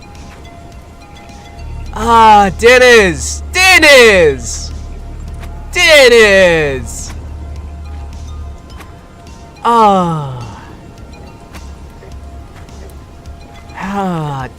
there's questions you don't ask. Oh, man. Hey, is VTuber past identity? Oh, by the way, Monty. General advice that I've been telling other folks I have doing moderation here as well. If anybody asks if I'm a certain other VTuber, or YouTuber, or streamer, time them out for me. Please. Thank you. I don't need people digging into that. Hearts. I don't want to even see that. After that, I remained a lurker for 2 years until I knew enough about the culture to make... Damn, bro, touch grass! That's how you do it. You lurk. You learn. That's basic internet etiquette. You have to understand the culture. What are the foibles that you'll run into? What are the decisions that... What are the things that are important to that culture? Don't ruin this for me. I hate knowing VTubers' old identities. No, we're not going to ruin that for you. And that's part of why I don't want that in my chat either. I don't want that in my chat either. In VTubing and geek culture and gaming and crafts and sports, internet culture and data, in general, the etiquette is lurk first. Yes! It's not hard! Lurk, learn, grow. Stop being a babu. Reach adulthood, so to say. Yeah. No, real life face and name is also a no-no.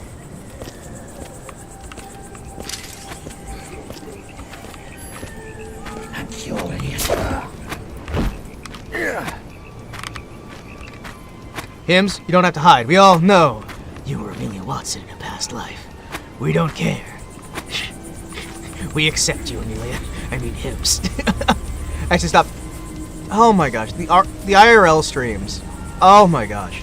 I hate that as a trend. So I did an actual, like, meme takedown of that shit a little while ago. Don't know if you guys saw that on Twitter, because I know people don't really watch the Twitter stuff, but I don't care about the Twitter stuff that much either, so I can't blame you guys for not watching it. But I posted on that stupid fucking hashtag where they're like real life versus streamer, which is only used for either doxing VTubers or clout chasing VTubers who think that they look hotter than they are. And I posted me and a toaster. Yeah, I posted me and a toaster. It was great. It bugs me so much because there is a culture here. There is something that is here that has been here before you showed up that will be here after you leave. I'm following Yan since 4chan. I mean, she started as an IRL streamer. Well, many of us do. Many of us do. But there's still... Is it weird I always like every comment I see you make? No, it's not. That is actually helpful. Remember that in terms of Twitch... Man, damn, bro, you're hot when you're turned on. Ding!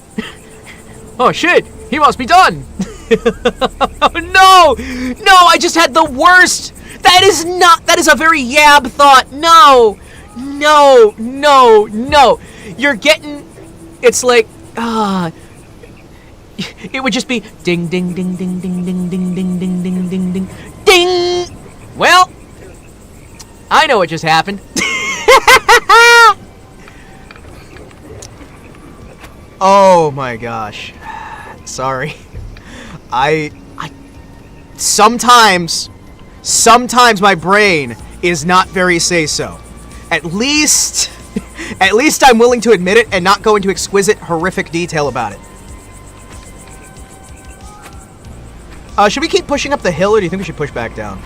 Or do people have a topic for more Zatsu? Because I'm only playing this when we don't have a topic. When we have a topic, I'm pausing the game, then focusing on the topic at hand. Considering a toaster only takes 1 to 2 minutes. Well, I guess I really am a toaster. No! No, damn it! We didn't have a topic until now? We don't really, most of the time. I'm trying to find topics.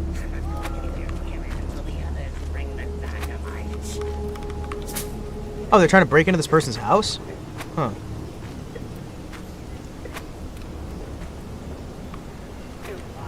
I mean, tubers are people, in my opinion, and it's fine that they show themselves. Not mentally happy to keep the illusion that the cartoon is real. To an extent.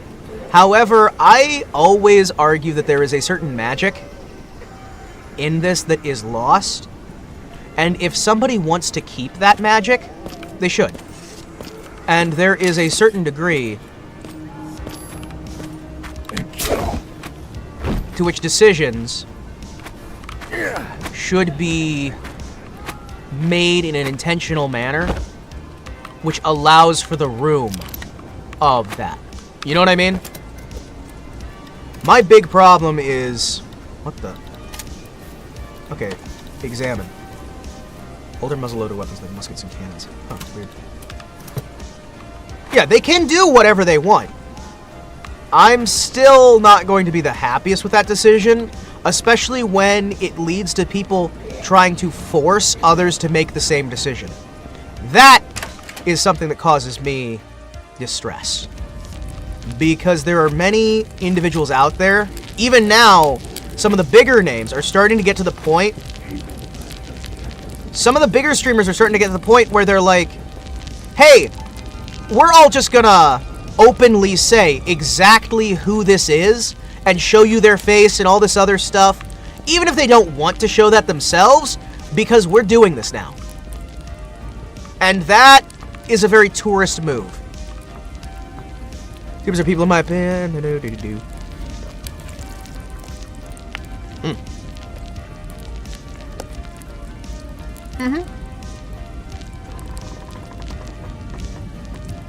Yeah. Because I've been having issues just recently with... There we go. I've been just having issues recently with just being so frustrated that you've got even tubers who don't want to be revealed being forced to because it's just an illusion.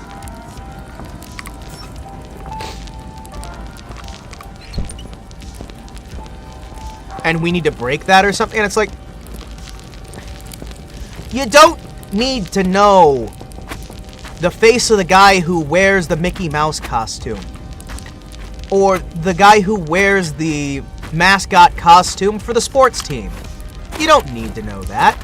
You need to be entertained. You don't need to know what Bozo the Clown's face looks like under the mask. Or under the makeup. Like, as somebody who's...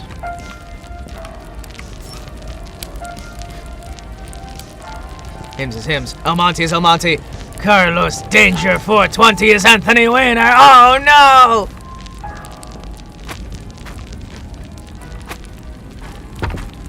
Especially the doxers hiding behind Twitter anonymous accounts. Yeah. It was a bloodbath up there. The abomination broke free of his restraint. Suddenly, relations became chaos. The captain held the door open so several of our brothers could escape, then tied the key to his sword and went back to take the beast alone. Heard his sword clash against the monsters that leaned against the door. The fool!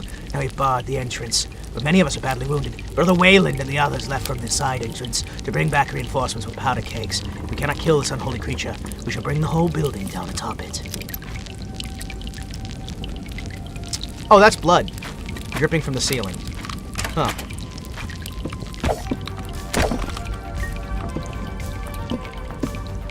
I wish we had some systems in place against that. Oh, wait! We have those! Guys, I just found a second button.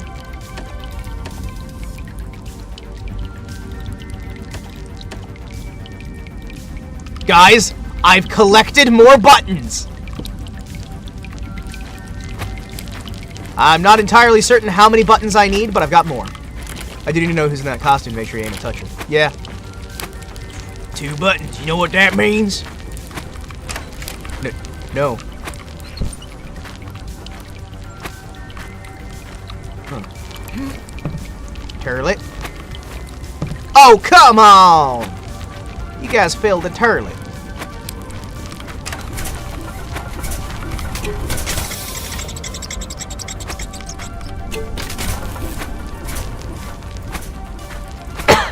Me neither.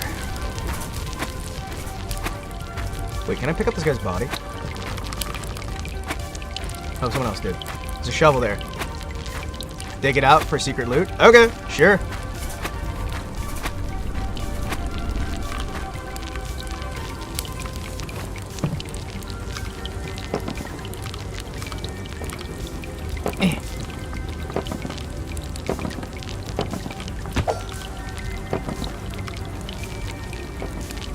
No, the toilet thing you're talking about was in the demo? Okay. Oh. Shall we? Danger! I remember what danger means now. I'm gonna tell you what it was. Yeah, let me know. What was it? What was it? Sounds cool. I don't really mind. I wanted, like, when we were doing the actual, like, playthrough of this, I was like, hey, can I not be spoiled? We're not doing the actual playthrough. We're doing, like, this is kind of filler content between conversations. You know what I mean? So, like, this is filler content between conversations. So when I find something I'm really passionate about, I can just pause the stream.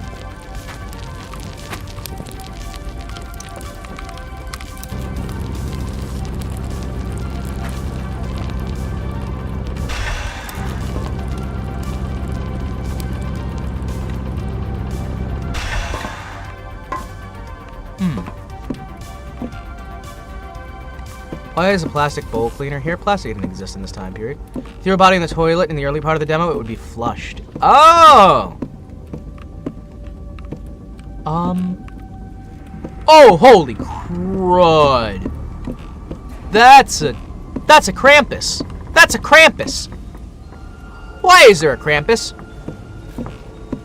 Why is there a Krampus? Guys? Why is there a Krampus?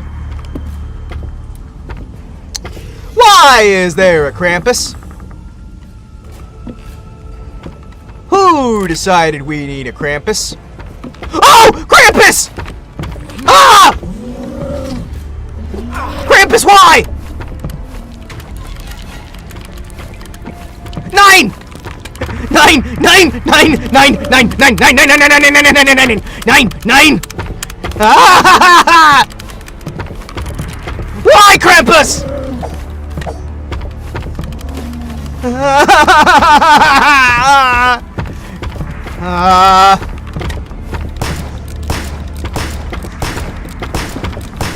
Nope, nope, nope, nope, nope, nope, nope, nope, nope, nope, nope, nope, nope, nope, 9, 9, 9.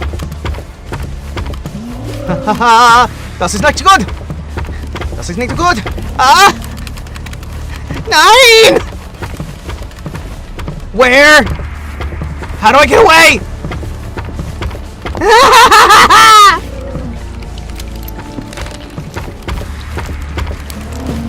Jump more!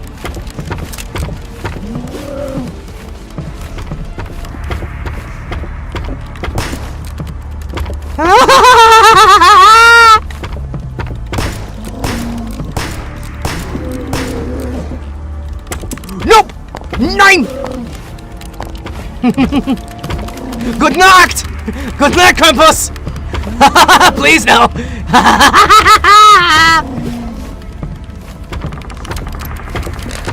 Oh!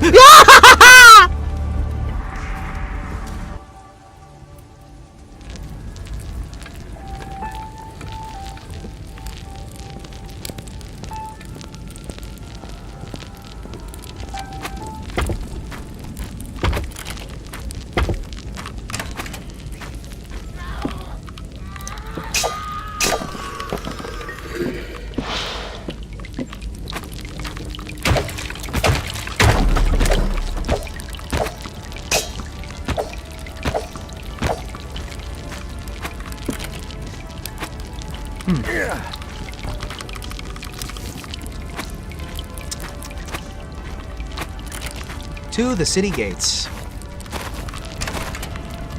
Well, good news, everyone. Good news, everyone. Wait, why do they have plumbing, but they don't... Wait, they've got plumbing. Then why are the toilets backed up if they have plumbing? Like, legitimately. Wait. They have plumbing.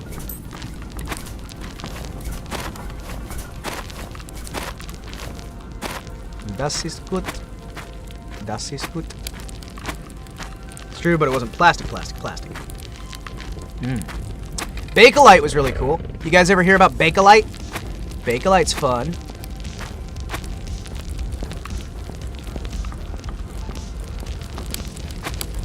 Before plastic, people used cow and goat horn due to being soft and pliable when boiled.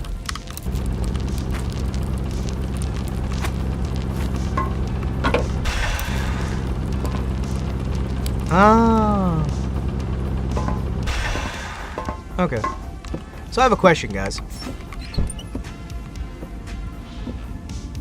Which one of you tattled on me to Krampus? Which one of you tattled on me to Krampus?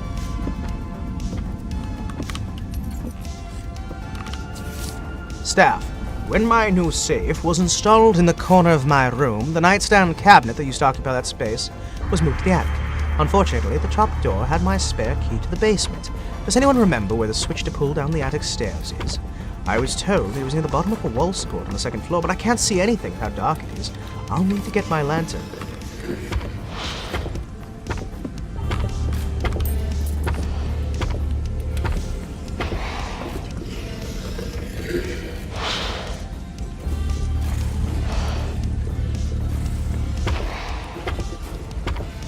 I am very uncomfortable right now.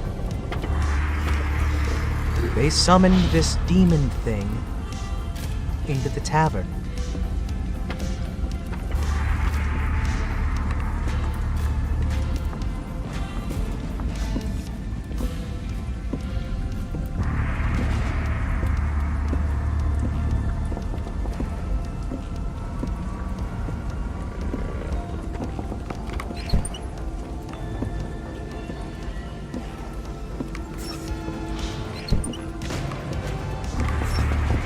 Joke's on you, game. I kept my button from the previous map. So I should be able to just hit the button here. And...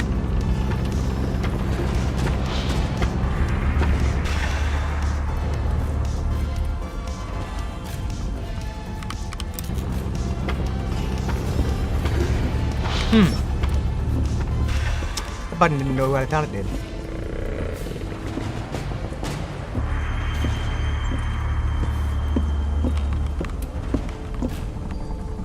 Huh. Doesn't chew on this in you? You can't boil it. You can't boil it. Probably a tourist sold you to Krampus. Didn't know it was in poor taste. Yeah, that sounds about right. That sounds about right. This is why I hate tourists. I hate tourists. What can I say? So, did that open the door, or did I just do a dump? Cool. Question. You said there was a button for it. To lower the thing.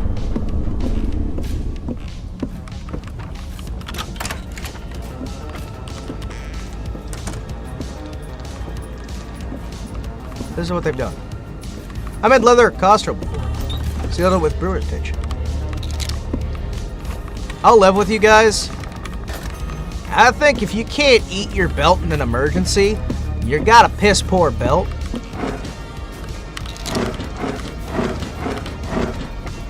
That's not like a wild thing to say, right?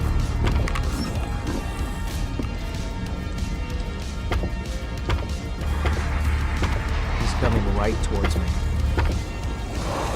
He's gonna look me in the face and then kill me.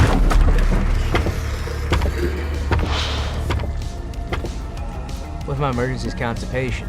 Well, then you still have to be able to eat your belt in case of an emergency.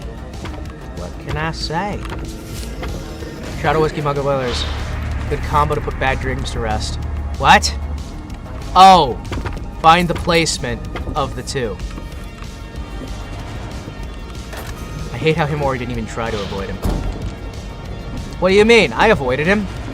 How? What do you mean? Didn't try to avoid him. I didn't just try to avoid him, I succeeded. I always wear a gun belt, so I guess I'm dead. Huh.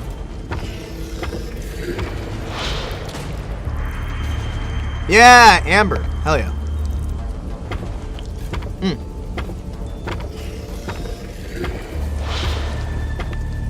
I don't understand how you can say, I didn't even try.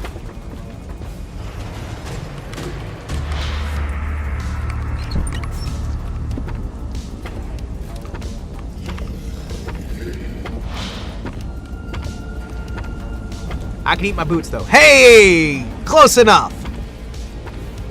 Yeah, I'll be honest. My belt is paracord. My belt is paracord. So that I can actually survive, but, you know. I closed the door. I closed one of the two doors. That's close enough.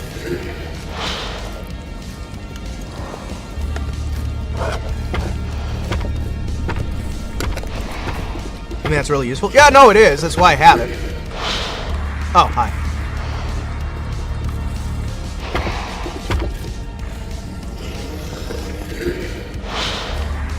I am so dead.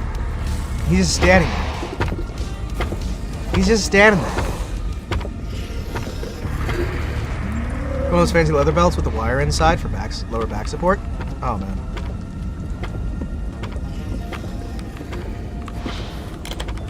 What do you mean? Okay.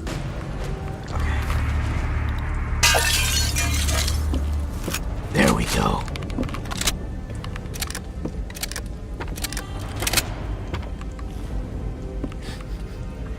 Screw your locks!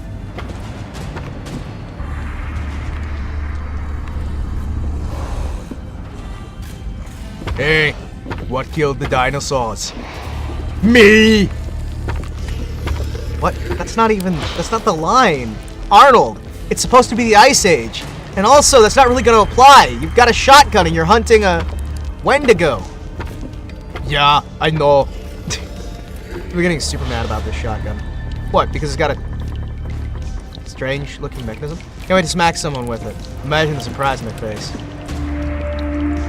No, hey, Powderhorn.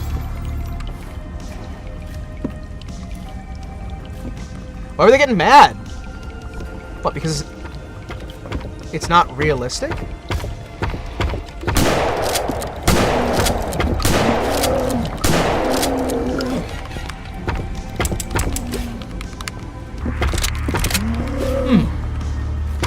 It was based on a real gun. Huh.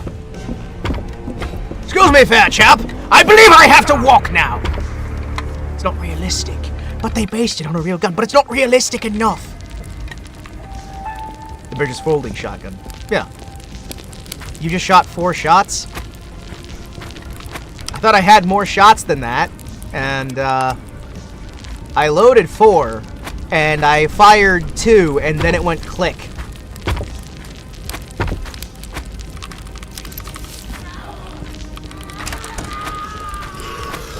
Somebody really is having a bad time in the bathroom. It's okay, buddy. I'll get you some Charmin. Some Victorian-era Charmin.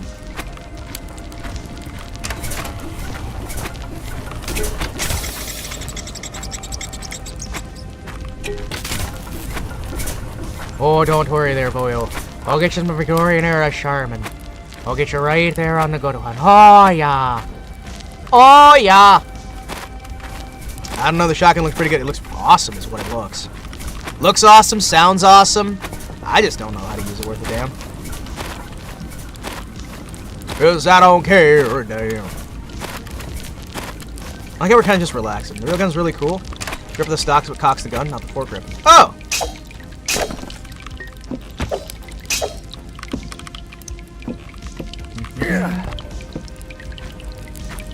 Love people being mad about stuff they barely understand. That's because they've watched some YouTube video or something, then convinced themselves that they're an expert, and again, have built in themselves the tourist mindset. I am so sick and fucking tired of tourists.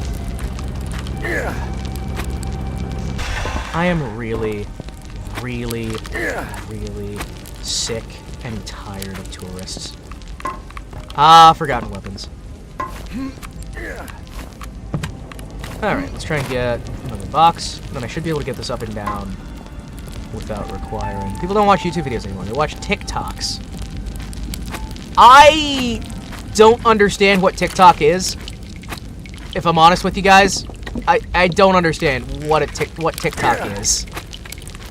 Kunajo, one of the mods here, keeps trying to get me to watch them.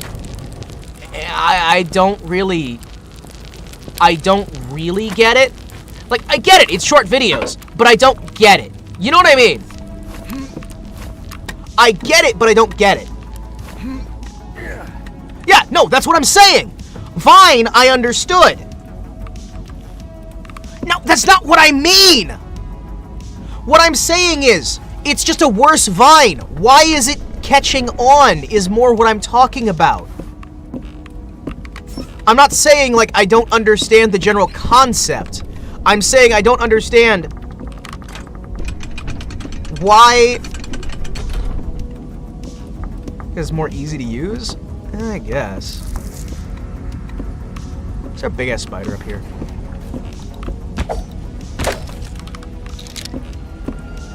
Shotgun ammo.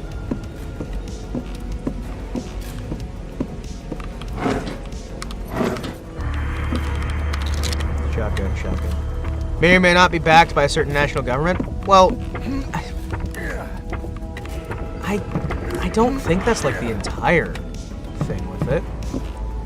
I mean, I realize that that's like part of it.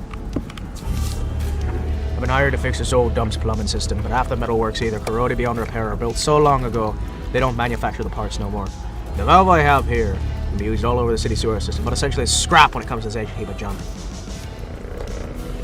May as well order a beer. I want to figure it out. May not be real long, gives me the creeps.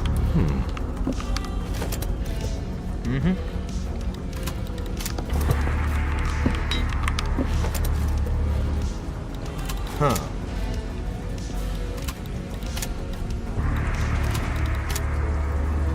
I see.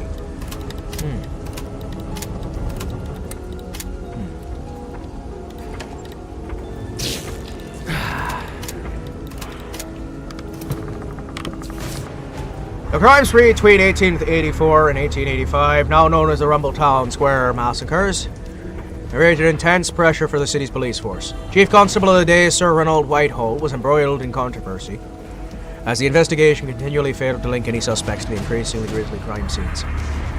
Several notable physicians, upon analyzing the carefully spaced torso and organ remains at each scene, disagreed on the level of anatomical expertise the culprit possessed. While the autopsies did reveal the details about the murderer's cutting patterns, it was difficult to determine whether it was performed by a skilled surgeon or an experienced knacker.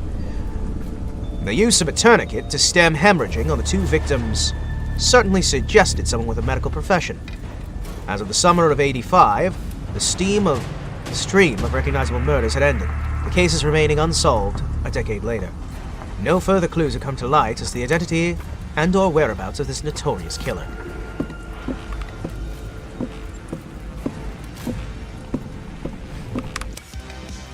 Let me see this. Very short range. App created by Chinese government. They were roommates. Give me a second here. Sorry, give me a second. Volume was dope. No, I mean, shotguns are mainly for hunting or peppering at a distance. Low penetration also, but in games, since more bullet equals more damage, they're better at short range. Exactly! They're not... You teach these kids to use the shotgun wrong. App created by the Chinese government. And they were roommates. Algorithm was usually speed and food you watchable stuff. May or not have been backed. TikTok has a character in the 90s Disney, Beauty and the Beast. True. Hymns equals an old man yelling at clouds. True. But yeah, people use it for the algorithm. I don't, but many do. Hate how much YouTube pushes the shorts. It's really easy to get stuck scrolling. Yeah, it is. I actually get to be alive nowadays where people make fun of someone for wasting time watching long YouTube videos. Hey, the modern version of the folding shotgun. It's called the Wolverine XP. There, I caught up with you guys.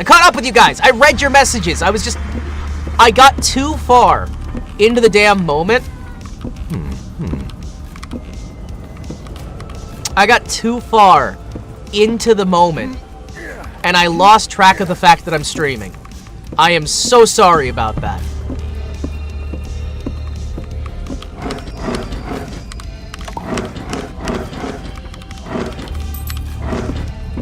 You did it.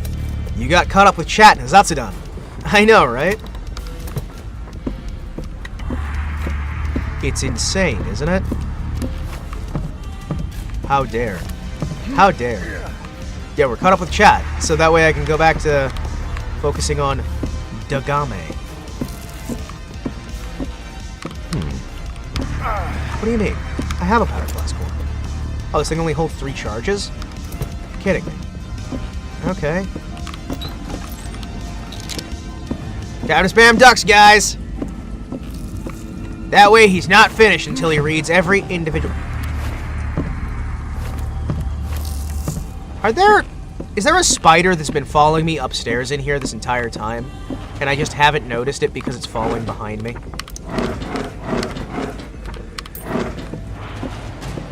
Is there just a spider this whole time? Now it's time to continue to ignore chat. What's your favorite folding gun, Himawari? My favorite folding gun? I like the side-by-side shotgun. I like it a lot. Just the general, like, pattern of side-by-side shotgun that you can just break. Fold it open. Boop, boop. Good to go. I like a nice side-by-side. Side-by-sides make me happy. Side-by-sides make me happy. The Olympia.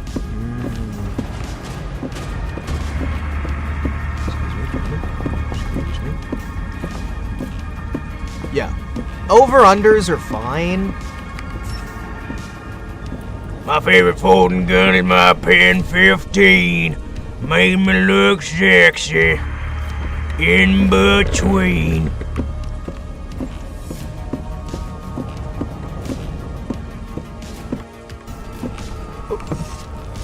Excuse me, good sir. I require a save. Thank you. Yeah. Correct. Yeah.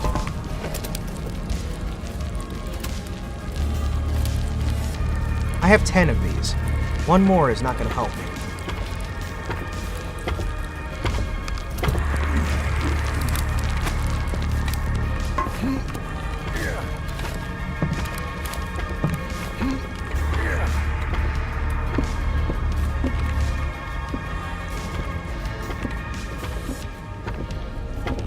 I also like, oh, geez. I'm trying to think of the one. I like the classic Derringer. Classic Derringers look pretty nice. Did you know the Pennsylvania Institute of Education made custom shirts for the 2015 graduation class, and the students designed these shirts? Chose Pen 15. That sounds about right. Ew! Talan is making dirty, lewd comments. Talon, how dare you? How dare you be lewd? In my chat? How dare?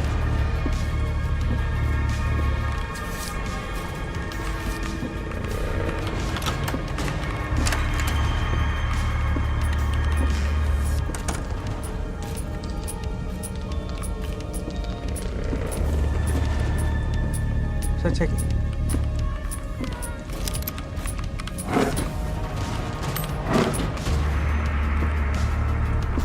What was that ticking? You know who invented the over-under shotgun? Who was it? Who was it who invented the shotgun? The over-under shotgun. Excuse me, gentlemen. Yes. Andrew Jackson. Andrew Jackson.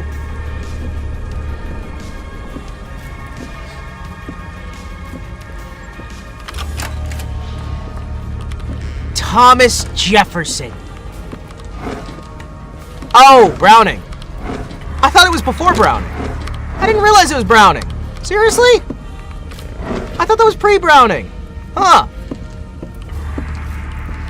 Huh. I legitimately thought that was pre-Browning. Huh. Yeah, no, Browning was cool, man. Some of his designs are incredible to think about, man. Could you...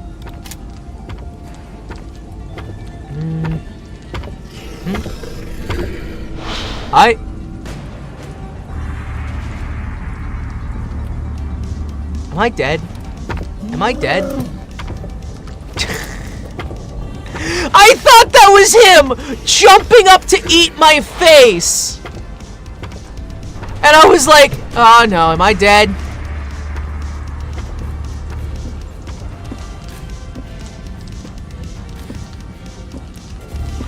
I thought I was just so... I'm like...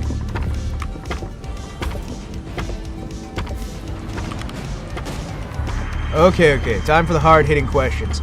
Cookie, brownie, pie. What goes best with ice cream?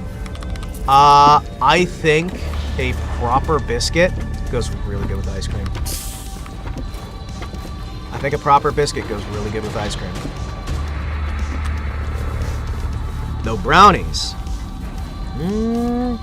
Brownies could be good. Brownies could be good. Ow. Hi.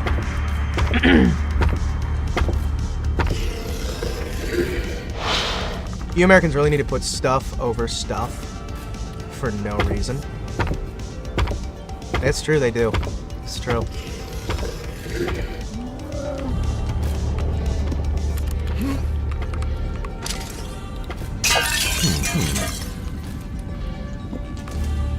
Eat a cookie. Let's see. No, I haven't been using these.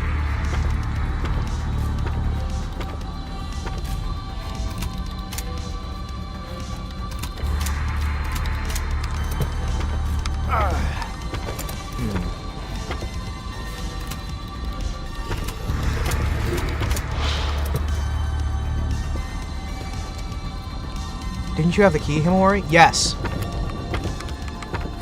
However, I also want this shotgun.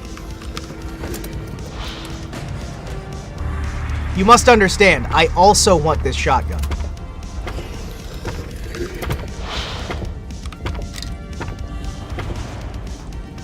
What's a pie milkshake? Don't answer, I can... Brownie milkshake, a pie milkshake, a cookies and cream milkshake. I want this shotgun because I want to use it to shoot people.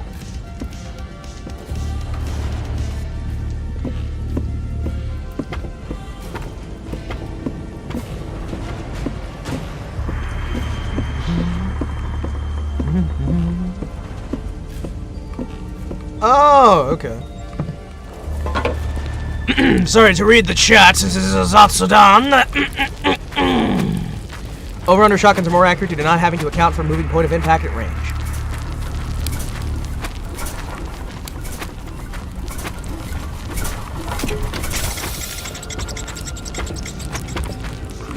Oh!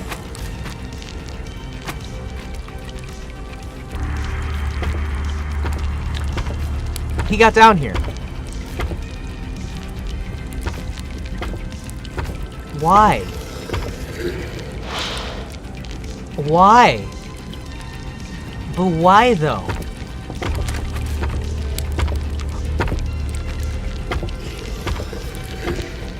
Well, that could have been over fast.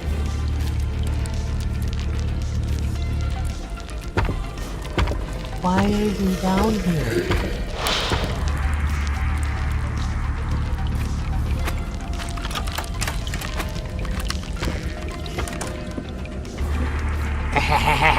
Screw you, goat man.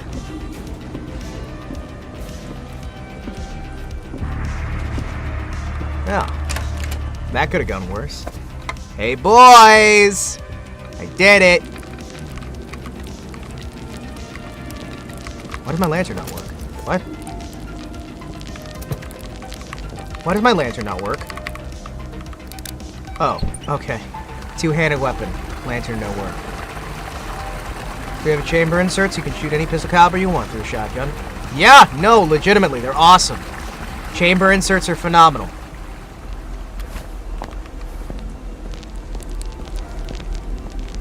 This isn't just regular darkness. This is advanced darkness.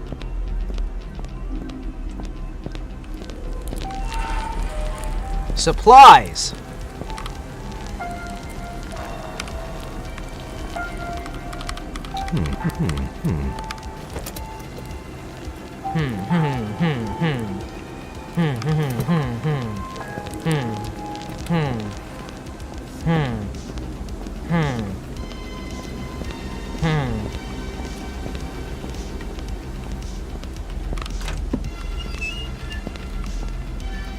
What does a janitor say when trying to scare you? I don't know. What does he say? Let me know. What does the Janny say when he's trying to scare me?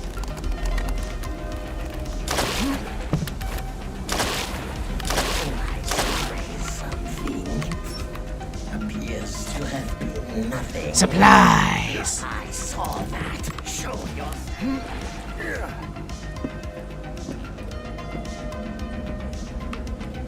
Come out. Hey, do you want to see my new gun?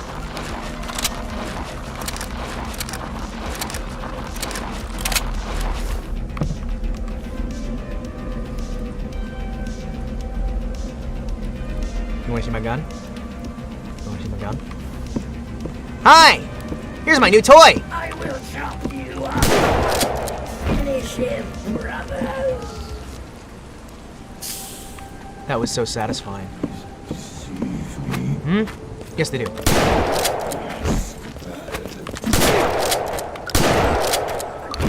Oh, that felt so good! Oh, that felt so good to do! Oh my gosh, wait. Before I reload my save, I'm gonna go shoot those dogs. I'm gonna go shoot those dogs in the basement here. I'm gonna do it. Oi! Pop! Get over here.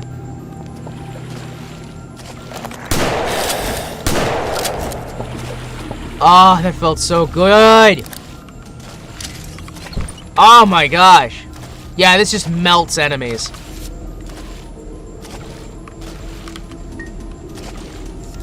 That was fine. Not gonna save that, but you know what? That was fun. 4-bore, also known as a stopping rifle, to stop elephants. Or ATF. It can also stop the ATF.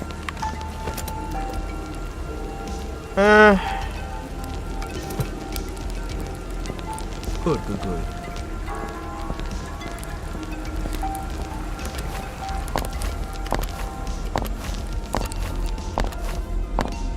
To the slaughtered goat. And this way will lead over towards town, yes? It can also stop me from breathing very easily, yeah! If you were firing the thing, it would probably stop you breathing easy. As it turns out, stuff hurts to fire. Would love to have one, then nobody else have anything else. Exactly! When all you have is a 4-bore, everyone looks like an elephant.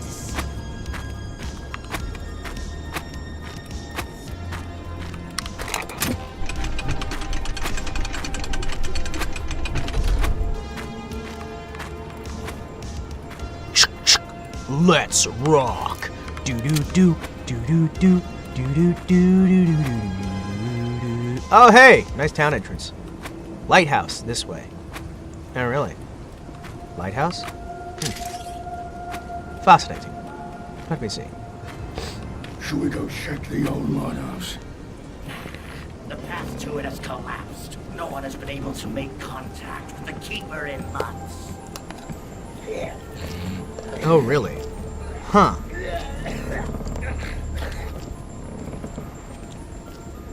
They do make double-barreled 4-bore rifles for when you make sure its ancestors are dead too. Yeah, that sounds about right. Do I spy someone killing my friend?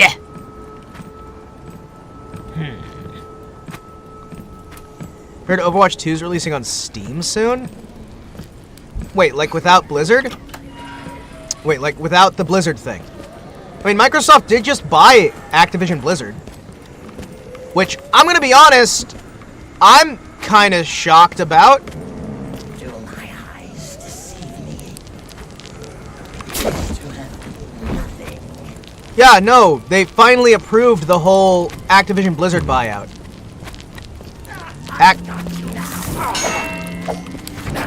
Actiblizzard got bought out by Microsoft finally, and it's like, that if there's ever, like, whether you like or dislike Microsoft is outside of the equation when legitimately there are concerns for monopoly clause. Their market share is too far above monopoly clause. Like, I enjoy Microsoft products. I do. Why? Why are we doing this? Like, I enjoy Microsoft products. It's not about whether you like the products or not. That sale shouldn't have been allowed to go through. And I realize that's going to lock me out of some opportunities saying that kind of stuff, but, like, legitimately, guys, there is no world in which that sale is appropriate, given the existing laws. Yeah, but I hate Blizzard. Yeah, but it doesn't matter. The law is the law, whether you like someone or not. Your personal feelings on someone or some company should not dictate whether the law is followed or enforced. Personal justice is blind.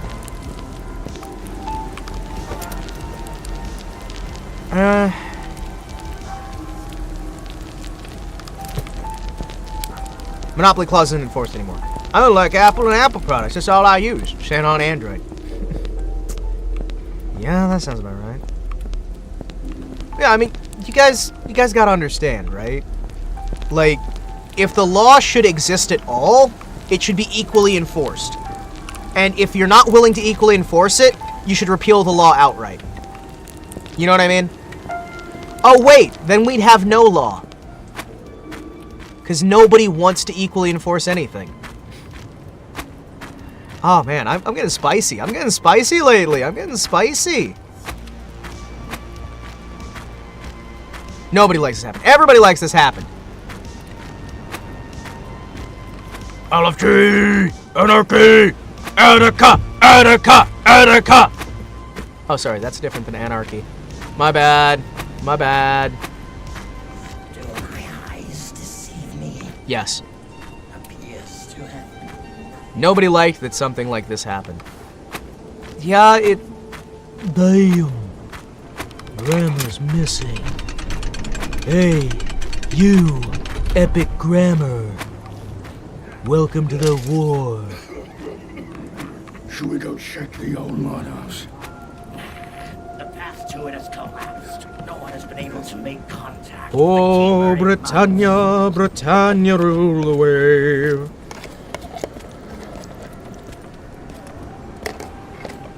Excuse me, good sir. May I have that, but which is a moment of your time?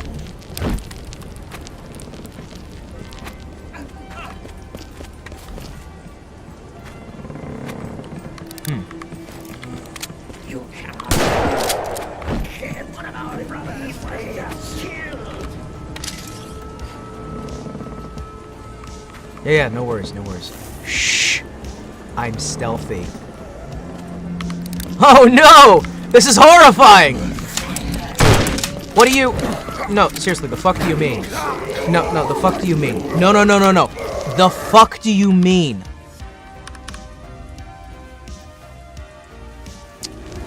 Alright. I guess it magically unloaded itself. This is fine. Why do you do it that way? Why do you do it that way? Is it out of spite? Is it because you hate me? Let's rock. Objective. Kill. So I gotta ask, what do you guys think? It unloads it when you unequip it? Maybe. I don't know. I don't know.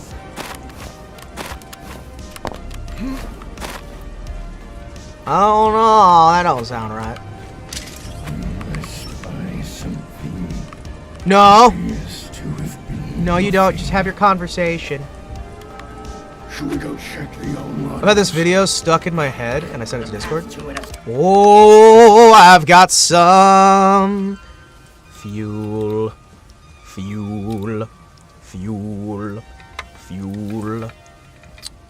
Let me see.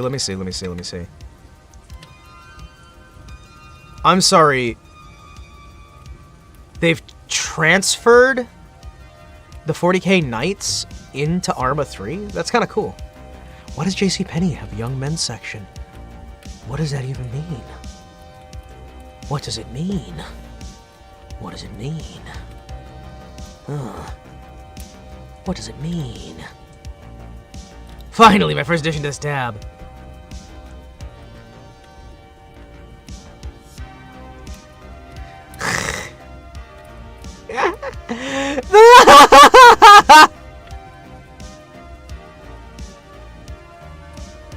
He's just holding the possum, and the possum's screaming! collapsed. No one has been able to make Oh, that's great. the keeper in months.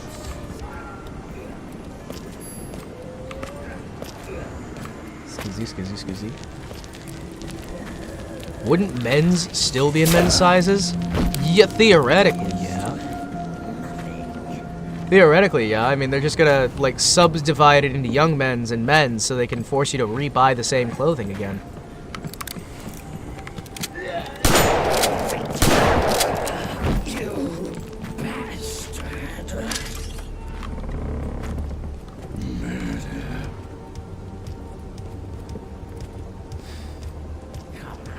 I think it's for teens, but they want to make it sound fancy. Well, they can't call them teens anymore. They're just young adults.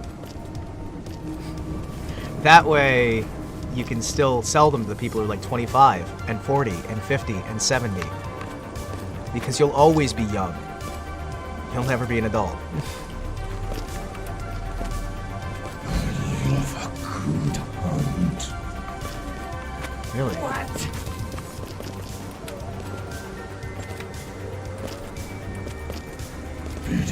I'm on the edge of a fucking cliff. Is that the section you shop in, Himawari? No. I shop in the toy aisle. Because I'm actually G.I. Joe scale, So whenever I want a new outfit, I just go to the toy store and I just go, hey, do any of you guys have, like, you know, the 12-inch figures? Do you guys have any of, like, those clothes? And they'll be like, what? What? Are you... Is that a talking toy? Like, no, I'm just short. It's... I wanna... Can you just... Yeah, 30 centimeters, 12 inches. Perfect size for a sandwich. You bastard! You stop it! But yeah, I'm just like, listen, come on. Does that mean you wear Ken's clothes? I mean, sometimes, but it's not really my fashion, you know? Don't you want to go home, outsider? I can help you. Oh, you can.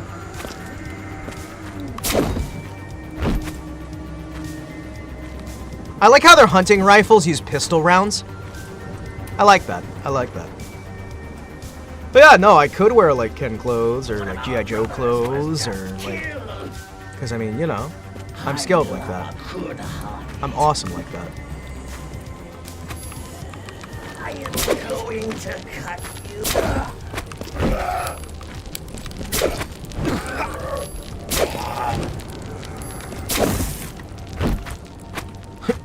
We actually got a ruler in the kitchen apartment I live in. Oh! Wow, that's crazy. So you're able to, like... You're able to measure the perfect sandwich. So that's where you get your suits from. Yes. Yes, it is. That and eBay. eBay has a lot of those. There's a lot of, like, doll resellers who are like, hey, we stitch, like, the doll's clothes, and I'm like, hey, could you make the clothes actually comfortable to wear? Do a model where you're dressed as Ken with blonde hair on the surfboard. Dye my hair blonde. Yeah, I should totally do that. Just dye my hair. Oh, man. That's a fun one.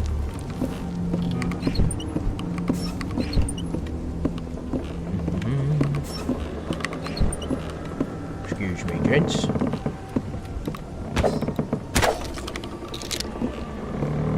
Excuse me, gents. Moving through. Don't forget about Cthulhu Week. I'm not forgetting about Cthulhu Week. I've got it on my calendar. Cthulhu Week is scheduled out. I've got a bunch of games there. By the way, guys, we are going to have, for Cthulhu Day this year, we are going to have an entire week of Cthulhu games. The entirety of the schedule will be Cthulhu games for that week in celebration of the Cthulhu mythos and Cthulhu Day. So, mark that on your calendars. Cthulhu Week will be coming. You guys are all going to be terrified. Yeah, keep the glasses, the face scar. Keep the face exactly the same. Do you have enough games? Monty, if you want to send me some ones that might be more obscure, I was looking at, like, we got the one. Okay, I found out there's no way to actually buy the one that you told me. Don't buy on Steam, other than through Steam. They literally don't sell it anywhere else other than Steam now. And the publishers don't hand over any of the money to the original makers. They took it off Epic, they took it off everything else. It's nowhere else. No, you can't buy it from their website either. Their website sends it to the Epic link, and the Epic link sends it to nothing. Yeah. Yeah.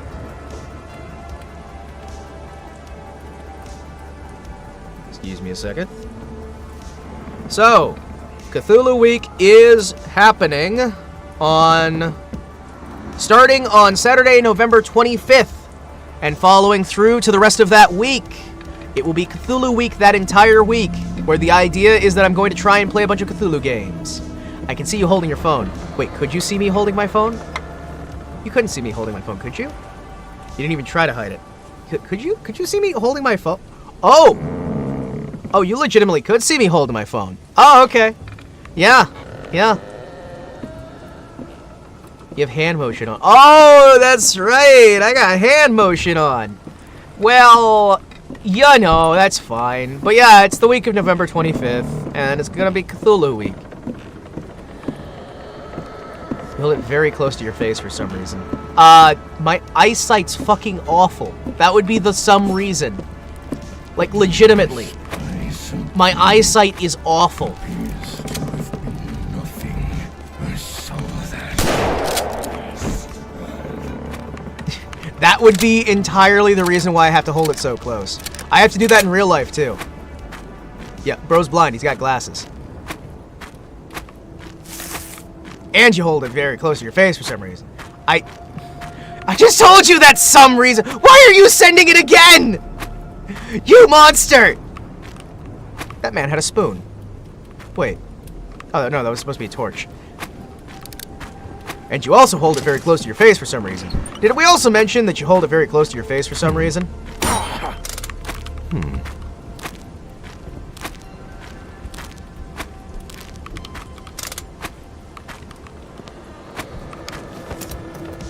For that reason. Oh, okay.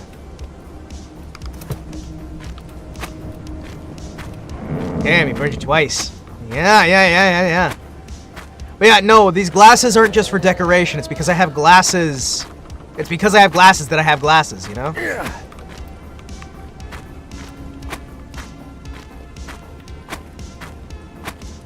Let's go to the lighthouse, see what's going on.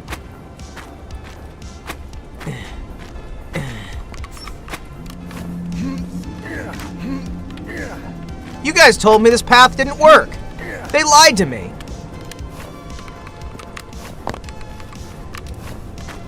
They lied to me. They said the path to the lighthouse was dead. I walked up here just fine.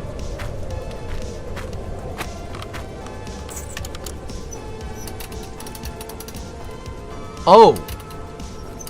They've got a cannon. Huh. They got a cannon. Love how you hold it close enough to your face for the hand tracking to give it away. Yeah! Trust me, if I could hold it any further from my face, I would.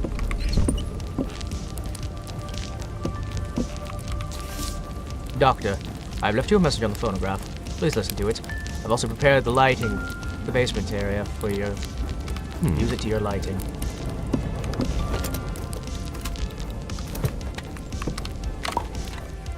If you're reading this, that means you made it safely to the lighthouse. Good. My store is in the market district. It's not far from here. Rest if you need to, but don't delay. And whatever you do, don't look in the mirror. He said, whatever you do, don't look in the what?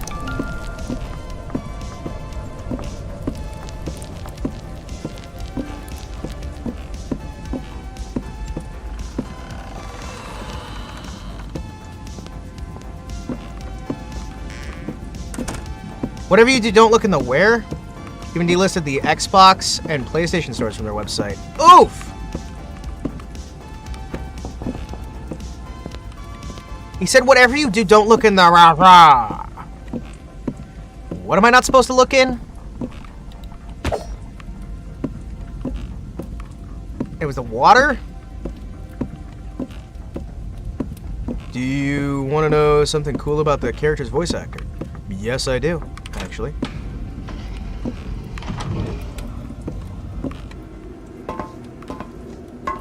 Whatever you do, don't look in the water.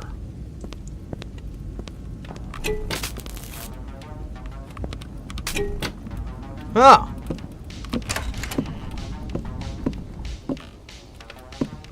Oh, the mirror. Don't look in the mirror. Hello, Doctor. I had hoped for us to meet at my estate. No matter. I can guarantee your safe arrival. I promise few others here can. The townsfolk are not fond of outsiders. Come to the market plaza before midnight. I will have one of my trusted servants pick you up by carriage.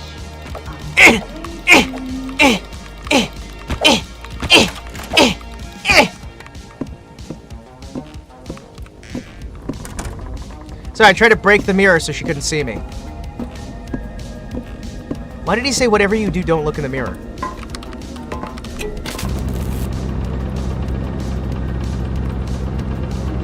but he knew. So she's like the betrayer who, like, betrayed the town.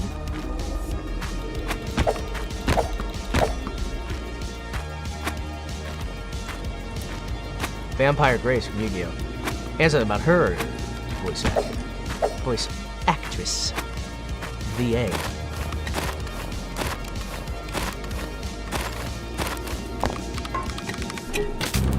Mirrors suck. They remind you of the weakness of the flesh.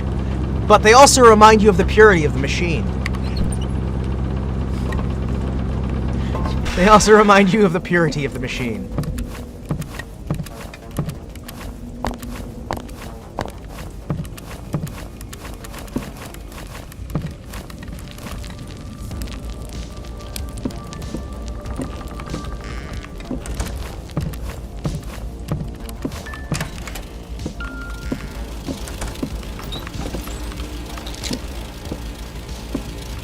And they remind you of Mirror Knight from Dark Souls 2. Dark Souls 2 is hard. Dark Souls 3 is hard. Dark Souls in general is hard. But very much a game that is up my alley.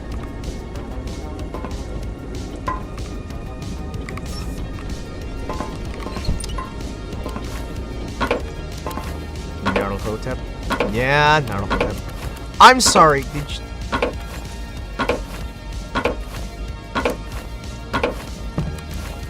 Yeah, Naruto-Hotep, the character created from Dusk. Yep, the character created for Dusk. What an original name. I wonder where they came up with it.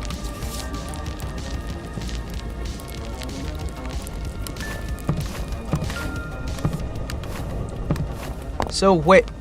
Oh. Are we that kind of doctor? Can we, like, build enemies? Are we... Oh! Oh! I'm numb. The guy was Stephen Witt.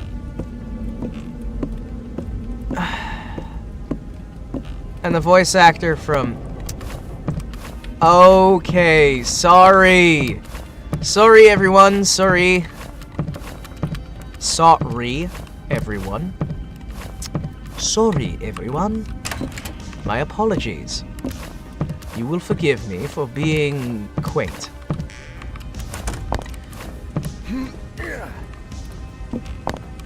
Oh! Huh.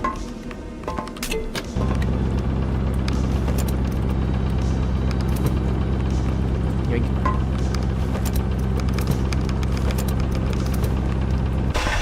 Yeah! Shodan! I recognize Shodan! The VR Himawari. Loudest screech ever. Known to man. I'm about to make sure it's the last thing I ever hear. Imagine if the game ends with them revealing you're not actually a doctor, but a chiropractor. What's the difference?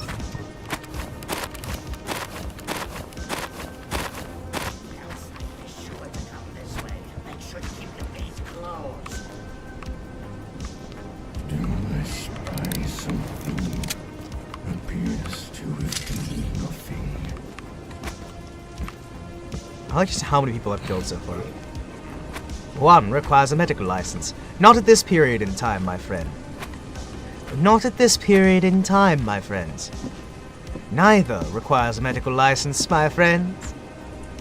However, it does require quite the dapper suit.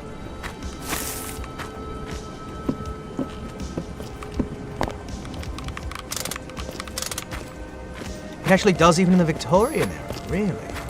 I suppose. Ah! Stephen Waite started writing his name as Stephen F. Waite because of Civvy 11. Huh! Oh.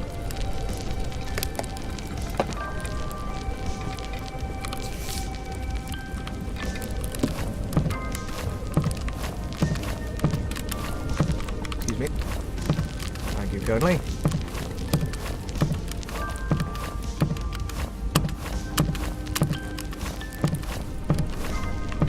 F being the F word.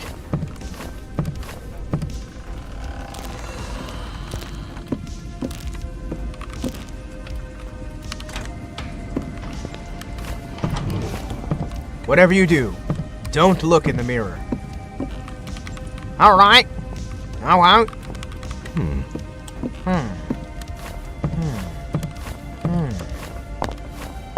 Yep, sounds about right. Keeping his pimp hand strong in this game. You're right.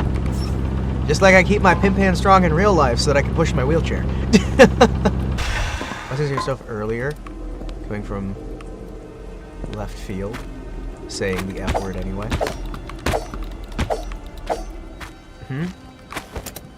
Me? I arbitrarily switch between the two, so. I enjoy arbitrarily switching, personally. Be sure to come this way and make sure to keep the gate closed. Do I spy something? Appears to have Monty. nothing. Oh. Bro, hear me out.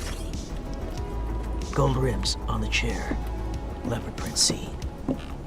Alright, I'm on board.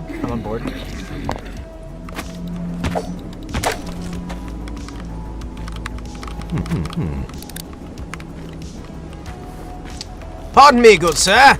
I am attempting stealth. I would like you to participate. Thank you.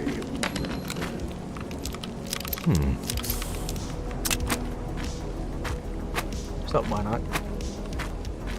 Excuse me, would anyone else like to assist me in my stealth efforts? I would like to announce myself as is appropriate. As is appropriate for the time.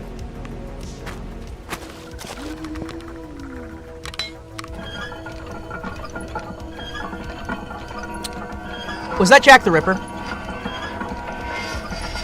Was that Jack the Ripper? Hey! Thanks for playing! Hey! That was awesome! I love the idea of the guy who does stealth by killing on sight. That was awesome, seriously. That was fucking great! Hell yeah! No, we beat it. We beat it! Alright, we beat the game.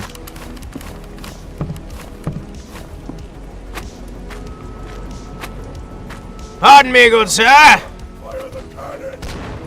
I wish to hold discussion with you. Wear your skin. What are your thoughts on it now that you beat it? Okay. Let's do some formal discussions on here. So, this game is itself a game which is in early access at the moment. As for that, immediately my thoughts turn to the fact that I have concerns that the game that you finally get by the end of it will not be the game that you saw at the beginning. Now, that is a concern that I have often had with games in general, and this game itself, and this game finds itself no different. Early access has always been a matter of concern for me. Early access is something that I always get concerned with. Formal discussion of it would say that the gameplay mechanics are right on point. The general aesthetic is lovely. If you maintain taking from a number of sources related to the original games, taking what worked and an understanding of what didn't, I would personally recommend that if I were the developer, it would be a good idea to even check out some of the bad games that were doing this stealth at the time period, because even some of them have some good ideas on what to avoid, what not to do, and what could be done even though the games themselves may not be the best. I find that the gunplay is satisfying, but not so satisfying to the point where you would want to do that over everything else. The stealth mechanics are delightful. I believe that it would be imperative to find another method instead of just the screen turning red. Instead of just the screen turning red, to have an easier way of deciphering health. One of the things that I would say in that regard, which is related to the colors, is that it would be nice to have a color change on the ring so you could tell your health just by looking at the ring on your hand. I think that would be phenomenal, being able to see your health through more ways than just the tinting of the screen. I like the lack of HUD. I enjoy not having any form of HUD and having other ways and methods of figuring out what you need to know. I think that I agree heavily with Talan that given the era that we are set in with this game, there needs to be a lot more color. Now, you can do a horror game that has color. It can be dark, but don't have it be lacking color. Currently, the game feels a little bit more... No. Checking your pulse when you open your briefcase, taking examples from the classic games. In the older games, you had the pulse meter. You had, like, it goes from green to red, to yellow to red, yada, yada, yada, different things. If you had the ring showing your health, and you had that as a mood ring that showed you the mood of your character, you could arbitrarily state that mood was actually your thing for that. Or you could have that be an indicator for the sanity instead. So your sanity is reflected by your mood ring. Or you could have two different sets of colors, so it'll turn one set of colors based off of your thing. So you can tell at a glance, this is a mix of these two sets of colors. You can have an easy identification at a glance to know exactly what your stats are without ever opening that inventory menu. I think that the coloration of the game is lacking in general. It is lacking that sort of je ne sais quoi and that sort of generalized feeling of the era in terms of the coloration. However, I think the marketplace could be a good place to change that. You've got the dungeons, which should be dingy, dirty, but there's so much of it that feels like... it feels less Victorian England and more 1920s United States. It feels a bit too Innsmouth, I suppose is what I'm saying there. It's got a bit too much of that Innsmouth feel and not enough of your Victorian feel. At often times during that, I'm forgetting where I'm supposed to be. Maybe I misunderstood there, and we're not supposed to be in England, but it really feels like we are. And it feels like we're supposed to be, but it doesn't feel like it is. And there's a sort of lacking in the thematics in that regard that I think could really be worked on and improved in a fairly lovely way.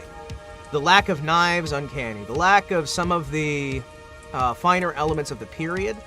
A lot of those things can be added and adjusted through the early access process. I think that some of the level design is phenomenal. The environmental storytelling, superb. But the coloration on some of these areas, the general feel, it's very mono.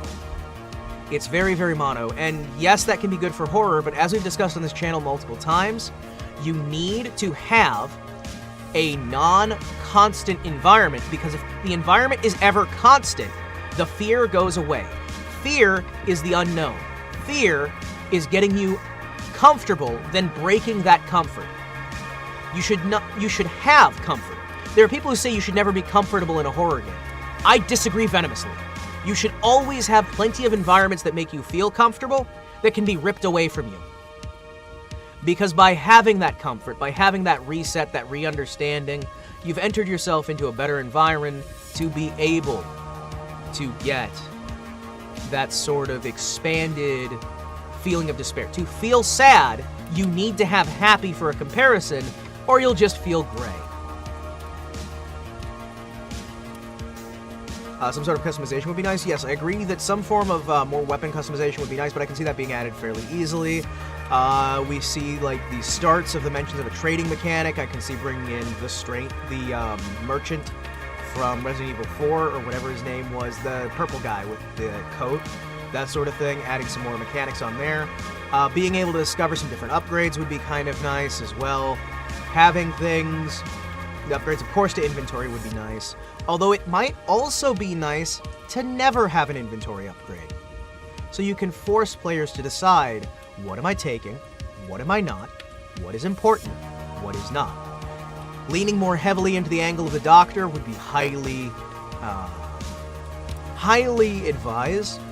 A more firm leaning into that so you feel much more as a Doctor and much less as a thief. At the moment, well, they already have safe rooms, kind of. Sort of. However, the safe rooms aren't safe enough to feel like safe rooms, where you've got that sort of hard comfort, because the enemies can just come in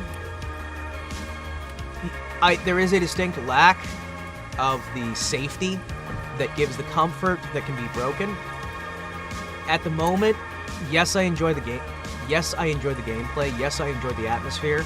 But I can tell you right now, if it is the same style that it is right now, of that almost constant oppression, with that slight bit of levity, it's going to get old fast, and it's not going to hold you through an entire game. You have to have that proper balance to keep you invested long-term to the end of the product. And at the moment, I'm not sure it entirely has that, but it does have stellar gameplay. The stealth mechanics, lovely. The combat mechanics, wonderful. The hardest difficulty, which I thought might have some things fall apart, no. Overall, nothing really fell apart with it. Everything kind of held together, but I feel like, in general, there could definitely be a bit more dedication to the era, a bit more inspiration taken from other games of the era as well, and a remembrance to always be authentic, but not necessarily realistic. Ken Him's When. I could literally make that right now. Do you want me to make that right now? I can make that right now. Give me a second. Okay. Let's see.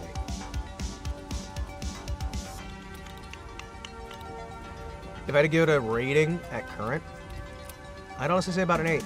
About an 8. 8 or 9. With 5 being the average. What are the top 3 things that you think the game did right? I think that the general gameplay, the sword play, the gun play, that's cool. That's good. Well, there's no reason to only pull from one game. Yes, you can get the immersive sim from Thief, but there's no reason to fully dedicate into it. They're already taking things, not from Thief, but from Resident Evil 4. Either roller skate Ken or surfing Ken. Let me see, what do we got? Let me look that up real quick.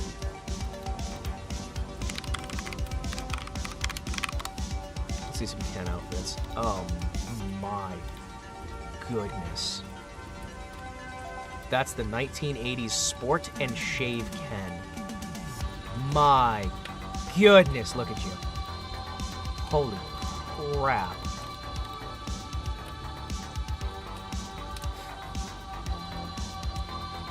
Hell yeah, bro. Yeah, Thief had a mission structure. You finish a mission, go to the menu, start another mission. Exactly. You're already ignoring so many elements of these things.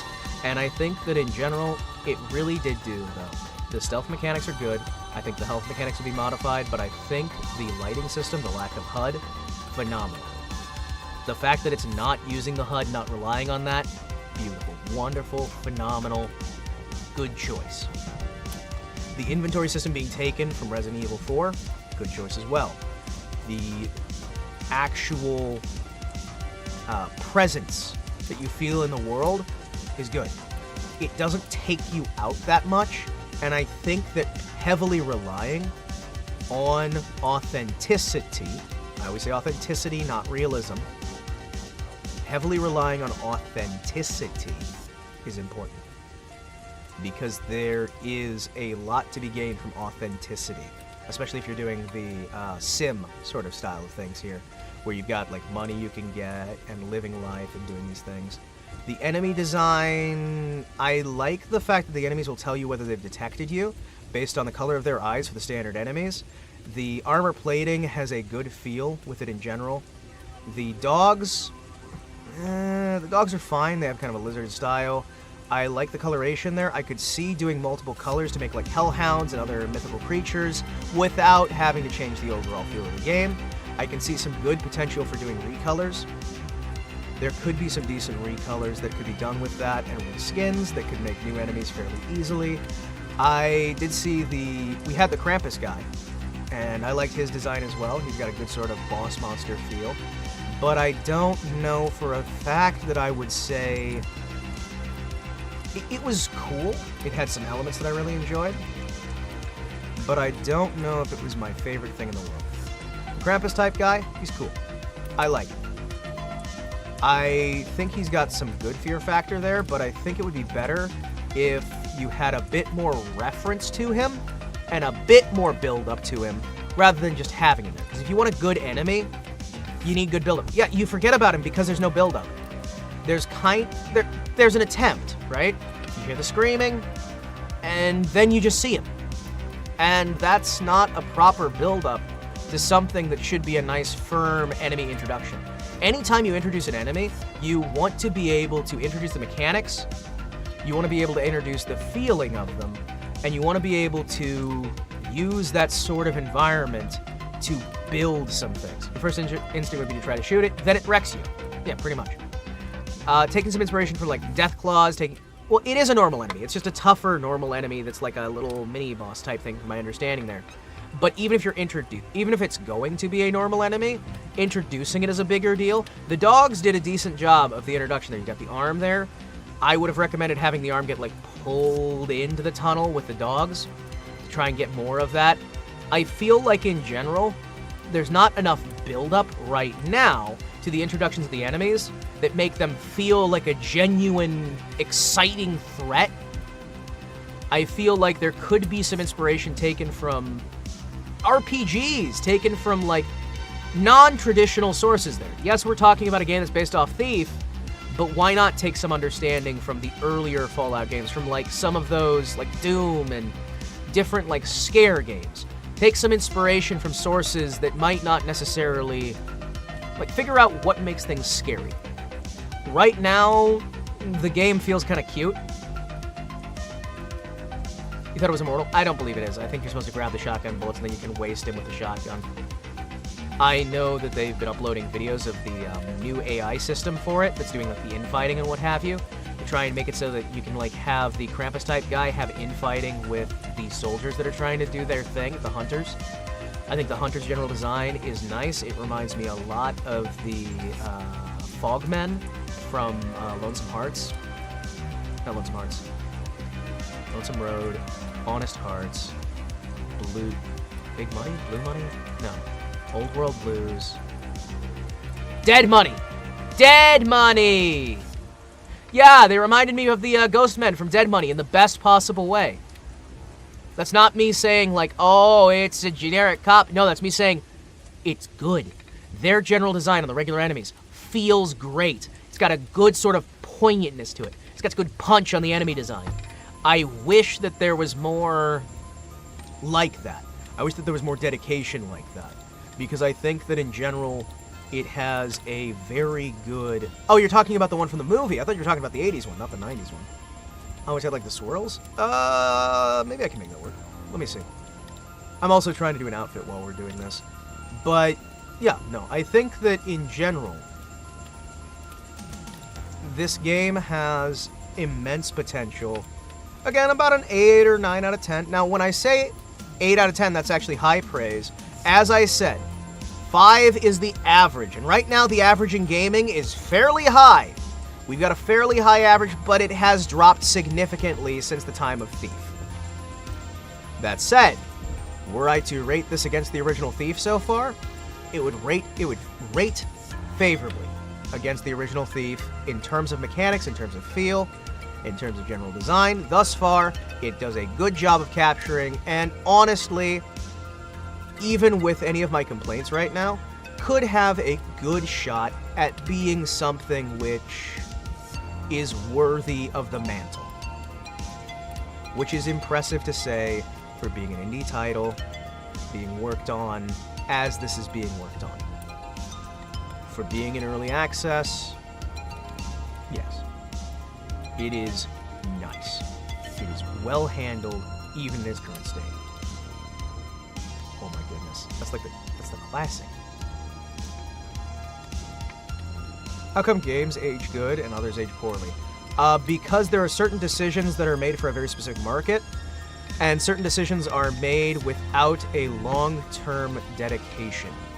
When I notice games that age poorly, it's games that are trying to do something that may be the standard at the time, instead of trying to do something that fits best for the game. In some cases, you can find poor aging to be the result of a lack of technology limiting the experience. I've seen that a few times, and when I see it, you can usually tell that a game will age really poorly if it has a realistic art style. The games that try to look the most just like real life and forsake art style completely are the ones that age poorly. A game, even with simplistic 3D graphics, that has a good, solid art direction, a good, solid design, can still age phenomenally. And there are certain elements that will age poorly just because we didn't know how to do it better. But there are some elements that age phenomenally because of the sheer amount of passion and effort that goes into some of these things that builds it to a position where it is worth being. As silly as that sounds, it just becomes worth being. Now, if you give me a second here, I should be able... No, that would be ridiculous. No. I can't really make that one. What have we got here? It's kind of a cardigan. This is kind of it's kind of a short sleeve cardigan, isn't it? Oh my gosh. A bolero jacket? Maybe. Mini t-shirt. We tried making something. But yeah, no. Some games, it's because they're trying too much to chase a trend. Other games, it's because the technology isn't quite there yet. Some games, it's just a matter of they were trying something new, and what they tried new was just done better by someone else later on. Or, in some cases, the thing that made them impressive becomes bog standard. That is honestly often the case, you know? It's just, that thing is the standard now. It's just the standard. So why would it be any special, you know? Why would it be?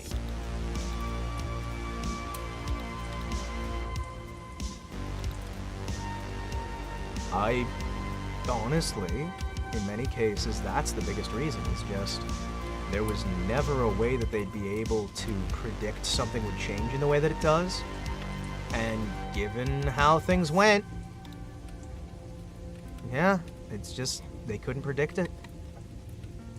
They couldn't predict it, so...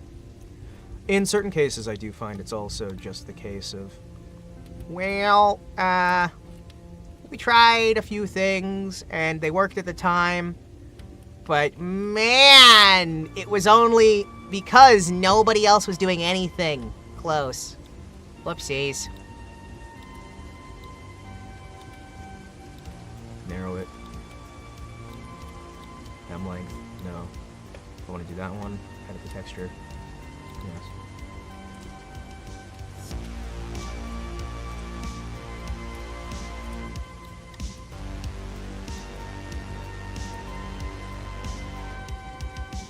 Mickey Mania was a good game. Fight me. I'm not gonna fight you, bro. Bro, I'm not gonna fight you. Bro, I'm not gonna fight you, bro. Bro, I'm not fighting you, bro. You like boomer shooters, Himawari?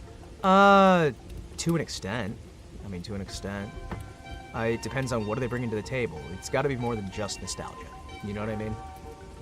I do enjoy them from time to time. You'll notice that I play a fair few shooters on here, and that's not always because I, love shooters.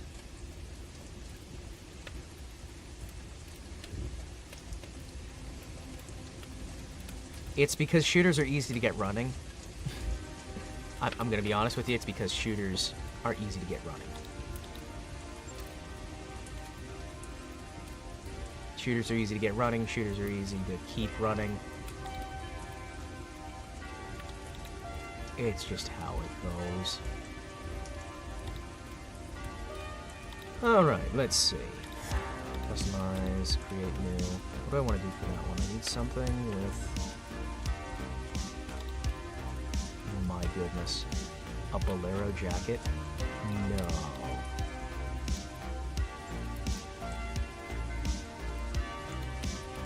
Hold on. Wait, what?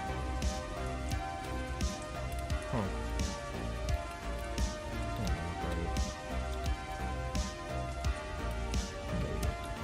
Unspread.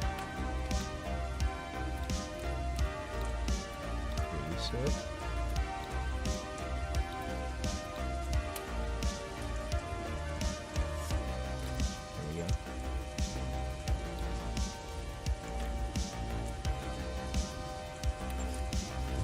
This is gonna look so fucking stupid and not like either of them. Reminds me of the episode of Ultimate Fighter where the one guy got drunk and his roommate held him down while he cried and kept yelling, "Let me bang, bro!"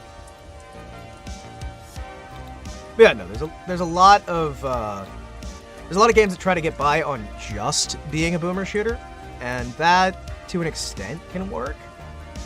But I find that sometimes you need a little bit more.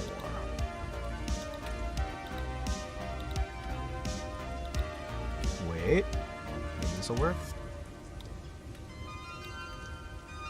All right. Maybe.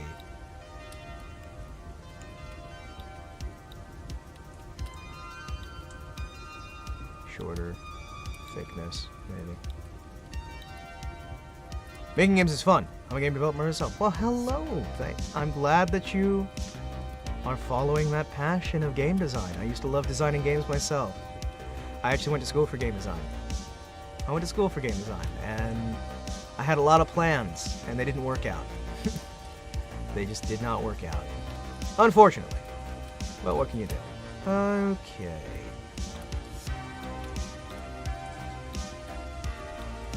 Widen the sag.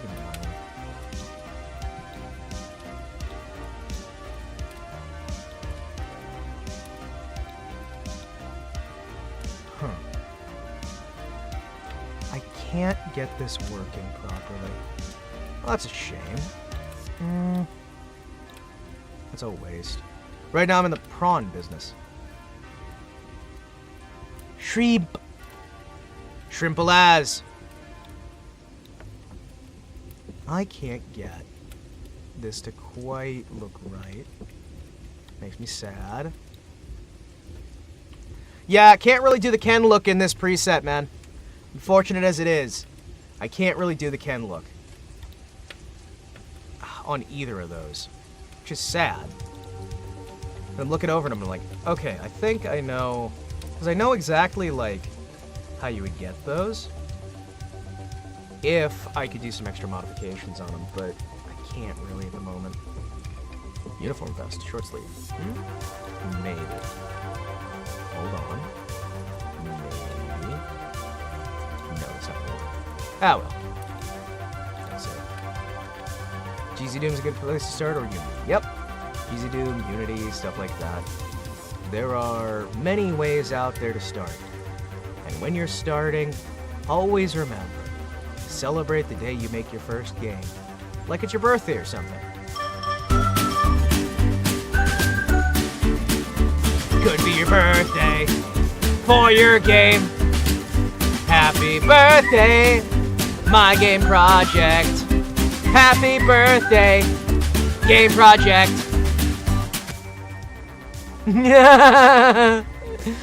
Well, it's been fun, everyone. I'm gonna keep bringing that out. I'm gonna keep bringing it out. It's gonna keep coming out. It's showing up. Hey, at least I got the short version now as well, so it's not always the long version. Well, everyone, it's been fun. This is...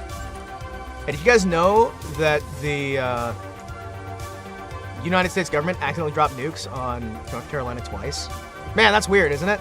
That's weird. Anyway, as I was saying. Oh, man. Unity's where it's at. You can make almost anything there. Dude, I keep trying. I said this earlier, right? I keep trying to, like, export this model into Unity and do some, like, extra stuff with it. I was talking earlier, right? I really want to add some animated textures onto this for the eye with the, I wanted to have the eye doing like a constant slight rotation thing on the iris. So like replace the existing texture with an animated texture on there. And I wanted to have like sort of an under texture that had some depth on the missing face part. Because right now so many people are just like, oh, that's face paint. Nice face paint you've got.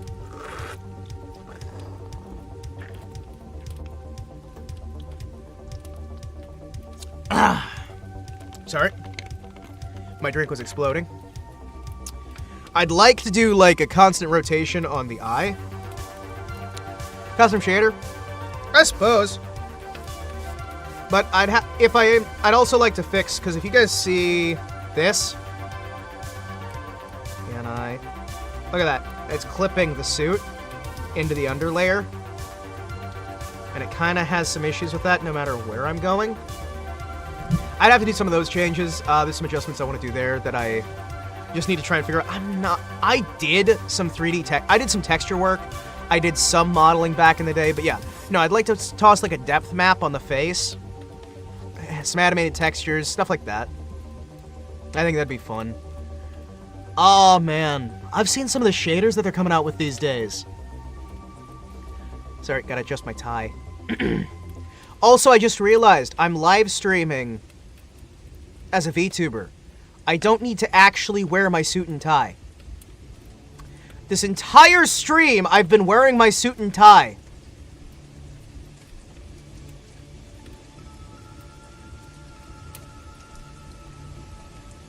Huh. Well, I'm going the extra mile for authenticity. Let's just say that. That's fine. Everybody else. Where do you think I got the idea for this suit from? I own basically this exact suit. I legitimately own basically this exact suit. Except mine's gray. And this one's purple. I've got one of these in gray and one of these in green. Import a new custom Gary's Mod model. Listen, I would never, ever stoop to importing a Gary's Mod model. That would be disingenuous and improper and would really just cause some problems, you know? Like, I mean, if I were to just sit by and do that kind of thing, it would really just cause so many more problems, guys. I can't do that sort of thing. I'm not gonna sit and import other people's Gary's Mod models just to make things look kind of cool. That would be ridiculous, you know? And it wouldn't match with any style, and it would look just over the top. It'd be weird. What can I say? It's just not gonna happen. It's not gonna happen.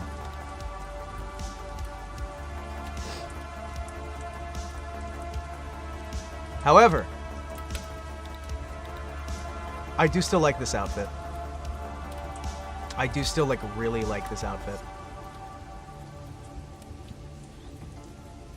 I really like this outfit. This is my summer outfit. Hey, how you doing? If my lungs were better, yes, I would just sit with a smoking pipe. I like pipes. Pipes are good. Smoking jacket, pipe in hand, just relaxing with a nice scotch. Stuff's awesome. Bop, bop, bop, bop. Ba. Bop, bop, bop, bop. Ha, bop. Bop, bop, bop, bop. Bop, bop, ga, bop. Hop, bop, ga, bop. Hop, bop, ga. Hop, bop, ga, bop, bop. Ha, ga, bop. Akapakapa. Apapakapakapa.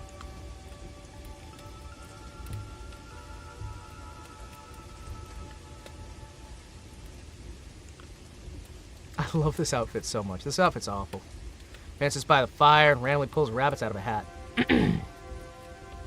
Yeah, that could work. That could work.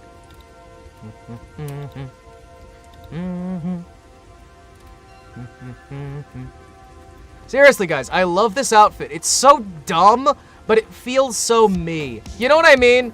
Just like a Hawaiian shirt, but it's got a tie. The Flintstone style. This makes me happy. We've also got, like, another one, which is, I like this one as well. This is just kind of relaxed. I feel like I could do Rakugo in this. Hi, how you doing? Bo, bo, bo, bo. Is that your face? I think it needs a fix. No, it's fine. It's fine. It's just a little bit damaged. It's just a little bit damaged. It's just a little bit damaged. Guys, come on. My face is fine. It's just lightly damaged. Okay, if it's that much of an issue, give me a sec, I'll fix it.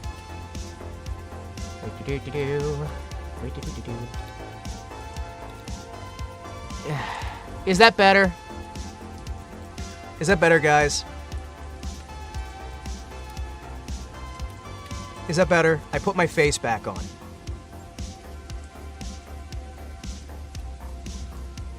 I can fix it. It just occasionally falls off. Yes, a little better. Okay, cool. At least we got that in order. I love how I can just reach over here and take my face and put it back on. Who are you? Who are you? I'm the same man. I just put my face back on. I'm the exact same man. I just don't have as much face exposed. Dude, this is why I can't have my face fixed. Do a Terminator Skull version?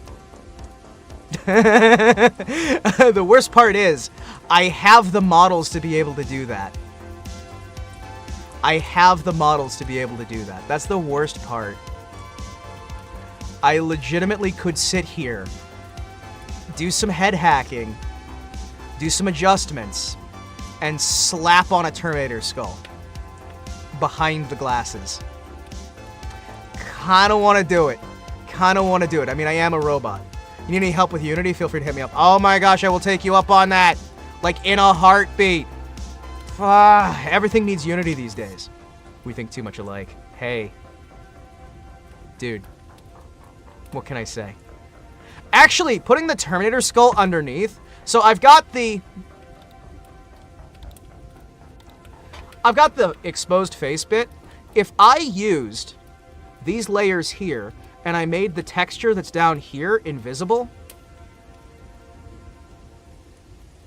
If I made the textures on here invisible, and then I added the layer underneath that was the Terminator skull, I could do a multi-level rigging in order to have the Terminator skull peek through underneath and adjust it so it looks like I've got the Terminator skull just hidden beneath the surface.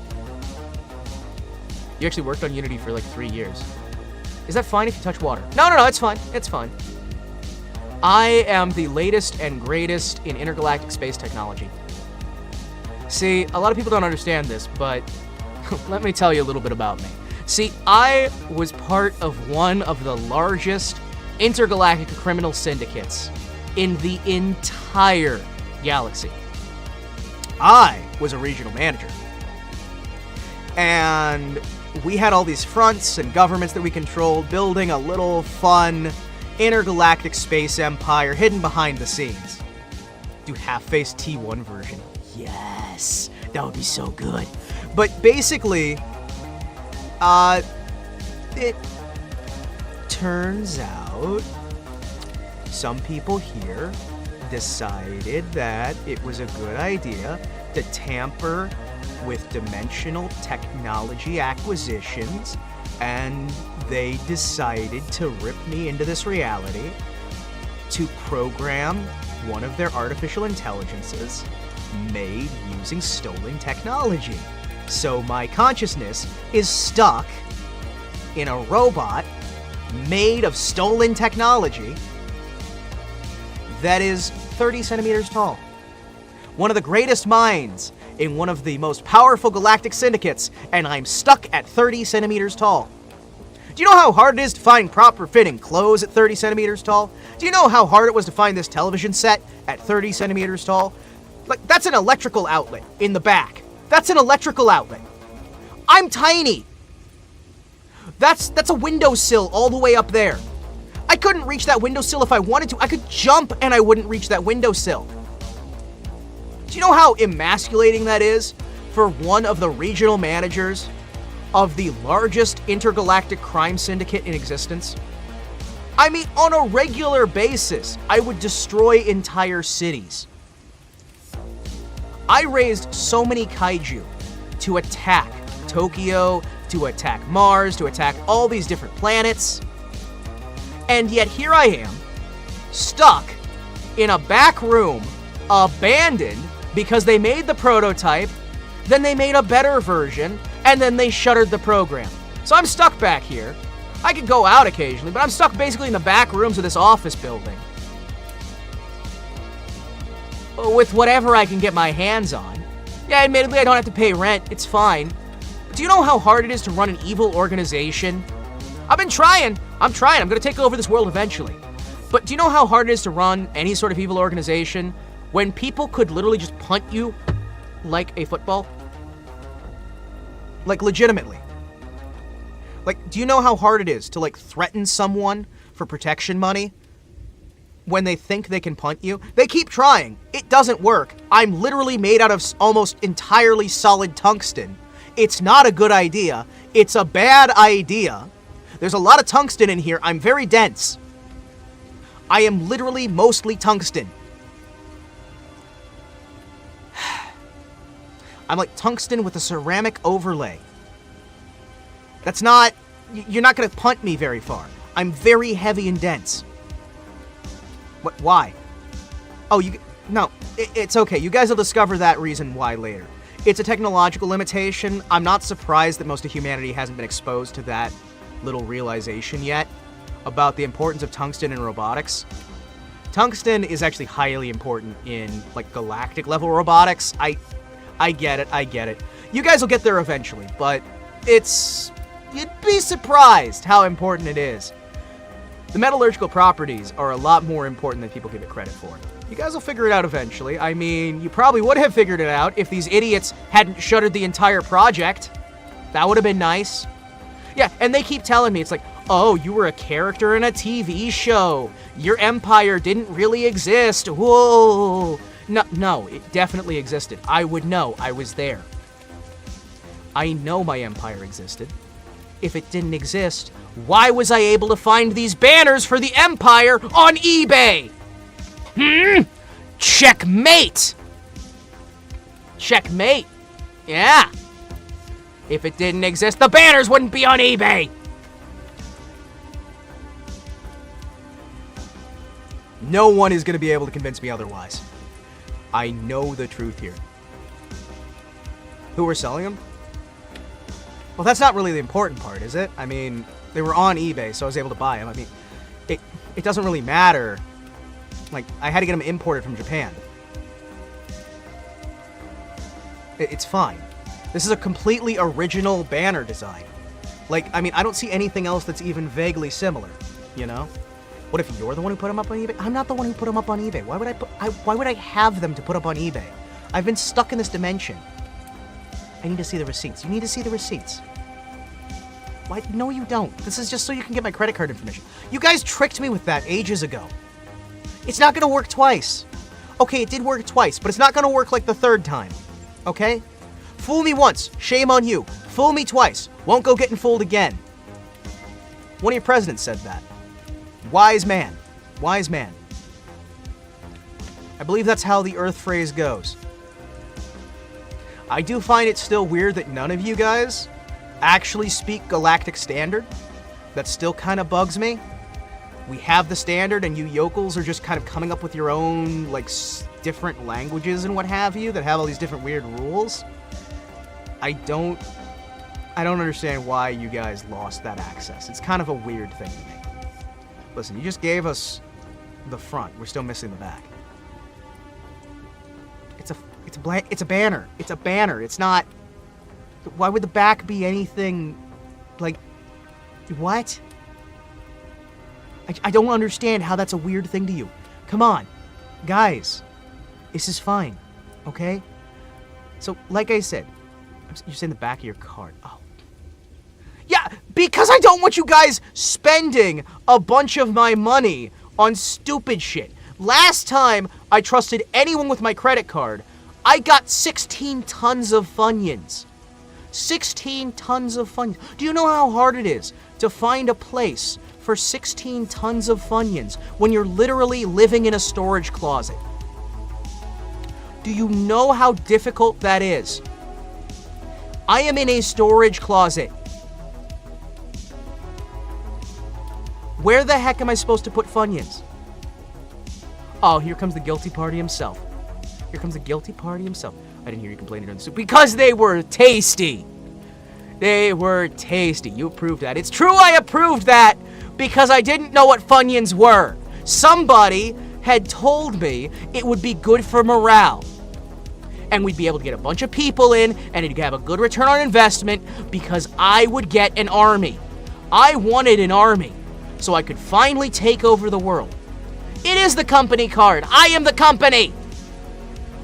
I am the company.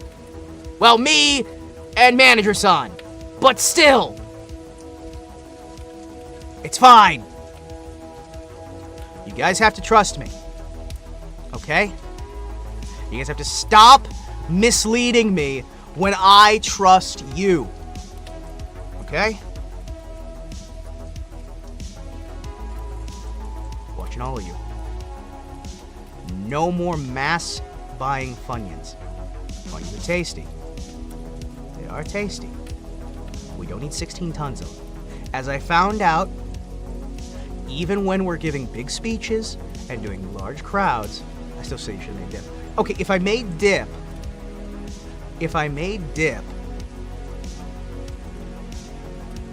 well, you're like my lieutenant. You're one of the henchmen. You're one of my lieutenants. You know what I mean? It's like, we've got an order here. I'm the evil boss. I'm like the Oyabun.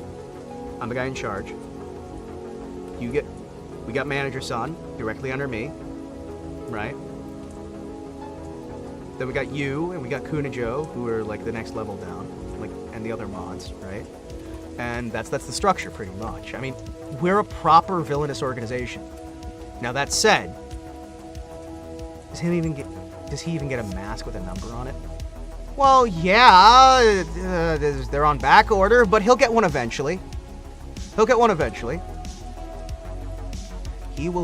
eventually. As soon as we get them off of back order.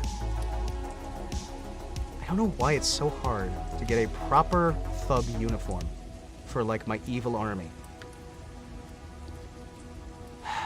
I've been trying to find a way to, like, turn my moderators into kaiju. I think that'd be a great way to do things. Like, back home, right? Back home, when we wanted... So you can't even eat your favorite food in that body? I can't eat it, it's just not gonna go anywhere. Are you hiring for the evil army? Always. I'm always hiring. See, right now our big problem that we have right now is I'm trying to build up to the point where I can depose of Santa Claus, because I've heard he has access to elves. And if we can depose Santa Claus, I know that the elves are expert bowmen, they never age, and they make really good cookies. Admittedly, I'm mostly looking for the cookies. The cookies sound really tasty right about now, and I think it'd be good for morale and recruiting other people. The whole being good with a bow thing, at least it's better than being good with a gun. As we all know, guns are useless. Guns are completely useless. You need either laser guns, a bow, or swords. That's about what you need. None of this whole nonsense with, you know, oh, use a gun. I can understand, like, using a tank, but using a gun? When has a gun ever hurt somebody? You know what I mean? Like, all they're gonna do is use their sword and deflect the bullets. That's why you need lasers. And stun gas. Yeah, you could use a water gun, I guess. You know what I mean? Like, spray the heck out of them, and they're just like, I can't see! You put lemon in with the water! I can't see! That's actually a good villain idea. Yeah, we could use that. Like, mix chemicals in with the water gun and then, like, spray people in the eyes so they can't really see for a little bit. Then we can, like, capture them and use that for ransom. I think that's a good idea. I like it. But yeah, I have been trying for a while to try and build this evil army. And I think that one of the big moves we need to do here is proper recruiting. That's why I've been doing some collaborations with other locals of this dimension to try and figure out a nice way to go through. We started with my collaboration with the janitor who works at this facility, right? That was like the first big one, right? Then, I went through the spider dimension to hang out with Mavrino. The spider dimension, probably a bad idea. I still didn't get my butt plate back from that. I'm missing my ass. He never gave it back. He said he would, and he never gave it back. It fell off during the interview. And I said, you're gonna send that back to me, right? Or do I need to, like, go looking for it in the spider dimension? And he says to me, like, live on air, anybody could see that. He says, don't worry, I'll get it back to you. We'll mail it to you. Never came in. I never got my ass back. Do you know how rough that is for me? It's like I don't need it for anything, but it makes the pants fit better. And I already have a hard time getting proper clothes. Yeah, and we never got... We never got the deposit back. We never got the deposit back. No, it sucks. It legitimately is frustrating because nobody has any respect anymore. Nobody has respect for how much it takes to get a robot body like this kept in good shape. And I mean, seriously, it's a tungsten ass. What is he gonna do with a tungsten ass? Yeah, that's rent money gone. Admittedly, I'm squatting here, but that's rent money gone. We could have used that theoretically to refuse to pay rent and have the money instead for more Funyuns. I still don't know what we're gonna do with like the 3 tons of Funyuns we have left. There's a lot of them. There's stacks and stacks of them, and it's starting to bother me a little bit. Just like a tiny bit. Okay, it's bothering me a lot. I still don't know what we're gonna do with them all. I'm thinking we might have to wind up burning them to keep ourselves warm. Might be a problem. Overall, make dip for the fun. You keep saying make dip. Where are we gonna get the supplies for the dip? Last time we tried to steal the world's largest onion, it didn't end well. It didn't end well for any of us. We lost like 3 people. That's like a third of my army. We lost like 3 people. That's insane. We can't survive losses like that.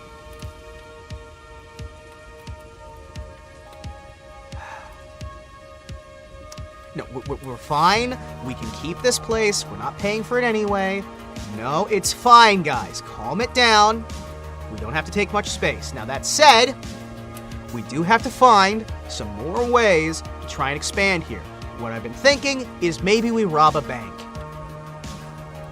I think if we just rob a bank, this might work out well for us. Now, this may sound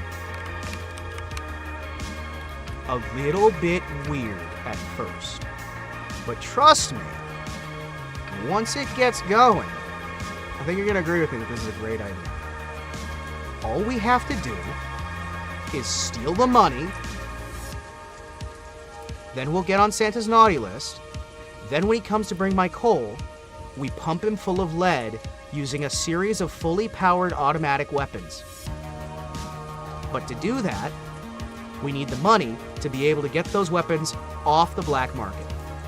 To get dip money down, unless it's bean dip. It's not gonna be bean dip. We're gonna use we're gonna make it using sour cream. We're gonna use like sour cream. We'll get like some like onion flavor mix, maybe like one of those better than bouillon things, so you can kind of mix that in there and get some like, salty flavor to it. We're gonna have to steal that world's largest onion. We are gonna have to try and steal that world's largest onion. I know last time it didn't work so well. We kind of got our asses kicked, and then we got our asses kicked again trying to steal the world's largest potato at the Boise, Idaho Potato Festival. That didn't work so well either. But all of that's going to change. Our luck is looking up. I'm telling you right now. We may have been defeated in Boise. We may have been defeated with the onion. We may have been defeated literally every single time we have tried to do anything even remotely evil. And literally have never succeeded even once. That's because I couldn't afford the masks yet, except for the ones that I really wanted, which are on back order. They'll be here eventually. To be fair, nobody died. That's good. On the downside, we didn't even get in through the front door, so that's less good. If I had putties, this would be different. If I had access to putties, if I had access to, like, any sort of actual, like, disposable henchmen that we could, like, create out of clay or something else like that, summon using magic from a portal, any of that kind of stuff, that'd be different, right? Unfortunately, I have to kind of use you guys right now until we can get to a point where I can start making minions out of, like, because I know I'm an expert scientist, right? I am highly trained and highly skilled at these things, and I think I've got an idea. If we can just get enough money for that. Give me a Funyun bag to wear on my head. Yeah. I told you to cut holes in it! Did you not cut holes in it?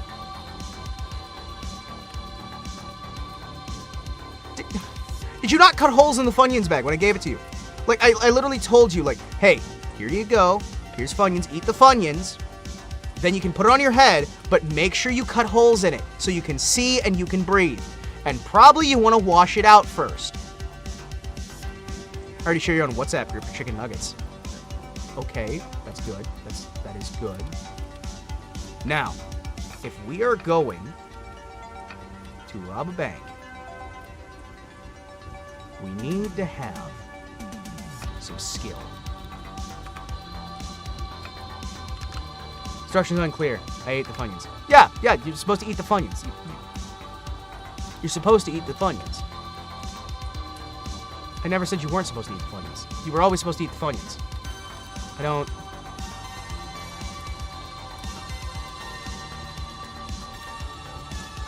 I can't believe you guys.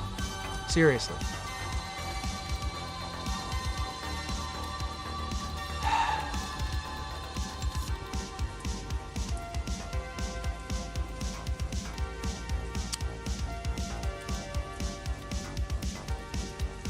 You guys make me sad. Alright. So. Give me a second here. We need to get some money. And as that is the case, I have the perfect way to get it. I have the perfect way to get it.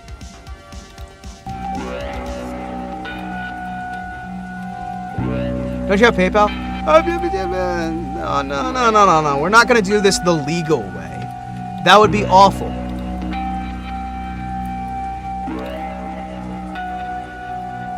That would be awful. We're going to rob a bank to do it. Perfect. Now we just need to find the perfect body to use it. Ah yes, Zatsudan. It's always Zatsudan. It's always been Zatsudan. This is also Zatsudan.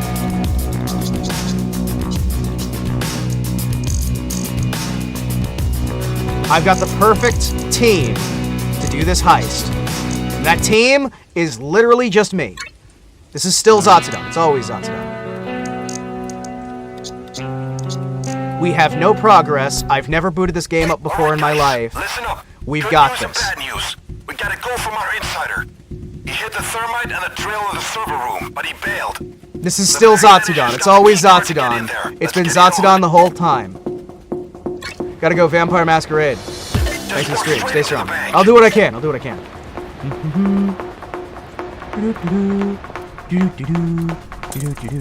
Okay, we got the vault to the left and the server room upstairs to the right. You gotta find the bank manager. Then why can't we apply for a PayPal card and use it to buy masks? I'm tired of onion-smelling bags. Well, because very few people here. It's very costly.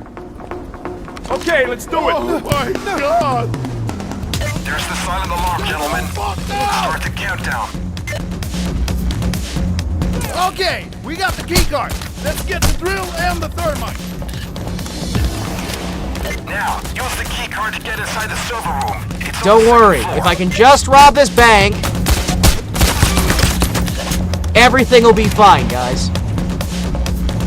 All we have to do is get in, get out, and then we can talk about our next plan. 30 seconds!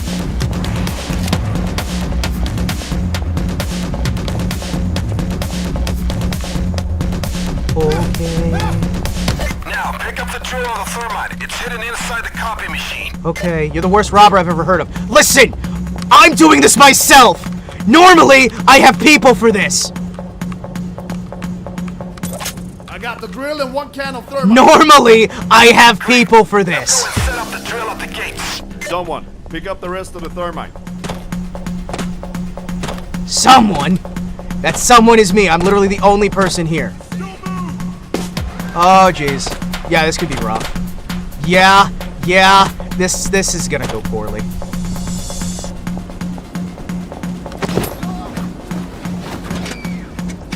Drill up and running. The insider shows a lever. It'll surely jam every once in a while. Oh, really? Oh, great. It's already jamming. This is why Oh, great. Sweet. You know, guys, this could be going poorly. Isn't this a hard level? No, it's fine! Did we keep failing because Talon is a fed and snitches? I don't think he's snitching. He wouldn't snitch. If he was a fed, he'd have to tell us. Like, legally, I'm pretty sure if he was a fed, he'd have to tell us. Didn't even pick the first robbery. This is like the first robbery. I think this is the first robbery. Hey, watch where you're shooting. Don't kill unarmed civilians. Oh no! The police are inserting special units. Beware! Good luck, guys. I've marked out a computer for you. Access it to erase the security footage. Snipers! Get away from the window! Ah!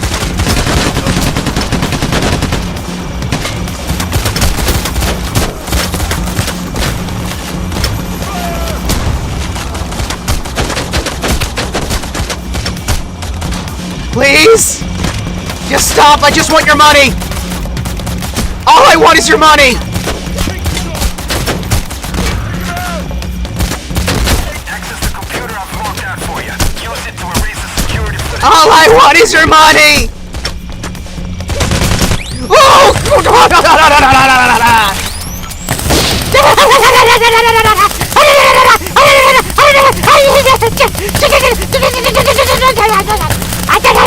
Stop it!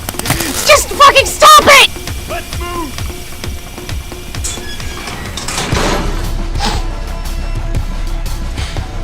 Oh, this spy would totally tell the shitter. I'm sorry. There was some things I couldn't predict. I have some friends in high up places. I'll have you out of the family.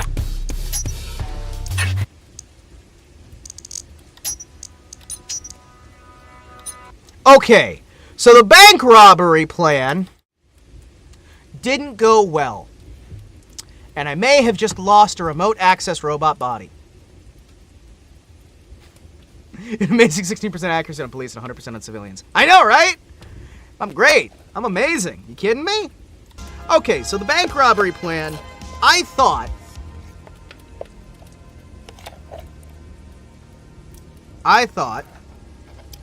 Yeah. It's just money. It's not like I had hostages or anything. All it is money. Come on, guys. I wasn't even taking hostages. I tied the bank manager down, but that was only to steal his stuff. You could have grabbed him and left. There's no reason to cause these problems. I don't have anybody there.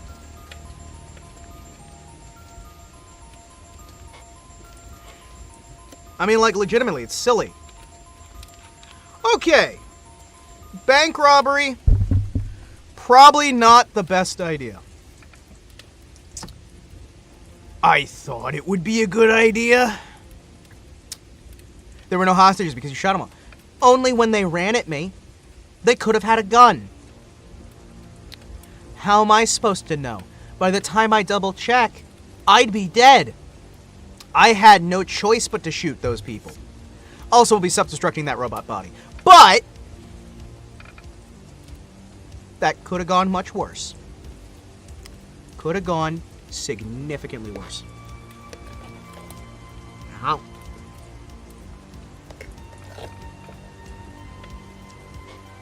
Yeah, it was clearly self-defense. Shoot first, second, third, then ask questions, then shoot again. Exactly, that's our motto here. That is our motto. We shoot first, and second, and third, and fourth. We shoot as much as we can. I gotta admit, you know, I had some better plans there, but, you know, the main plan wasn't to wind up in jail. Luckily, I was able to destroy that remote body. Shoot until you have no bullets, and ask questions while reloading. Exactly, that's a safer way to go. And really, at the end of the day, isn't that what life's all about? Now, I will say that bank robbery cost a lot of money to set up, and Yeah, exactly. Exactly. One of the hostages yelled, "I'll end you." Yep. We know that. We were all there. We all saw it. So if we wind up going to court over this, it's fine. It's fine. That could have been much worse. Could have been significantly worse. I kind of want to go back and rob the bank again. Guys. I kind of want to go back and rob the bank again.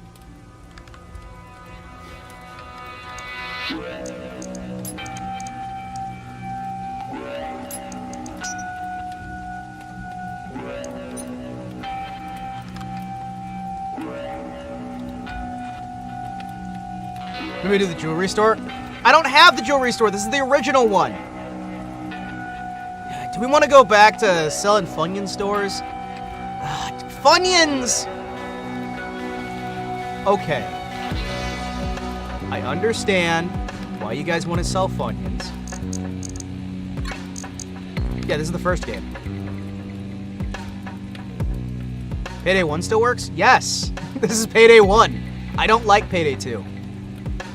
Payday 2 is not, like, my favorite thing in the world. Yeah, this is Payday 1. We got First World Bank, Heat Streak, Panic Room, Green Bridge, Diamond Heist, Slaughterhouse, Counterfeit, Undercover, and No Mercy. Wait, guys! How hard could it be? How hard could it be to rob Mercy Hospital? If we rob the hospital and we take their virus research, think about how much we could sell that for. And who's gonna guard a hospital? There's no money there, just hostages. This is brilliant. This is brilliant. This is brilliant.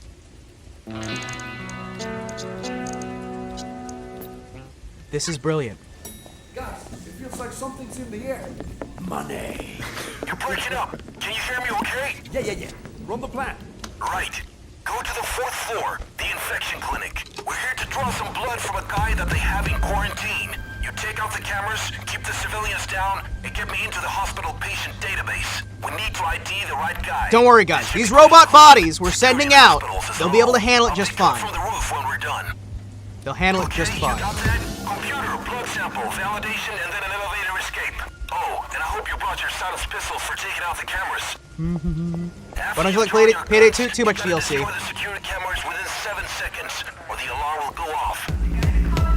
Too much DLC. There should be 3 cameras. 1, 2. I'll do the countdown. That's 1, that's 2. Where's the third? Where's the third? Where's the third? Himawari has a different opinion than me? I just don't like the sheer amount of DLC, and I think it takes away from the core gaming experience. That's about it. Nothing really more to it, you know? You guys see the third camera?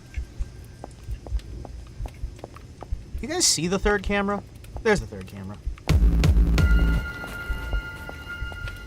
There's the third camera. Okay, let's get it on. Down the ground. 4. Get down. All cameras offline. Down on the ground. Let's get on Everybody. with the plan. Down the ground, motherfucker. Everybody Open down. off. Now we gotta do this the rough way. Shape up, and let's do it in style next time. What? Alright, I guess I messed up that time. I do have Payday 2, I think. It feels like something's in the air. Here. Money. You're breaking up. Can you hear me okay? Yeah. Run the plan. Also, I really love this. This is amazing. The, like, tie-in with Left 4 Dead. To draw some blood from a guy that they have in quarantine. You take out the cameras, keep Ow. the civilians down, and get me into the hospital patient database. We need to ID the right guy. This should be quick and clean. Security in hospitals is low. I'll pick you up from the roof when we're done. Hey! Okay, you got that? Computer, blood sample, validation, and then an elevator escape. Oh, and I hope you brought your silenced pistol for taking out the cameras. After you've drawn your guns, you gotta destroy the security cameras within 7 seconds. There's one, or the there's alarm two. will go off. Where's the third? There should be 3 cameras. Yeah, I see 2. Again. I'll do the countdown. There it is. Now let's get ripped. Down on the ground. 5, 4, Down on the ground. You go. 2, 1. Get down on the All ground. cameras offline. No. Sweet. Let's Get keep down. moving. Keep the civilians away from the alarm buttons. Down on the ground. Make sure that none of the hostages run off and trigger the Down alarm. on the ground. All of you. Down, everybody. Use the computer and open an access point for me. I need to Stay get the into their fuck system down. to load Oh, that's right. Stay down there. Stay down, everybody. Wait, you've only got so many cable ties? Database, database, database, database, database, database, Keep database. an eye on the hostages. Some of these people have heart rate sensors. Don't stop any hearts or the alarm will go off. Guys, answer the phone. Yes, we had a small Everybody on the ground. but everything is okay. Down on the ground. No, don't send anyone. This is definitely gonna work out well. Shit. On the ground. They're sending a repairman to check the cameras. Ground. What do we do then?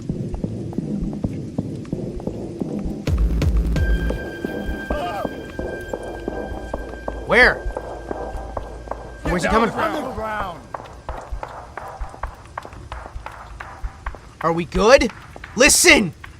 Dusk Dev has brothers who also make games. Yes, I know that now because I saw the last names of the guys who made the Muppets type horror game. And I'm really excited that that family's making games. Makes me happy. Can you get the research done yet? Please? On the ground. Get down on the ground. Really? The alarm went off. Now Where did he hit? the rough way. Shape up. And Like, let's do it legitimately. this time. Where did he go to get that? Plan B, guys. I- Get the teddy bear. Rip it open. What happened? ICU doors. He stood up for a second, and then instantly the alarm was off. That's some baby back bullshit. Alright, this is why I don't rob hospitals or banks. Unless I've got everything under control already. All right, that's the door. This is why Himawari never gets any money. It's true! The entire world is rigged against me! No, he wasn't dead! He stood up! Nothing happened! Oh, he got really excited. Oh, okay.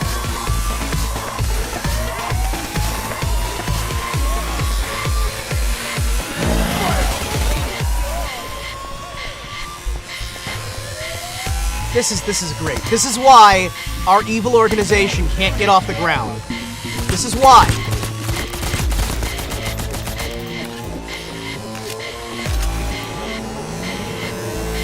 This is why. This is entirely why. Like, I'm having a hard time controlling this robot body already.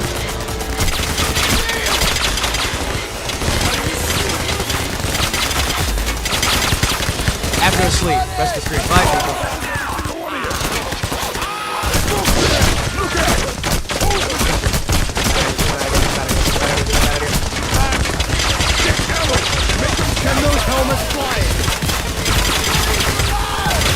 Yeah, this is fine.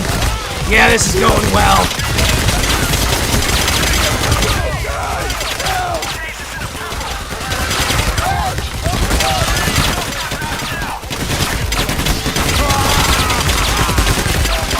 This is great.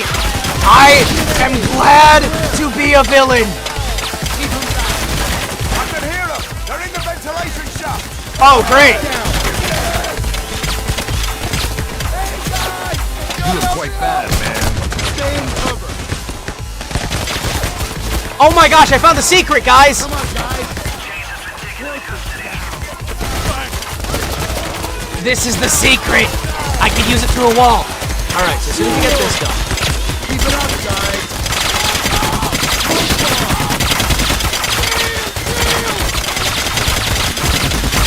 All right, so my robbery may not have been going the best so far, but now that we have multiple robot bodies involved in the situation.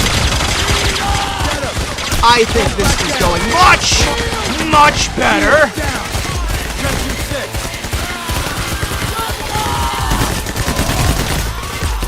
This is fine, guys. You don't look too well. Come on, get him up.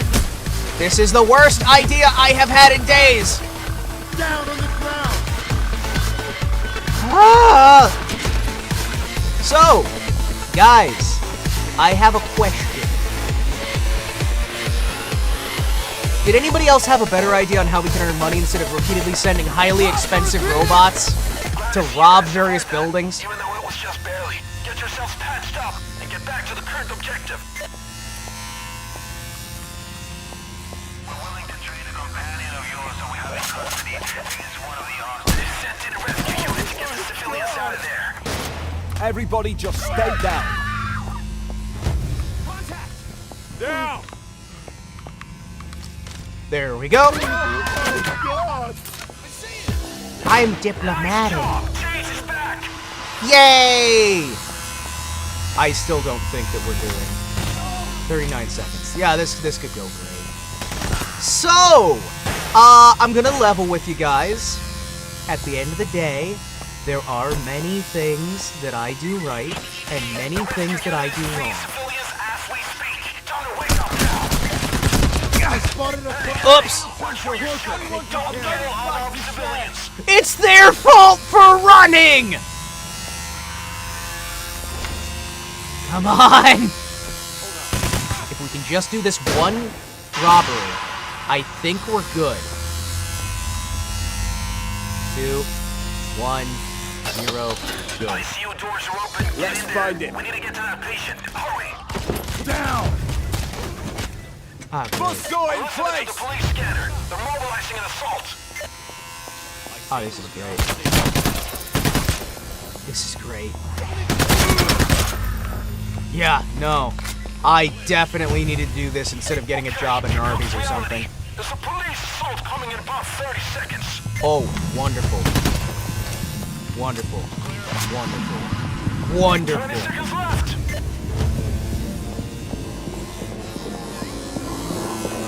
Just let us in.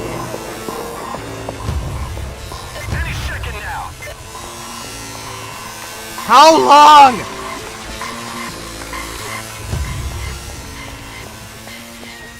Great. Sweet, we have 0 hostages. This is fine. Get him!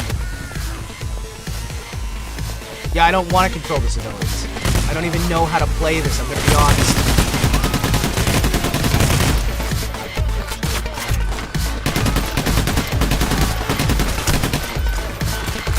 No civilians left. You can't get assaulted.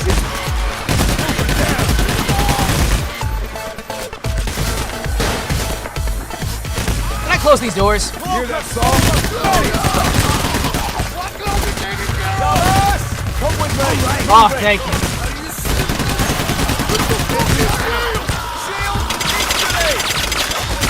Why would you do that? They're literally coming through the vents! Guys, I think this whole thing was a bad idea. I think the entire thing, I think we need to find another way to rob and steal. Maybe. Whatever comes to him, shoot it! I just wanted to get some money.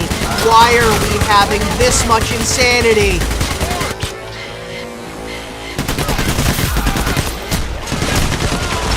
Oh, that's a lot of people. Welcome to the joys of literally everything's awful forever.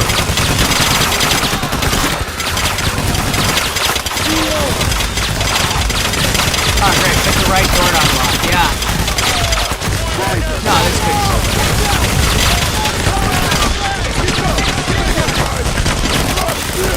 Hi! Little help teammates. Please? Useless teammates.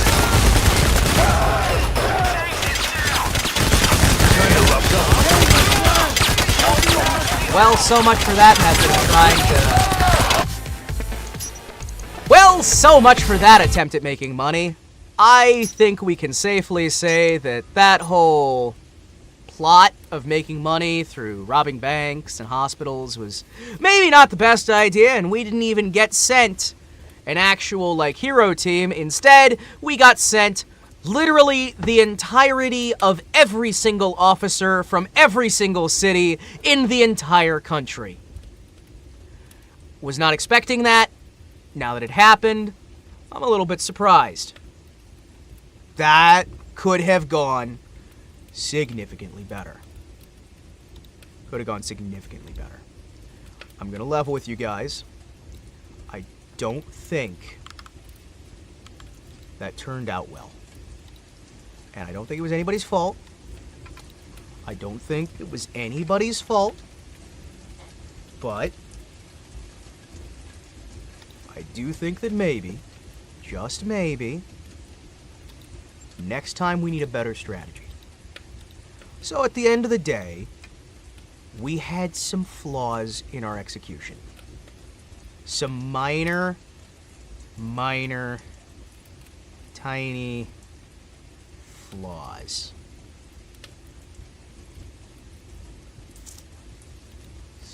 So, thank you guys so much for tuning in. Thank you guys so much for hanging out.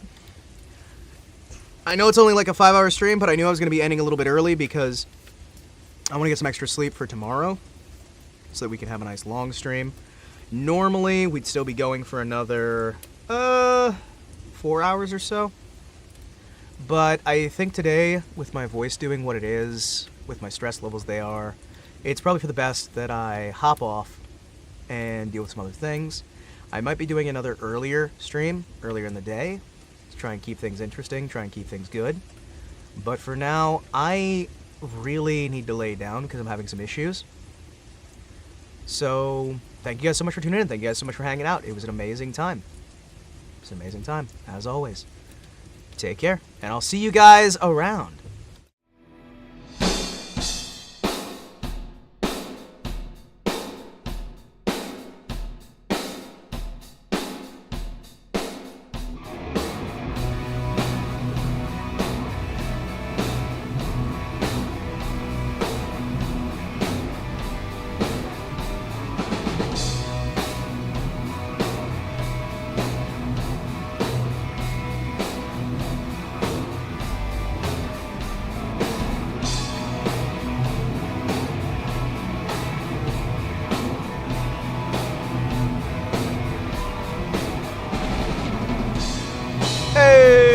Awesome!